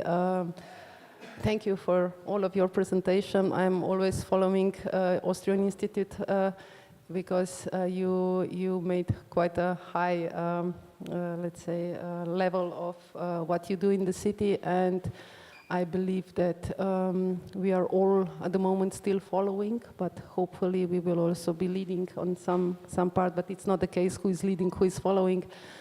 But the thing is that, yes, you get new ideas, you get new perspective, and it's always really insightful for me to hear from your side what you do and how you develop. Thank you. And thank you for the organizer to invite us to this event. Please. Micha? Yeah, thank you. I would say that the challenges that we are addressing right here should not be taken in a way that technology will solve something by itself. We need to emphasize the collective effort. We shouldn't see all the initiatives as we have a buyer and there is a product that we take off the shelf. It's something that's alive, that needs to be followed, taken care of. It needs to be a learning curve for all the stakeholders engaged, and every one of these stakeholders needs to put not only their visions and strategies, but also dedication and real effort. If we need to get to a reaction, we need to take action first. That's the basic law of physics. But in this sphere that we are talking about today, not taking action also creates a reaction, but this is something that we don't want to see in our future, maybe to sum up in this way. Thank you. Thank you. Teresa? Also a big thank you from my side for all the other presentations. It's been great insights in ongoing strategies and projects, and also the perspective that we all want to have a higher sustainability and livability for our cities and built environment. I think I would conclude with the call for action in a way that I think the collaboration is key, transdisciplinary collaboration, but also across different cities. There have already been mentioned some initiatives like the Net Zero Cities project, or also in Austria we have the Climate Neutral City Mission, where also peer-to-peer learning is happening. And I already heard today like there's a lot of things going on in other countries where we don't know actually. So also the cross-country collaboration should be encouraged further, to learn from each other, to experience best practice in order to be able to have like a common objective to work for. Thank you. Thank you, Teresa. And Irnei? Yeah, in my opinion, we shouldn't be afraid of accepting new technologies. We need to be a bit careful, and we need to require from our governments to push things forward. So basically, at least those things that work, of course, right? To make our lives easier. This, I believe, is the most important. We've heard it quite a few times today already. It's all about making our lives easier. So we should embrace what works. Thank you. Thank you, Katarina. Thank you, Micha. Thank you, Teresa. Thank you, Irnei. Now it's a session photo, and we are ready for the next one. Thank you.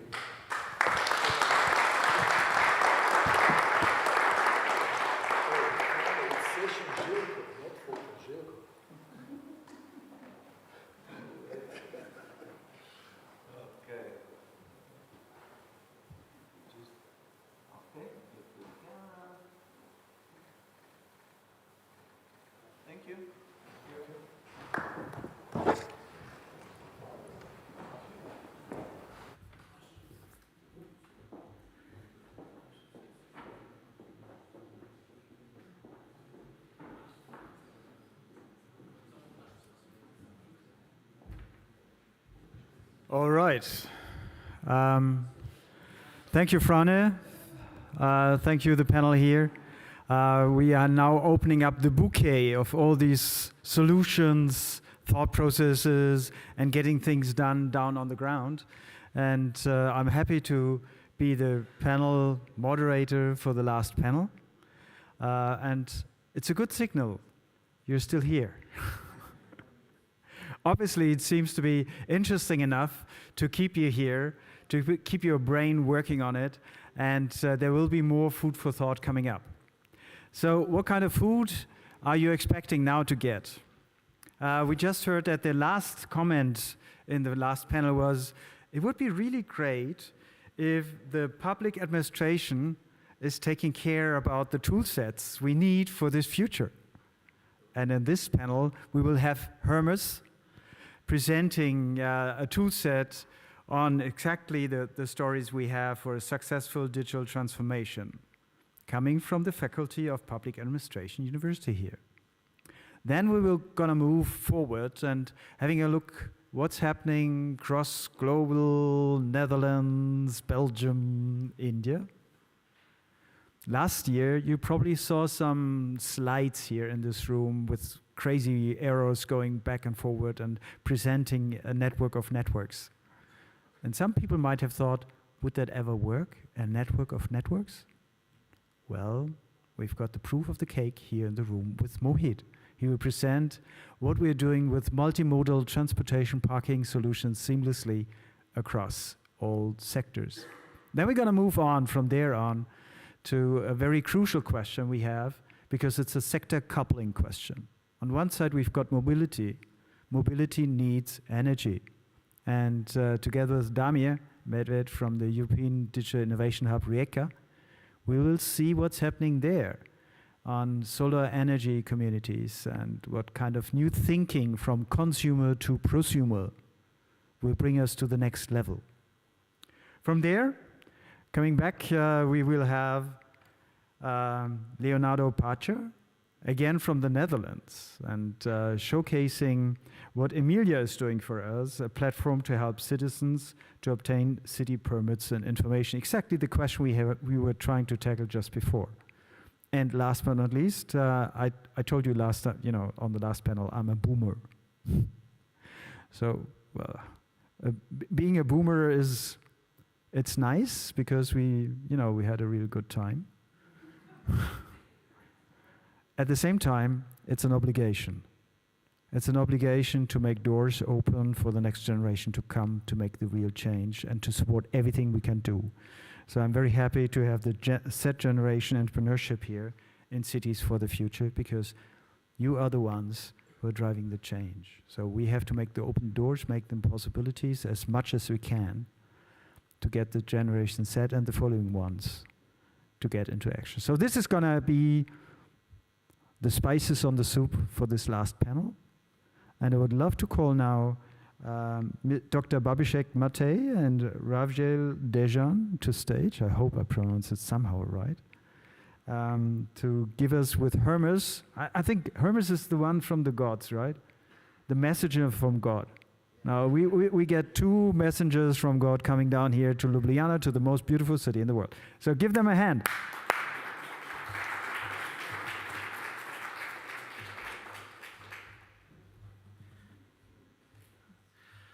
Well, hello, thank you for this very kind introduction, and thanks to the organizer for having us. As mentioned, well, good afternoon to all.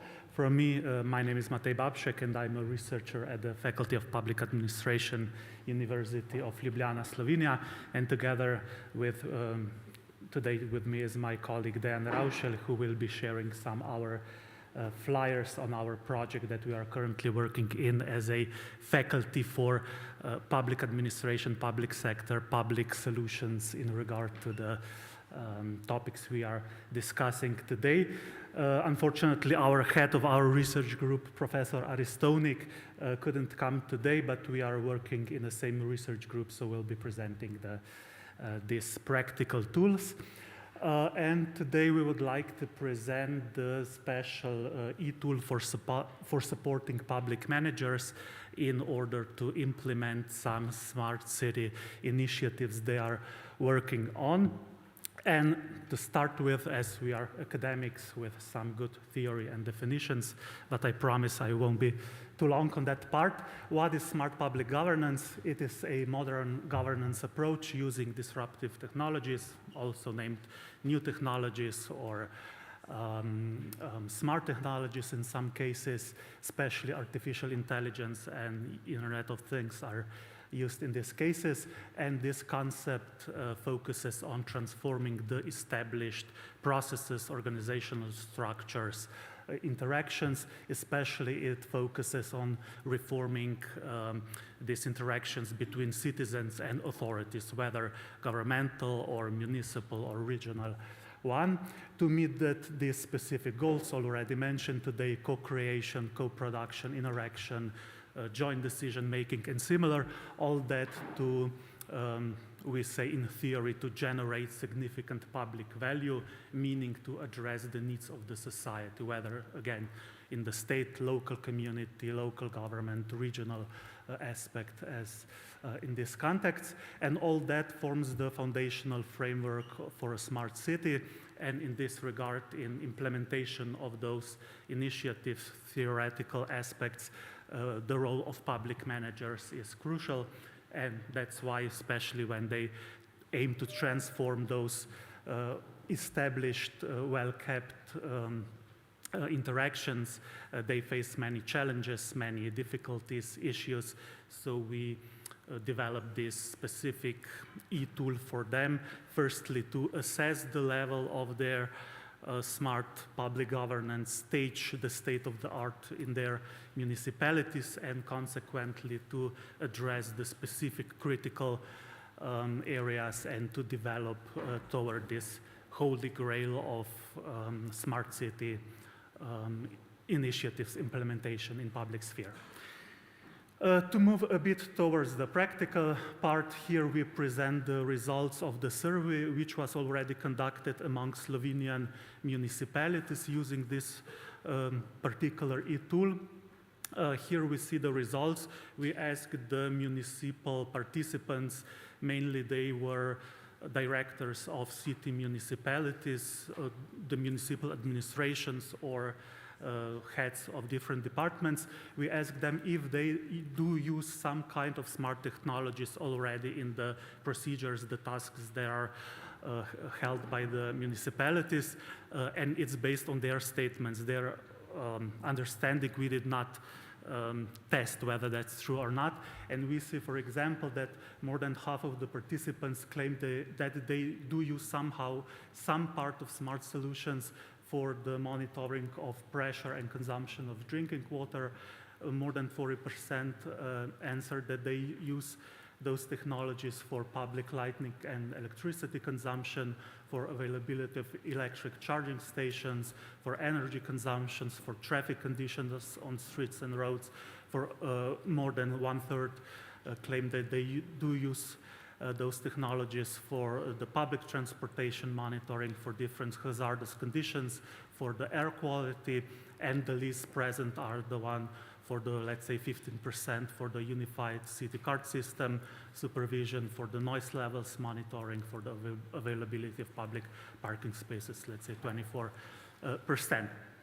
So if we now move towards this specific concrete questionnaire, the e-tool that we developed within our project, just to mention, currently this e-tool is not yet publicly available. It's still in its beta version. We are still making some upgrades, and it's also not translated into English now. So there is a Slovene version on the slides following, but we soon plan to release it to the public and to translate it to English.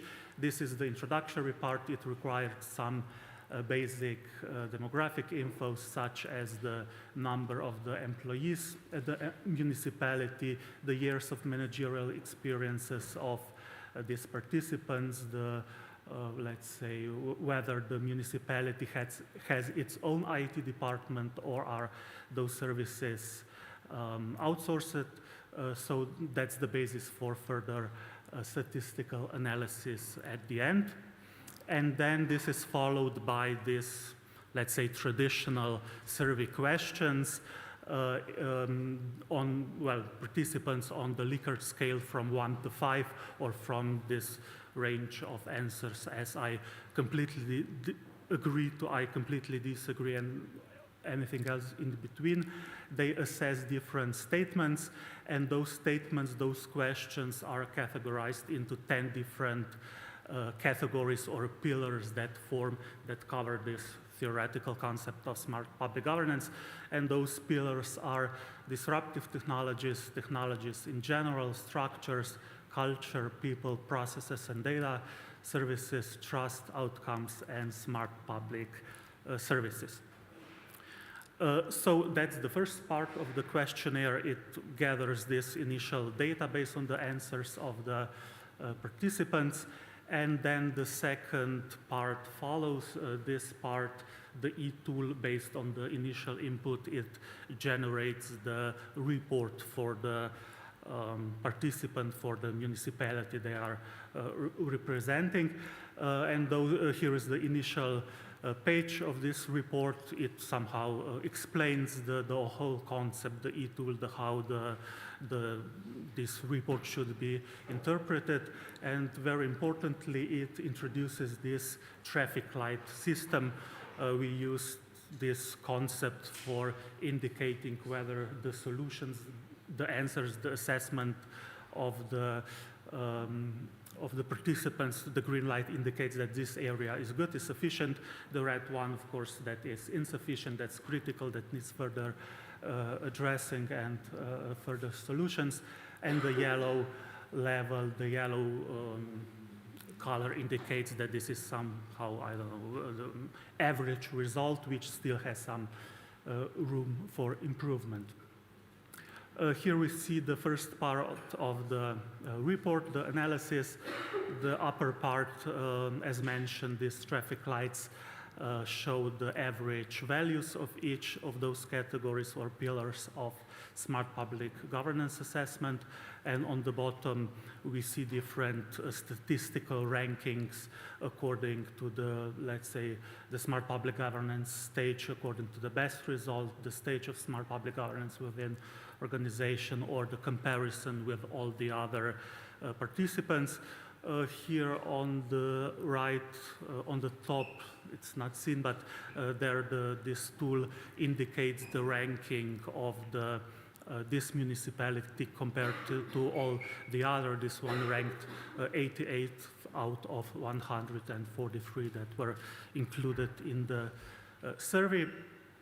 And here is the second part. This part focuses on this comparative perspective, comparing the results of this specific individual taking the survey in the e-tool compared to all the other municipalities. Of course, in anonymized way, the general values are presented here also on the logic of traffic lights. And here is the final part of the report. The summarized results are shown on this radar graph. Again, we see the summarized results of all 10 pillars that cover this concept for smart city initiatives implementation compared to all the other results of the municipalities. And this outer line represents the ideal stage of the smart public governance structures in order to successfully implement the smart city initiatives in municipalities or other public authorities. So just to mention, my colleague Dejan already disseminated some flyers. Our research project, first one to mention is the Atlas research project, on which we worked in the context of the digital transformation of public administration. So if you are interested in those topics, feel free to discover more on our web pages, or on some additional infos are also on the flyers. The second one is Hercules, which is the exact research project that was dealing with this concept of citizen-centered smart public governance that was presented right now. And this project somehow at the end focused on two different lanes, let's say, for the interpretation of the results. One for the academia, this one is more, let's say, theoretical one, and one for public managers. And within this context, this specific tool was developed for public managers to help them first to assess the level of smart public governance in their organizations, and secondly, to make improvements on critical areas. And to mention the last one, that's the third one, that's the ongoing project we are focusing on right now. It's named Aurora. So we have gods and goddesses as our inspirations. And this project focuses on AI readiness for public administration as an important pre-stage, theoretical and practical one, for successful AI adoption in public administration and other public organizations. So we are again developing a framework, a theoretical one, conceptual one, as well as a specific e-tool that will enable public organizations to make assessments on the level of their AI readiness and which critical areas should be improved in this regard. So I thank you for your attention at this point, and I hope you got some practical insights for your day-to-day work. Thank you very much.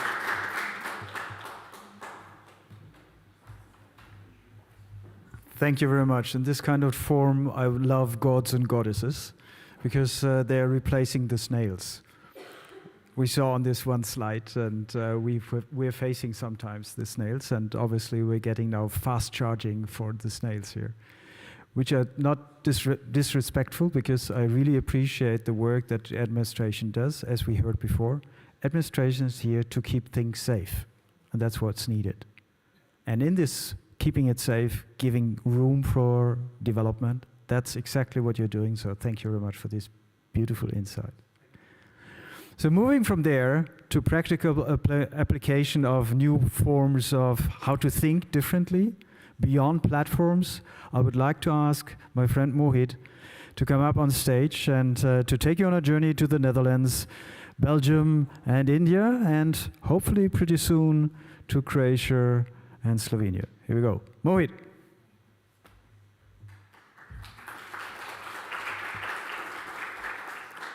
Thank you very much. Thank you, Blaj, for inviting me. Thank you, everyone, for being here. I'm still surprised that people are still here by now. I thought people would vanish after the lunch. But anyway, I'm going to talk about in the mobility and transportation space and take you through a journey which typically would sound a bit counterintuitive, and then take you to a journey beyond the counterintuitive to see the reality that we will be living in very soon enough. Now, I represent Atomical. I'm the co-founder and CEO of Atomical, based in the Netherlands. We call ourselves what Amazon Web Services is for development. We are the same thing, but for mobility. The vision is to craft the internet of mobility, and the Dutch Ministry of Economic Affairs and Climate Policy selected us to represent Netherlands in India last year at the G20 summit. Where's the clicker? Okay. To give you a quick idea about the team, I'm one of the 3 co-founders coming from a mobility and transportation space for the last 6 years here in Netherlands and by extension in Europe. My co-founders also together bring about more than 30 years of experience, having went through a myriad of challenges in the entire transportation space. And you would see Jan's face there because he is a nomad for innovation, so it was quite natural for us to have him as our advisor as well. Now, the story is actually a bit personal. Most cities talk about moving away from cars. I was one of those guys who actually left the car overnight to see how it feels to give up the comfort of a car. Well, the results turned out to be, in a year, my own carbon emissions dropped from 150 grams per kilometer to less than 5 grams per kilometer. Now imagine this scale for 1 million population. For 1 billion population, what would that impact look like? Well, it's great. However, it did not come so easy simply because I had to install too many applications. Every city I go to, every country I go to, every mode of transportation, I had to install a new application. Okay, install it. I'm writing down my own information, and then blah, blah, blah, blah, blah. So it's not that easy at all. And then started to think about, okay, why is that such a big piece of a puzzle here to solve? Turns out, it's not so much hiding away from our own faces. If you see clearly that the users and the providers actually transact in their own silos. We have been talking about data silos. Even the transactions happen in silos. Now, here's a food for thought I would like to leave you with. You may be on Gmail. I could be on Yahoo. Is there an Uber in between to connect the both of us? But to find a cab, the driver and me, both of us need to be on Uber. Why have we created such a complex mobility ecosystems throughout the world? It is a ubiquitous problem throughout the world, whether it is in India, whether it's in Europe, or whether it's in South America. The problem exists everywhere. And that's exactly where I would like to take you to a journey of what if we could do this to mobility. Imagine you could park your car maybe using WhatsApp. You could charge your EV car using WhatsApp. Maybe I could continue using my Dutch application here in Slovenia. Or maybe you could go to India, you continue to use Urbana, the local application here in India. What would that take? What would that future really look like? That's exactly where we come into picture. And we claim ourselves to be that AWS to enable such reality to really take place, so that there is an internet of mobility. Last year, we had some guests coming in talking about some crazy stuff, backend protocol that allows buyers and sellers to connect with each other without having to come onto the same platform.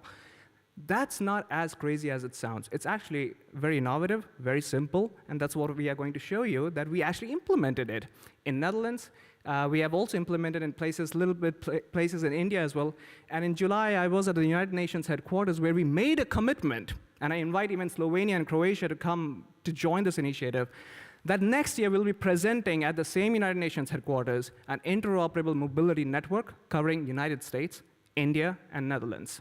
That's a big, ambitious, gigantic project, but as gigantic and as counterintuitive it sounds, I give you the promise, this is going to be a reality very soon. If we start thinking as a network-centric model, it opens up so much possibilities that innovations that were completely impossible yesterday would be immediately made possible today.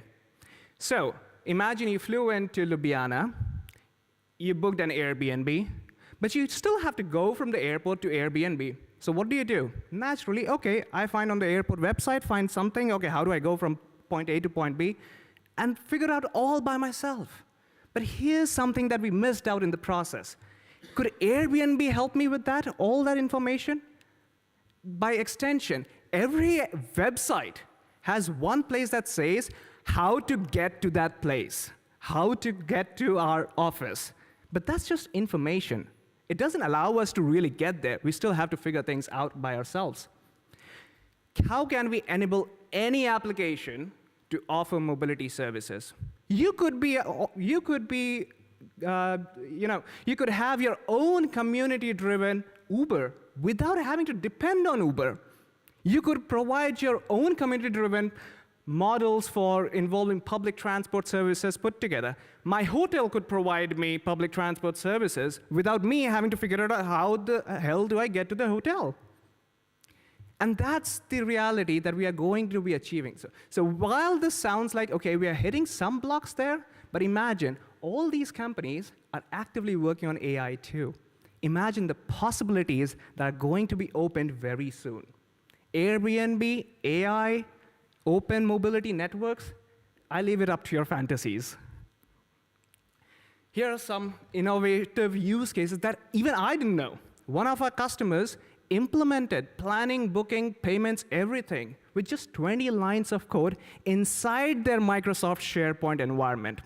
We could not even have imagined that possibility ever, but they did that. Now they're going forward with their own ideas, selling to different other companies too. We had someone, the founder of the backend protocol, coming to the Netherlands, and he had to get a ticket from the airport to Amsterdam Central. Ideally, he would have to get a ticket, plan his booking, and things like that. But here, remotely, we just issued him a ticket. A very simple on an SMS. And that's what you see as a real-time screenshot. That's not just some crafted work, but that's a real screenshot I share with you about how we actually delivered him the ticket so that he could go from point A to point B. And some more examples. On the left side of the screen, this young startup actually helps international students coming in. They wanted to provide subsidized train tickets so that they could go to a particular place to get their residency permits. They were quite entitled to subsidized train tickets. But how do you provide subsidized train tickets? Because the train operators doesn't give any discounts as such. The universities were paying for those discounts. Are you going to get some vouchers bought in? It's a very clunky process if you think about it. But in 20 lines of code, they actually sold the train tickets right from planning, booking, payments, everything on their own digital platform as their own branded train ticket. How do you make that possible? This is the reality that can be made possible if we move away from platform thinking to network thinking. This is something interesting that we have been doing. So in the Netherlands, the Netherlands parking is designed very differently as compared to the rest of the world. Typically, every city would have a parking vendor, like for example, one application that it gives out the tender to, and then it manages the parking. In the Netherlands, it's not the case. There is an open digital ecosystem for parking, and any application can become a parking application. So there's no single vendor lock-in system. But still, there's more such things to do.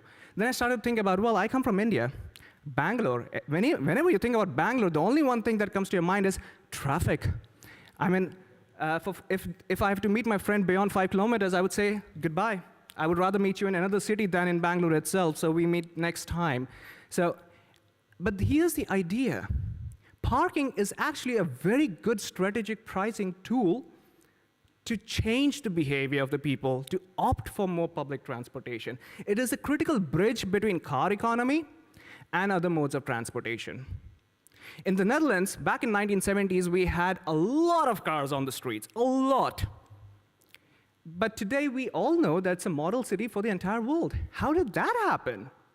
Well, they did something clever. One, they first started to raise the parking rates. Okay, very nice. Then, whatever revenue that was generated from the parking, they invested into public infrastructure. And the third, even cleverer, these guys are Dutch. So what they did was they took up a policy called traffic calming. They narrowed down the streets. So now instead of 2 cars, you can't even get through 2 cars in the same lane. So you have to be on a bike. Your bike is faster than the car in the city. And this is the mindset I took back to India. So I went down to talk to some cities there, and that's exactly what we are trying to replicate. So matching the Indian context with what I learned here in Europe. So that's exactly where these are happening. On the right side of the screen, you see one of our customers actually providing parking in the Netherlands, covering entire Netherlands on WhatsApp. You don't have to download any additional application. You can park your car using WhatsApp. Some recent recognitions. Very recently, we were one of the 3 winners of Living Lab Mass tender by the province of Utrecht in the Netherlands. What that essentially means is that what they found it interesting that this architecture really opens up many innovations that the cities really wanted, but could never have actually capitalized upon it. For example, most of the public mobility ecosystem, we always think about large public mobility ecosystems. But in every city, there are hidden gems, and those hidden gems are the local entrepreneurs, the local transport service providers, small taxi unions. They are never part of the public mobility ecosystem. Why aren't they? Simply because they lack the digital capabilities or the resources to be part of it. But this network-centric thinking enables them to play a very equally important role in the entire city mobility ecosystem. That's why we were awarded this tender. And we were very recently mentioned in the World Economic Forum article talking about that same network thinking. They call it Open Transaction Network. We are kind of Open Transaction Network, but for mobility. I would leave this stage with that food for thought to start thinking away from platforms to go towards network, how internet was designed, how even the stock exchange was designed, how even for hotel booking, you don't go to a hotel all the time to book your hotels. You could be on any platform, right? We don't have to make our mobility life so difficult every day.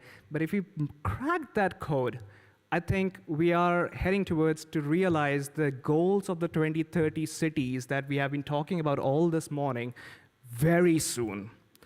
Thank you so very much. I look forward to the questions later. Thank you, Jan. Thank you, everybody.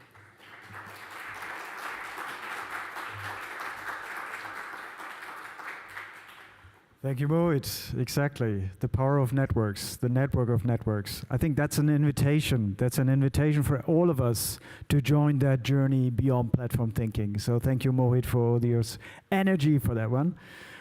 We continue on that open transaction network thinking and moving now from mobility to energy.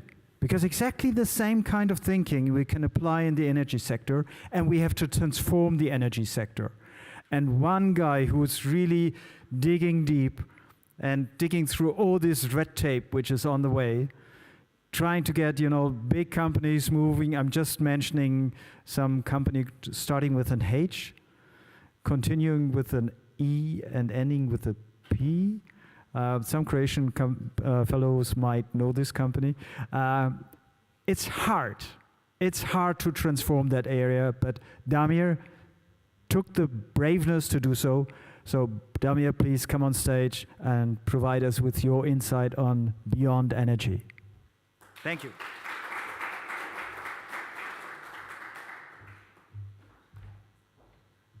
Hello, everybody. First of all, I'm really glad again that you're all here. That's very good. My name is Damir Medved. I'm working for the University of Rijeka.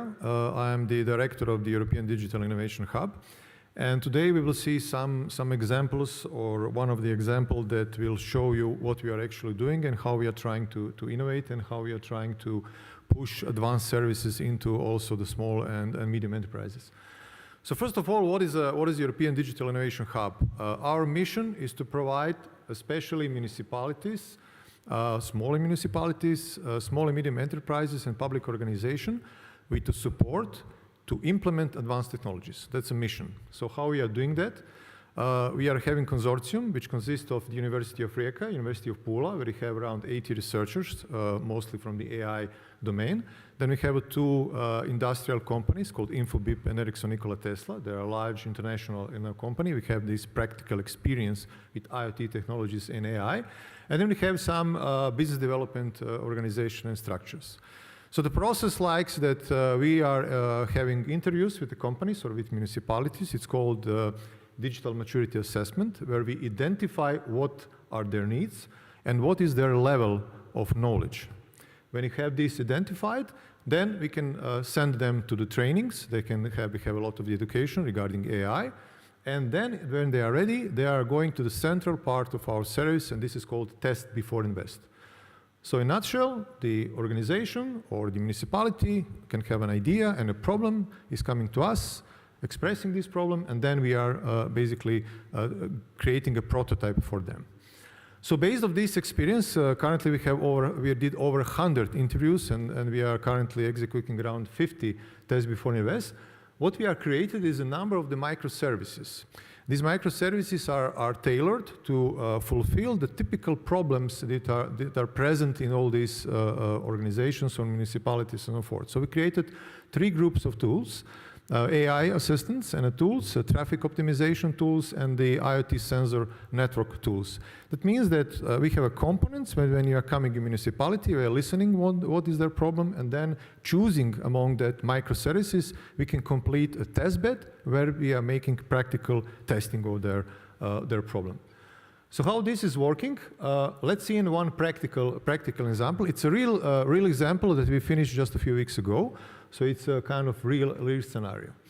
So what we have here, this is a typical situation in Croatia. So we have islands and we have mountain areas, and then you have this problem of depopulation. You have small municipalities which are not financially powerful. There is a typically scattered population all around the islands or all around the mountains, and therefore they have a problem, for example, providing public transportation services.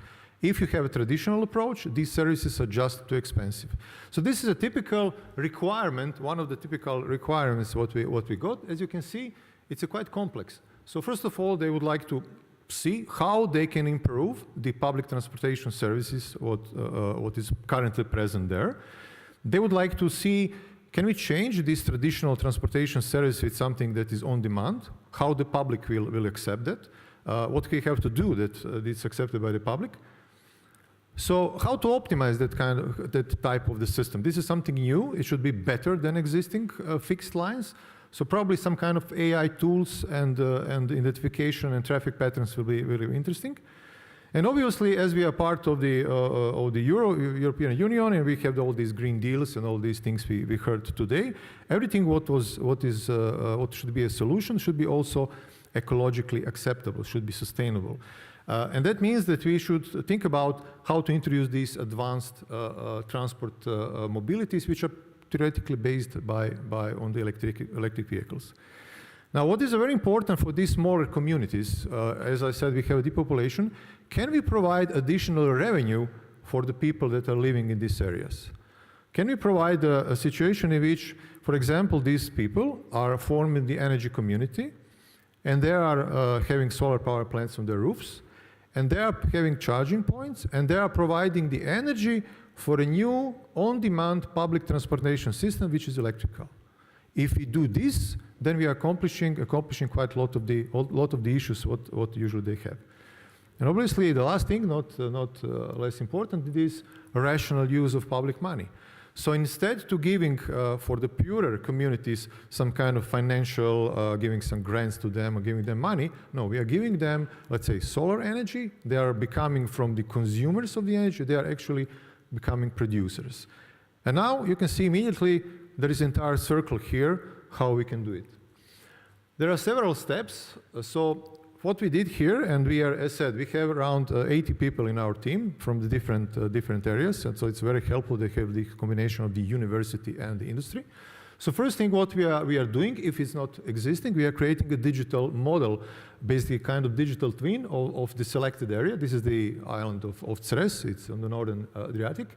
And then, as in many cases in Croatia, the data is not available, and you can see here that even in a previous presentation, the data is basically the key problem. Then, according and whatever we can have, we are building these data sets. So how we are building these data sets? We are using a combination of existing sensor infrastructure, mobility, data from the mobile networks, and the data that is coming, for example, from the public cameras and public infrastructure. So combining these three sources and combining some GIS and satellite imagery, we are creating a digital model of the area. And then this is the first step. This is the step where we identify what is the topology, where the people are located, what are the traffic patterns, and so on.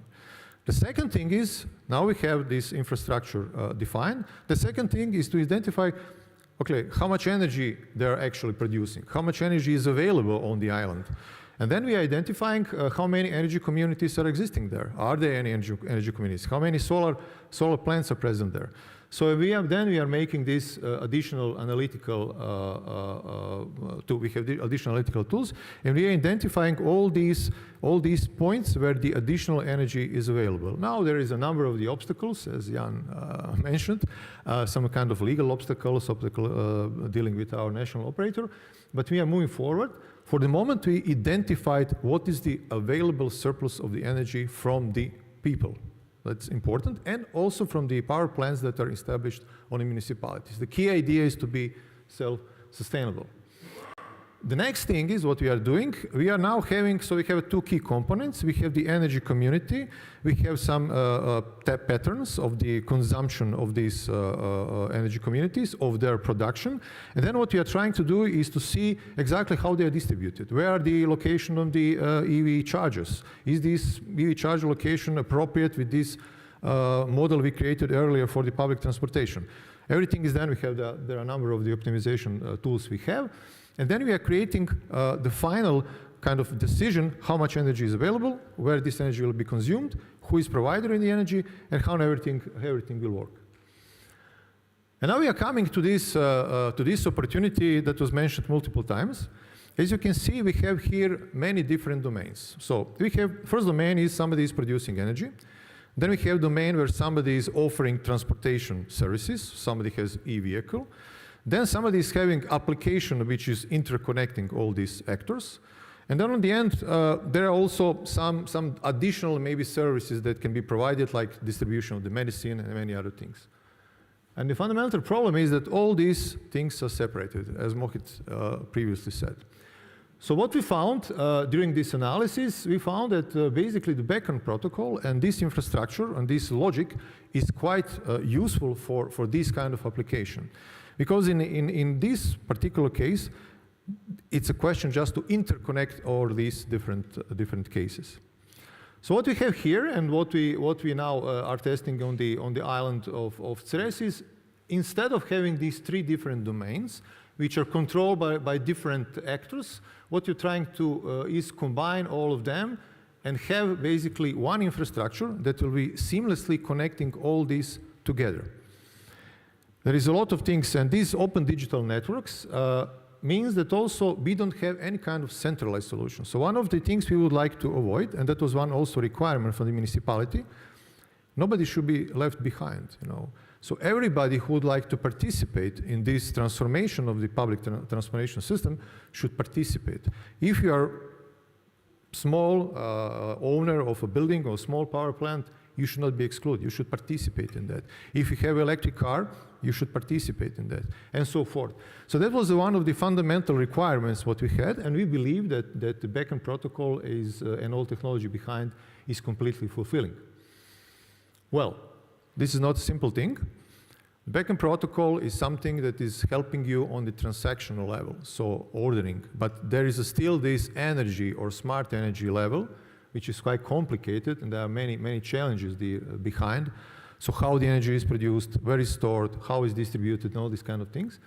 So part of this project, and that was part of this basically identification of the energy sources, was making an analysis of their current production. What is important here when we are trying to connect these two worlds? Basically, these are layers of the solution. So on one layer, we have the backend infrastructure, which will help us to make kind of transaction of ordering, filling, fulfilling demand for transport that will be on EV.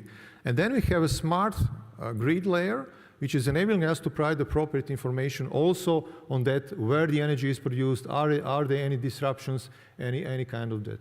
We hopefully, in the future, using the unified energy interface, we hope that we can better connect these two things together.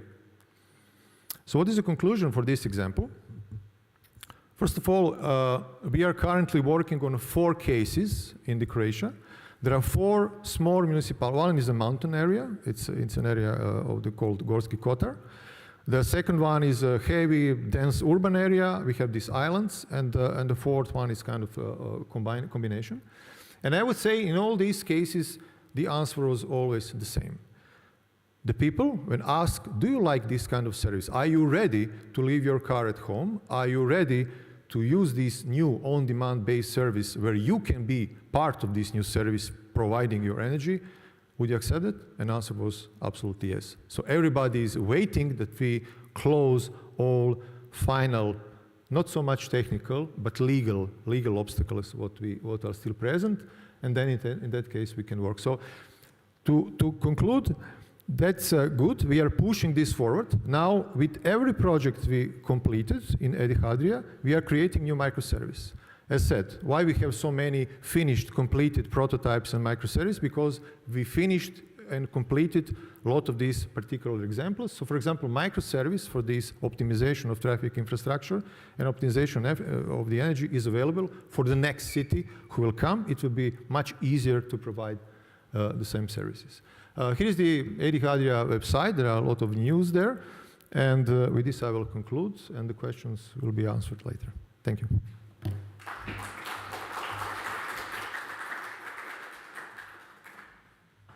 Thank you, Damir.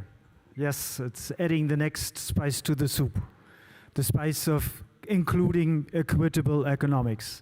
Thank you, Damir, for that one.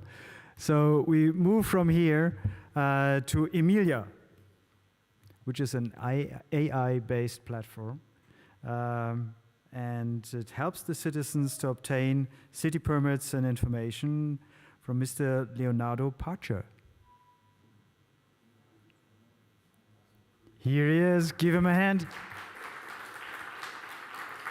And again, it's cross Europe we are moving. It's from the Netherlands back again. Thank you everyone for being here. It's so hard for me to talk in public, but I will try. I'm a former data scientist, now machine learning engineer, co-founder and CTO of Smart8. And we wanted to do something else with the city informations and permits and make it more user-friendly for every city, not just for our city. And I will start saying a bit about Emilia. Emilia is a Brazilian technology, a Brazilian name, let's say, but I will tell you why very soon. Okay, what is the main goal?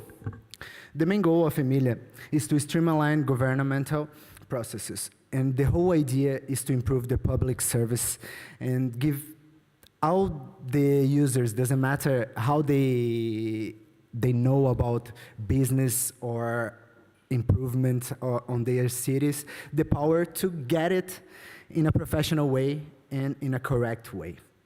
Emilia is an AI-driven platform that transforms how cities interact with their citizens. And now obtaining permits and getting guidance on processes is a breeze. More than talk, let's see an example in real life. So it's greeting you in Portuguese. How can I help you? And as we are English-speaking audience, I will ask her to speak English with us. So let's see what's coming up. I want to open a barber shop, and my idea is to ask her how to open it. And of course, the speed is super high, so I slow down a bit, and we will see how it goes from the beginning.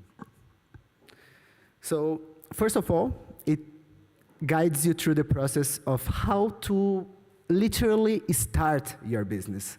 You get the guidance on building your business plan, on getting the permits and license, the steps, the setup, and of course, marketing and all the other things that you may need when you will open a small business. But it's not just there. Let's ask about the permits, right? Because there is where things get complex. So here we can see that she's providing information in English about how to open a business in the city of Jundiaí. And afterwards, we played a bit and we have it speaking in Slovenian too. So here you can see every information with the link. It's completely updated with the latest information of the city. And if you ask her how many stars are in the sky, she won't tell you. She's really focused on the city problems. And of course, we are curious about timing, right? We want to open as soon as possible and put some profits in.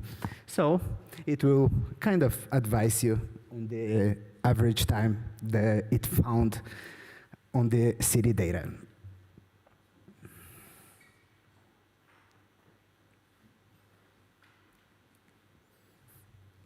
Okay, the problem it solves is streamlining city permit applications and information's dissemination.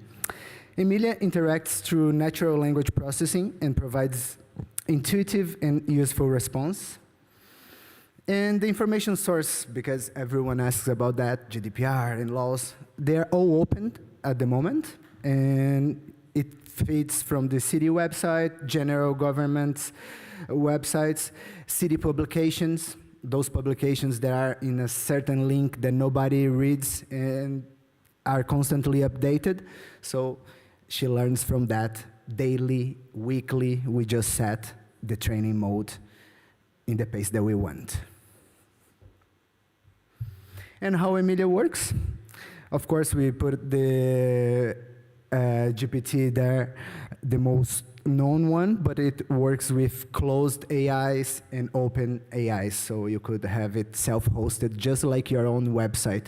So if the city has too many compliances and GDPR issues, they can just deal with that easily, hosting their own models. And Emilia learns from whatever we feed it. And yeah, the benefit for citizens are very clear. So faster and accurate information, 24/7 availability and support, user-friendly interface, and natural language. I can ask the way that I want. And the benefits for the city administration: reduction in administrative workload, improved accuracy and compliance, and increased citizen satisfaction. So, in the future, of course, we want to integrate it with legacy systems. So you could just ask Emilia, am I owning any taxes? And she would provide you with numbers and eventually with the means to pay the taxes. Speech and voice recognition, and of course, why not, avatars. And here is the example, speaking in Slovenian. It is the first time that we are doing that, so if she doesn't speak that well, let us know.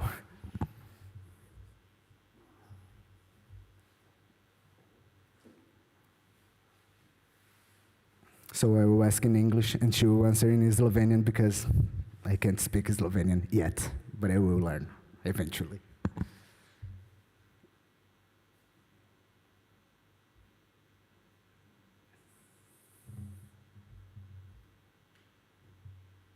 I don't know why the barber shop, maybe I need a trim.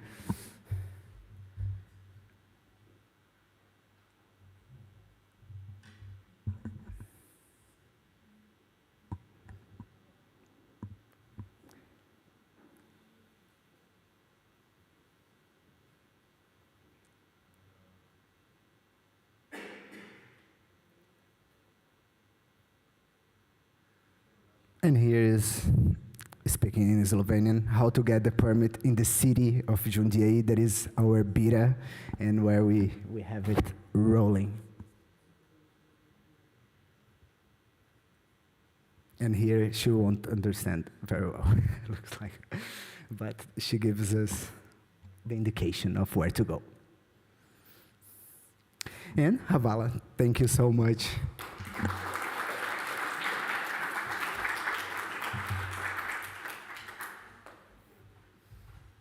Thank you, Leonardo. Is that your phone? I left mine as well, so. Right, so I've got now a new female name in my repository, Emilia. Before that, I had Sophia in my repository. You know Sophia? Sophia was the first human robot who got citizenship in Saudi Arabia. Now we've got Emilia as one who's probably then providing all these city services, how to set up a barbershop. Now we're coming to the last presentation, and I was talking about Boomer. Here comes Generation Z. Omar Sharif, please join the stage here and lead us through your thinking and your products. Give him a big hand of the Youth Business Group Slovenia. Thank you for that warm welcome. To be honest, in many ways, even I'm labeled as boomer, so I'm trying to keep up with all the novelties. My name is Omar. I'm representative of one of the largest business communities of young entrepreneurs in the region. We count more than 2,000 members today and dealing in a lot of fields, and I'm going to present some of the work and things we are doing.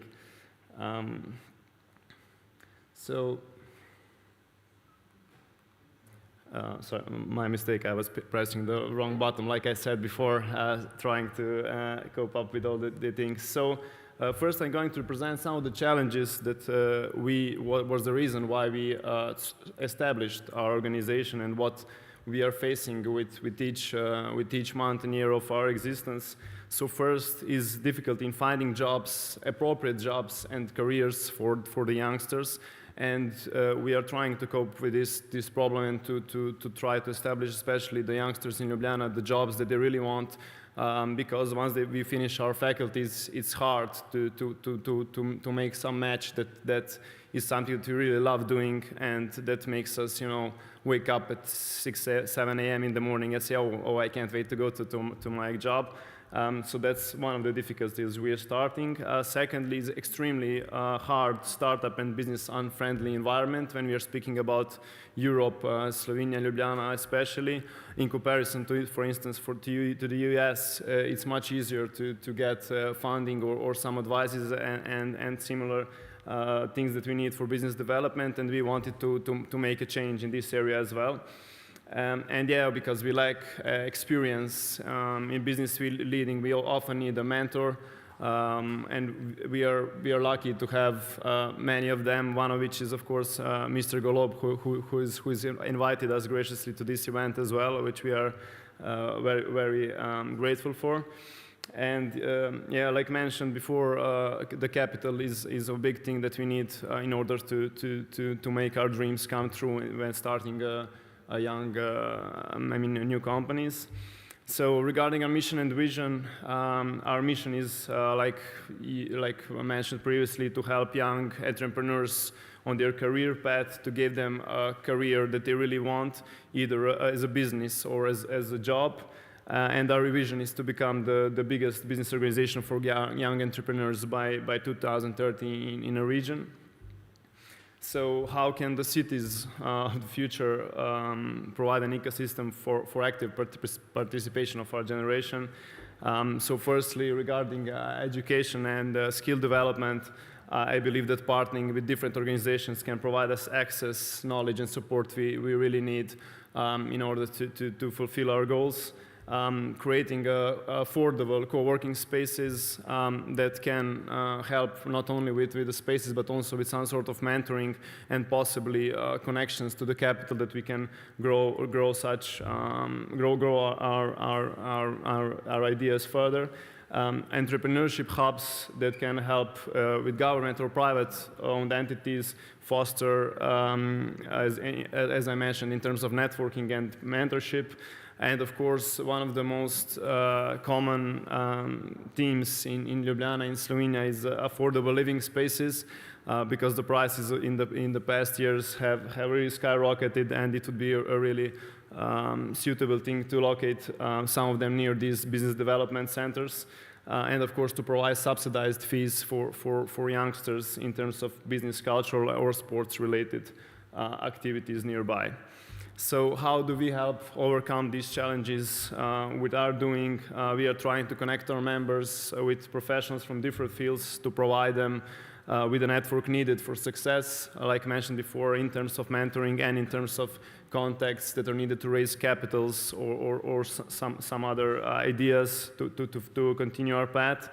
And working with our partners, companies, firms on educating young on the business skills, and providing possibilities of gaining leadership skills, which is basically a necessity for any venture to succeed, and finding the job opportunities that provide value for our members so that we can help them do what they really love. So thank you, that's it from my side, and hope you enjoyed it. Thank you. I haven't taken the phone, so I don't forget it, so I was thinking. This is the spirit and the energy we need. Thank you very much for that one, Omar. And I would love to call now all the panel members up on stage again. Mohit, Leonard, Damir, Omar, Dejan. Right. So what we're going to do here is a quick one for the photo. A quick one for the photo. And then while we're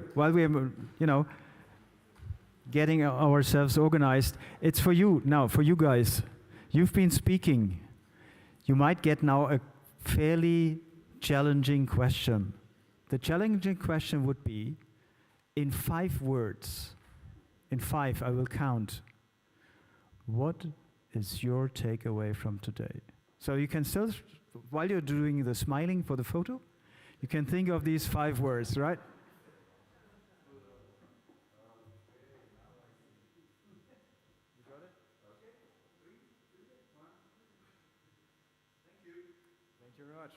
Okay, now, Omar, your 5 words. Ideas and connections for the future.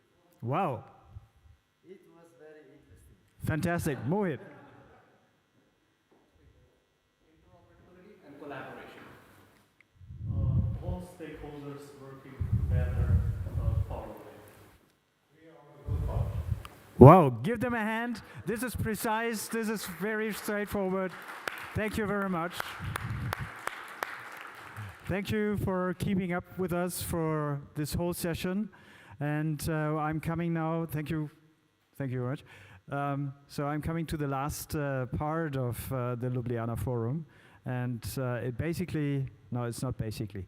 It starts with a deep thank you to LJUBLJAN and the whole team of the Ljubljana Forum who made it possible to come here together, exchange ideas, being interoperable, and building communities. So, Blaj, thanks to you and your team.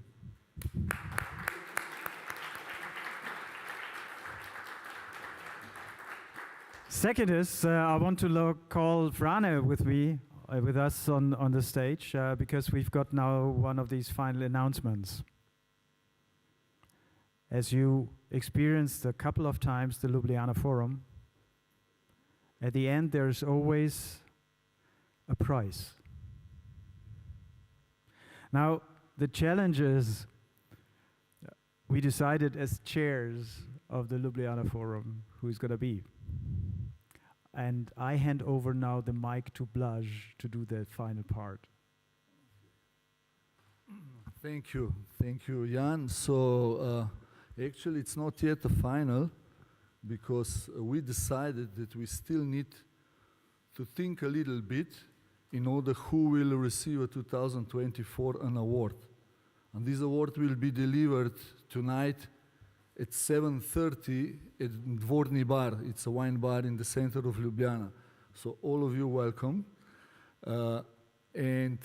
Yeah, over there we will share with you who will be this year winner. So yeah, we changed a little bit the program in order to extend invitation for you to come and to join the evening. So that's one thing. Second, tomorrow at 10 o'clock there is a visit of Rock site. Rock is a fantastic building. It was presented in one of the very first Ljubljana forums when Mayor showed the vision of Ljubljana and how to enable a space, also in relation to what you mentioned, Omar. So we have tomorrow at 10 o'clock visit. It will be guided by Director Renata Zamida for all of us. So just please raise your hands that we know approximately how many of you are planning. Tomorrow, 10 o'clock, Rock Center, yeah?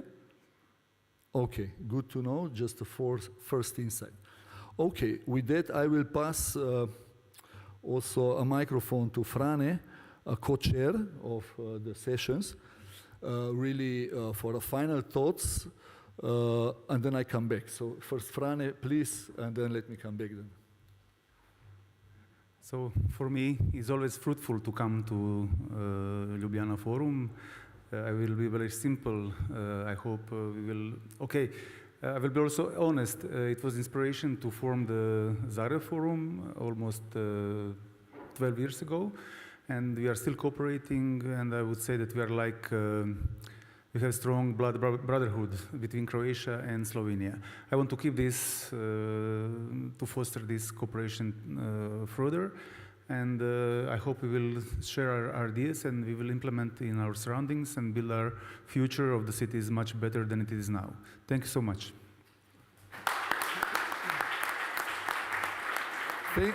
Thank you, Frane. Just for a final, before evening, of course, and tomorrow. Tomorrow I will more visit and tonight will not, we'll have a different occasion. All what we discussed today in all sessions, first of all, I would like to thank Anusha, also our co-chair, and Jadranka. They left, they are not now anymore with us. So we are not only men, we are also women with us. Without them, we could not succeed, that's for sure. I need to say this. Second, all will be compiled in the synthesis report of 2024 Ljubljana Forum. So it's something that we are proud, all team is working on it. It's about concepts, industry solutions, and challenges. So yeah, please follow what is going on. And at the same time, I would like already to invite you to 2025, 15th anniversary of Ljubljana Forum. So follow us, make your suggestions, what to improve, where to move forward, and we will count on you. And last but not least, Miha, Mark, and the team I would really like to thank the whole team that helped. Please, one applause for them. Because, you know, usually we are on the scene, on the stage, but it really depends on backups, support, all engaged, and it was just fantastic. It's a really great team, and it's a pleasure to work with them. Thank you very much. And thank you, all of you, and see you later in the evening. Thank you.